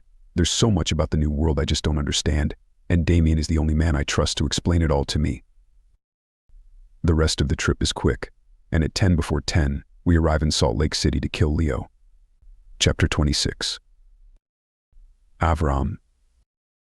I check the magazine for the 100th time as we idle outside the club that Leo frequents. It's broad daylight, but we're masked by the complete absence of cameras and police. Leo doesn't want them here. We already know that because every single detail of this location has been checked. We know the traffic, we know the shops and the people, and most of all, we know that the minute the clock hits 10, Leo is going to walk out of that club with booze in his blood and a fresh bullet hole in the center of his skull. I'm moving to the front, Damien says, undoing his seatbelt and clambering forward. I remain in the back seat, window cracked in preparation for Leo's arrival. I can smell the road outside, the dust and oil on the asphalt, and it reminds me of when I killed Leo's brother. This time is different, but it's the same. The deafening pop of a pistol, the terror in his eyes right before he falls. Maybe this time, he won't have time to consider that he's dying at all. It only takes one bullet to kill a man. 5 minutes, Damien mutters, checking his watch. But sometimes he comes a minute early. Better keep an eye out. You don't have to tell me, I reply, gripping my gun harder. This guy is the one person standing between me and burying my past for good. It's time to move on, and I'm more than ready for it. With every second that goes by, the noose of fate tightens around Leo's neck. He's unaware, completely oblivious to what's about to happen, but in just a few more minutes, his life is going to end. It makes me wonder how my own will end, how I will be reclaimed by the earth. We all have to go at some point, but the way we go always seems so important to us. In the end, it doesn't matter. None of this matters. And yet, it's always on my mind. Kimberly is the only relief I get from thinking about death. But she's not here right now. And Leo is. The side door to the club opens, and time slows down. I can practically see the light particles coming down from the sky and bouncing off Leo's sunglasses. The air blows slightly to the left. His hair moves with it. My finger squeezes the trigger, hot metal that's slick with sweat. I'm the first one to get a shot off at him, but Damien follows a fraction of a second later. It feels like hours. I know I've hit Leo, but someone else goes down with him. 3 of his guards, all jumping in different directions, splattering like paint thrown at a wall. One of them gets hit, but we're aiming for Leo. He's the target. He must die. The sound is deafening, but I was already oblivious to our surroundings before I pulled the trigger. My focus is so narrowed in on Leo that I can't see anything else. I'm partially blind and fully deaf. Gunpowder singes my nostrils as I breathe. Leo is already on the ground, but I keep shooting. I'm tempted to jump out of the car and make sure he's dead, but I can't risk showing my face. The driver starts moving before I'm finished. Hey, not yet. The driver ignores me, speeding off down the street as Damien lets out an excited holler. We're not. I look down at my gun, realizing it's empty. We are done, and Leo is most likely dead. But he can't be dead enough for me. I could kill him 100 times over and he wouldn't be dead enough. Not after he almost took Kimberly's life. Damien jumps into the back seat, a smile plastered across his sweaty face. Got him good. Did you see how his boys scrambled? A bunch of roaches, I'll tell you. I try to laugh with him, but I'm numb. It really is over, and it feels so anticlimactic. I expected a weight to be lifted, but there's nothing. I feel nothing. I just want to get back home, I mutter. Damien grabs me by the shoulder, shaking me until my head bobbles. We did it, man. We killed that snake and everything is going to be better now. You'll see. I smile for him, but I think it's going to take a while for me to feel happy about any of this. The most important thing to me right now is getting back to Kimberly. Seeing her relief is the only thing that's going to make me feel better. I hit him in the head. Did you see that? Twice, even, Damien brags. Truthfully, I don't even remember where I hit Leo, only that he went down and I couldn't stop shooting. I wanted to ensure he was dead, and I guess he is. You hit him too. That sucker is dead. Like dead. A laugh escapes from my pursed lips, and my shoulders drop. Yeah, I suppose he is. And that just goes to show you don't ever mess with the Severov brothers. I never thought I'd be bonding with Damien over killing someone, but here we are. I smile and I feel my heart rise in my chest. My blood is warm again, and I feel alive. I'm not sure if this is the way Mom would have wanted us to make up, but I'll take what I can get. Now you have to tell me about this girl, I say, riding the wave of euphoria into the next important topic. He groans. I knew this was coming. Can't even wait 10 seconds after killing someone to start pestering me about women again. You're the one being mysterious about it. I just want to know. Okay, but you can't run your mouth about it. I promise, I say with a crooked grin. My ears are open, and my lips are sealed. Chapter 27. Kimberly. My stomach drops when Avram and Damien finally walk through the front door again. They smell like gunpowder and sweat, and they're laughing with each other like they just got back from a night on the town. Except I know they weren't just playing cards and drinking. They were out to get Leo, as was made obvious when I checked the closet and realized the gun Avram had bought and kept there was missing. They think I'm some kind of clueless girl, but I'm more observant than they could possibly know. I try not to let the bitterness show on my face, but it's obvious, and Avram's face drops when he sees me.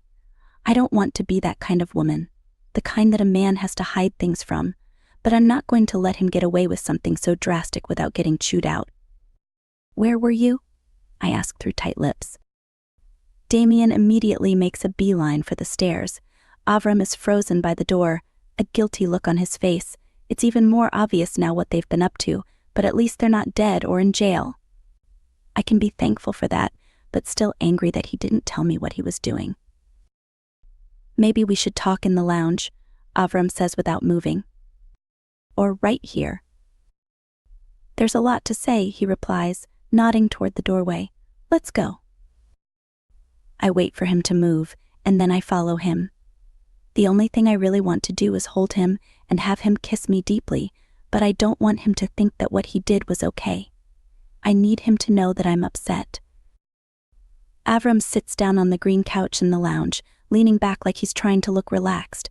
I can see from the tension in his shoulders and the scowl on his face that he's not, but he wants me to believe he is. I almost want to laugh at his act, but that would break the seriousness of my demeanor and make him think everything is fine between us. It's not. What happened? I ask, crossing my arms and staring Avram down. We killed Leo, he replies bluntly. I wasn't expecting such a direct answer, and I nearly stumble back when he says it. My heart slams in my chest and my mouth drops open. I knew they were planning to kill Leo, but I didn't think it would happen so suddenly. There were no signs that they were ready, no evidence that they were about to do this.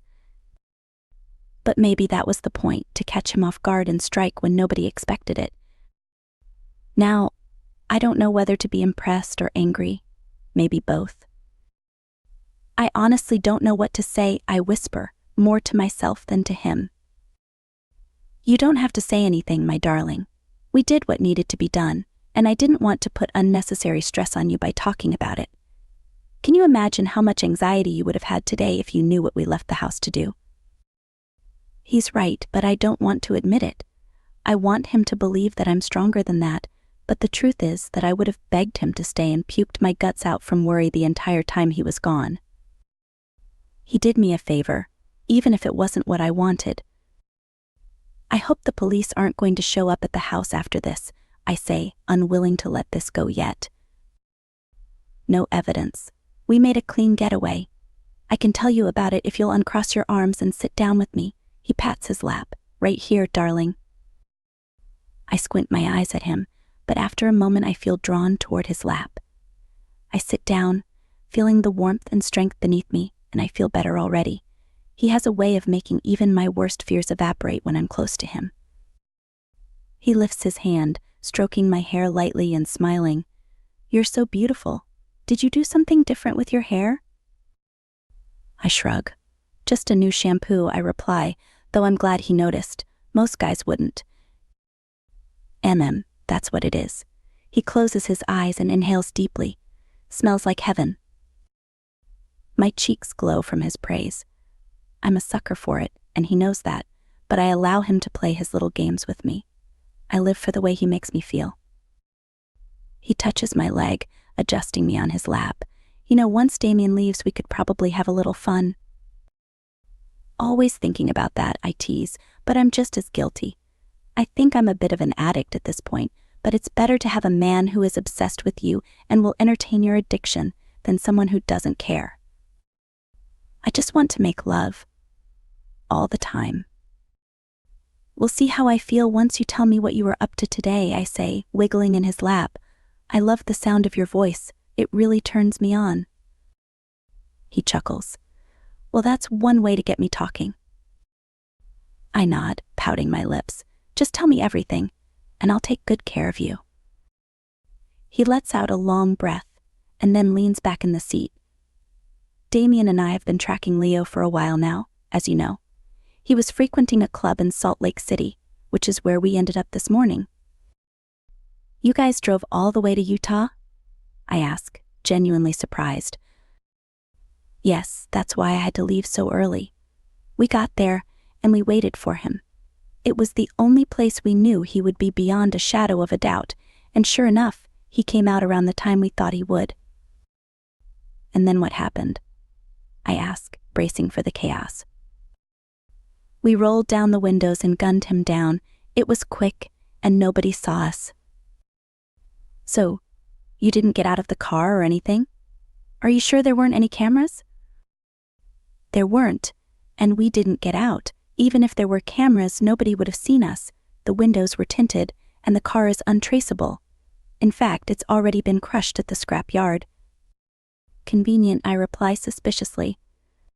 We were prepared, as you already know. All right, well, I say, trying to think if there's anything he hasn't covered that would be cause for concern. I should trust him, but when there's so much on the line, I have to be certain for my own sanity. We're fine, he assures me, wrapping his arms around me and squeezing. You're safe, the baby is safe, and nobody is going to come here to retaliate. We'll be keeping an eye on Leo's crew as his empire crumbles, but I doubt anything will come out of this. I hope what he's telling me is right. I remember what Dr. Clara said, that I'd get used to it. I'm wondering when that will kick in. I snuggle closer to Avram, resting my head on his broad chest and listening to the gentle beat of his heart. Even though it's been a challenge to cope with the danger the Bratva brings, I wouldn't trade it for anything. I have Avram, and he's my rock. I don't need anything else. Chapter 28. Kimberly. Snow covers the ground outside, a thick white blanket that brings with it the purest silence. I step outside as the sun rises, wrapped in a heavy knitted blanket and wearing Avram's oversized slippers. The crisp air feels good against my face. This is the first night in weeks that I slept through the entire night, wrapped up like a burrito with Avram. I woke up so hot and sweaty that I had to come outside, and I'm glad I did. It smells like juniper trees and ice outside, a refreshing contrast to the warm cinnamon candles I've been burning all winter. The air is still and calm, and there's not a single sound, no rustling trees, no chirping birds. Just pure silence. I inhale deeply through my nose, letting it out through my mouth in a cloud of moisture. I place my hand over my belly, which feels like it's doubling in size every day. Avram is excited because he keeps saying we're going to have a huge baby, a giant man just like him, but we haven't even found out if it's a boy or a girl yet. He's cute, though. Always so excited about the baby. He talks about my pregnancy more than I do, and when he's not gushing about how perfect our child is going to be, he's kissing my belly and telling me how perfect a mother I already am. I don't deserve him, but I'll never tell that to anyone. He's my little secret, and I'm keeping him all to myself. I take a step out into the snow, feeling the satisfying crunch beneath my foot. Avram is going to be angry that his slippers are soaked, but he has about a dozen pairs already. He acts like he's not overflowing with cash like a broken ATM. I, on the other hand, have given up work entirely upon his request. I haven't had to lift a finger since my pregnancy started showing, and Avram is always tripping over himself to do anything and everything for me. Bending over to pick something up, he's rushing to do it for me. Hungry? Dinner is already made. I'm honestly a little surprised he didn't spring out of bed and open the door for me, but he ran off to the bathroom when I woke him up, pissing like a racehorse every morning because he insists that we both need to be properly hydrated before bed. I close my eyes, enjoying the cold before it begins to get uncomfortable.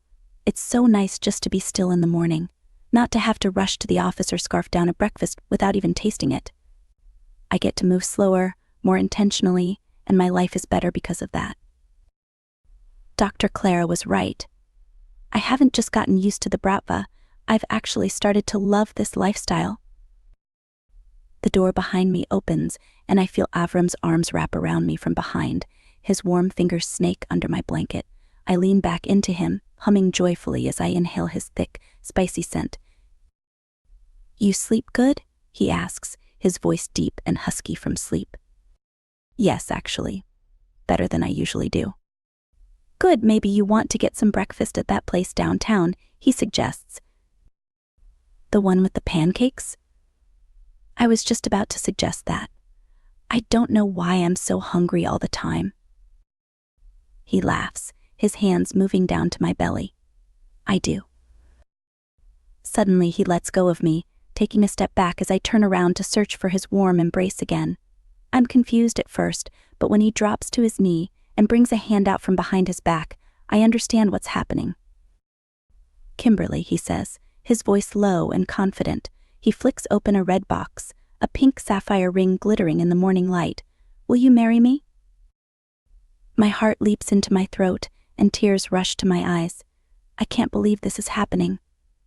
I knew Avram wanted to marry me, but I had always been so reluctant and dismissive of his wishes because I was afraid. I'm not afraid anymore. I see the look in his eyes and the ring in his hand. He's serious about providing the perfect life for me and our baby, and he's gone above and beyond in proving that. I swallow hard, searching for a more beautiful way of accepting his proposal, but arriving on the simplest and most important word in the end. "Yes," I gush, my body trembling as he rises from his knee. "Yes, Avram. Yes, 1,000,000 times over." His eyes light up at my words, and he stands up, taking the ring out of the box and slipping it onto my finger. It's a perfect fit, but I accepted nothing less from Avram. If there's one thing I know about him, it's that he plans everything out, every detail, every word, every action, making it seem as natural and flawless as possible before he's willing to act. He's a perfectionist, and it's moments like this that make me appreciate that side of him.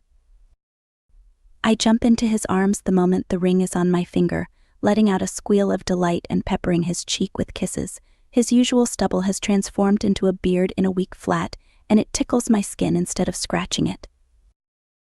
I run my fingers through the thick black hairs, watching my new ring disappear and reappear in his hair. "You're really like Bigfoot now," I say with a laugh. "Well, you know what they say about big feet," he says, pulling his head back and winking at me. I know. How do you think I got so pregnant? I place my hand on my belly, big baby too. He drops to one knee again, ignoring the cold, hard ground and kissing my belly softly. "You are so perfect. Both of you are." I'm thinking the same about him as I bask in his praise. He gives it to me daily, but it's so good that I'll never get enough. I'll have to think of some way to repay him. But for now, I think I'm just going to close my eyes and enjoy being his fiancé. Chapter 29. Avram. I wring my hands like I'm trying to squeeze the rest of the sweat out of them.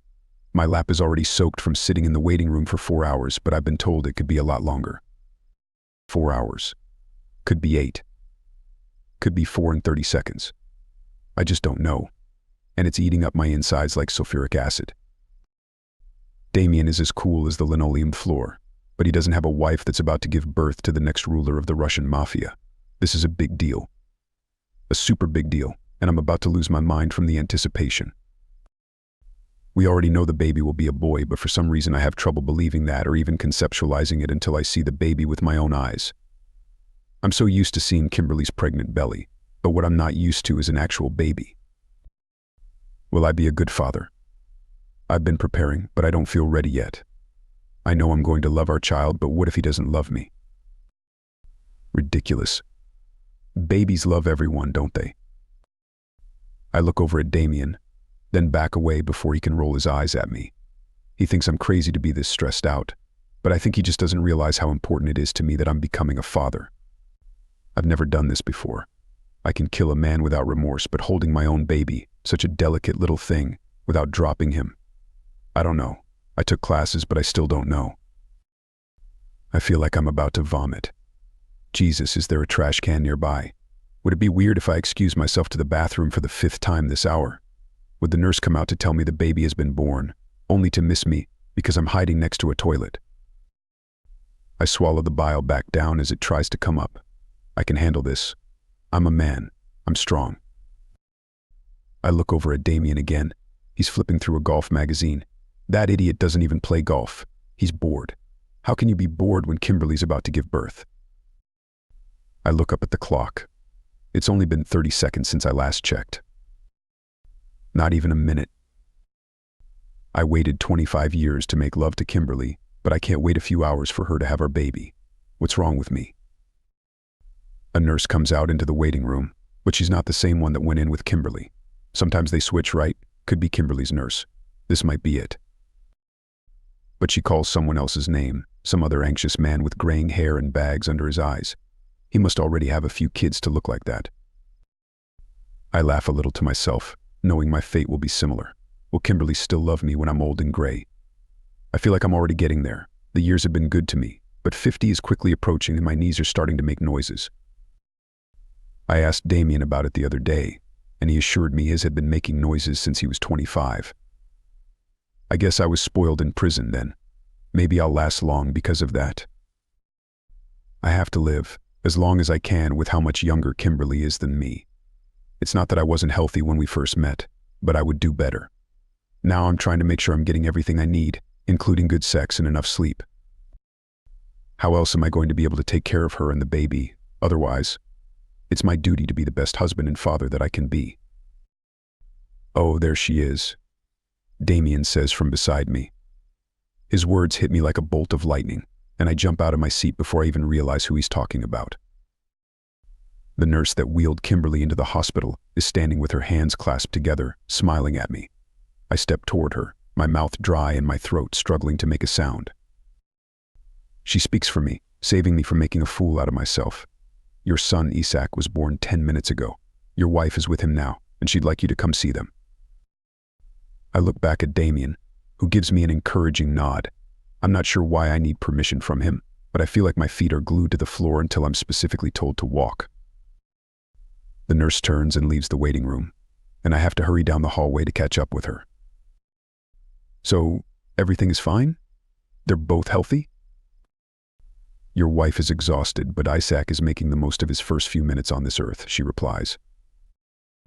I'm confused by her explanation until I enter the hospital room where Kimberly gave birth and hear Isaac hollering at the top of his lungs. Even as Kimberly holds him, he's crying as loud as he can. Is he okay? I ask, stepping toward them as Kimberly attempts to soothe our son. He'll be fine. Some babies are a little more expressive than others, the nurse assures me. Expressive is one way to put it. I smile through the noise, approaching Kimberly and placing my hand on her forehead. The moment I do this, Isaac stops crying. His eyes grow wide and he looks right up at me. I feel tears in my eyes, but I hold them back. Hey buddy, how's it going? He squirms against Kimberly, and I smile. You'll get used to all this. I promise it's not that bad. I think he likes you more than he likes me, she teases. Well, I'm sure once he realizes how many responsibilities I'm going to give him, he's not going to like me so much anymore. I chuckle. But I'll enjoy the moment while it lasts. Oh yes, I'm sure he'll be cleaning guns and patrolling the house before he's old enough to spell his own name, she replies with a heavy tone of sarcasm. I rub my chin. I would have waited a few more years, but if you want him out there. Don't even joke. He's our precious boy, she says, laying a kiss on his head. He immediately starts crying again, and I can't help but laugh. Something tells me that our little Isaac is going to be trouble. Epilogue. Kimberly. I knew I'd find him in here. Isaac, that's not a toy, I shout, winding up the washcloth to snap it at him. Come back here, Isaac screams with frantic excitement as he runs around the garage, diving under a truck and crawling out from the other side with my hairdryer in his tiny hand. He uses it to blow the bugs off the plants outside, but I can't have him getting it all dirty again before dinner. I need that, I beg as he runs past me into the house again. He's so fast, but I'm not really trying. It's exhausting having to actually run after him. So these days I usually wait for him to burn himself out, walking from room to room as he flies over and under the furniture, laughing like some kind of madman. All right. Let's make a deal, I say, following him into the living room. You give Mommy her hairdryer, and I won't make you eat any vegetables for dinner. That gets his attention, but only for a moment. Once he sees my hopeful expression, he bursts into gleeful laughter once again, jumping off the sofa and making a break for the exit into the dining room. Totally out of control, but only until Avram comes home. Once he hears his heavy footsteps, Isaac is going to act like a little angel again. You know, I told Daddy to buy extra vegetables from the grocery store, the stinky ones, I warn as Isaac crawls under the dining room table. No broccoli, he shrieks. Broccoli isn't even the worst of them, but that's the one he always talks about. Yes, lots and lots of broccoli, I say. The white ones, too. Isaac doesn't know the name for cauliflower, so he just calls it the white ones. For a while he was okay with eating them because they weren't green, but once he realized they looked just like broccoli, he decided he didn't want anything to do with them anymore. Isaac leaves the hairdryer under the dining room table and he rushes out of the room, perhaps realizing that blowing bugs off the plants isn't worth the punishment of having to eat something with even the slightest bit of nutritional value. I sigh, grabbing it and coiling the cable back around the base. At least I can dry my hair before Avram comes back from the grocery store. He loves it when it's all silky and straight, especially since it's gotten so long that it touches my ass when I'm lying on my stomach in bed. I love to tease him that way, showing him what he's going to have for dessert before I've even started on dinner. We still get plenty of time for fun despite the chaos Isaac brings. Damien watches him often enough, and as long as he's outside, there's a limit to the amount of trouble he can get in, because he's terrified of the guards posted near the gate. Security is high, but our happiness as a family is even higher. I wouldn't trade the love and excitement for anything, and neither would Avram. We're a team and we wouldn't have it any other way.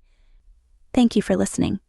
If you would like to listen to the uncut version with all spicy scenes included, please follow the link in the description or head over to bellakingbooks.com. Also, please consider subscribing for more. Thank you.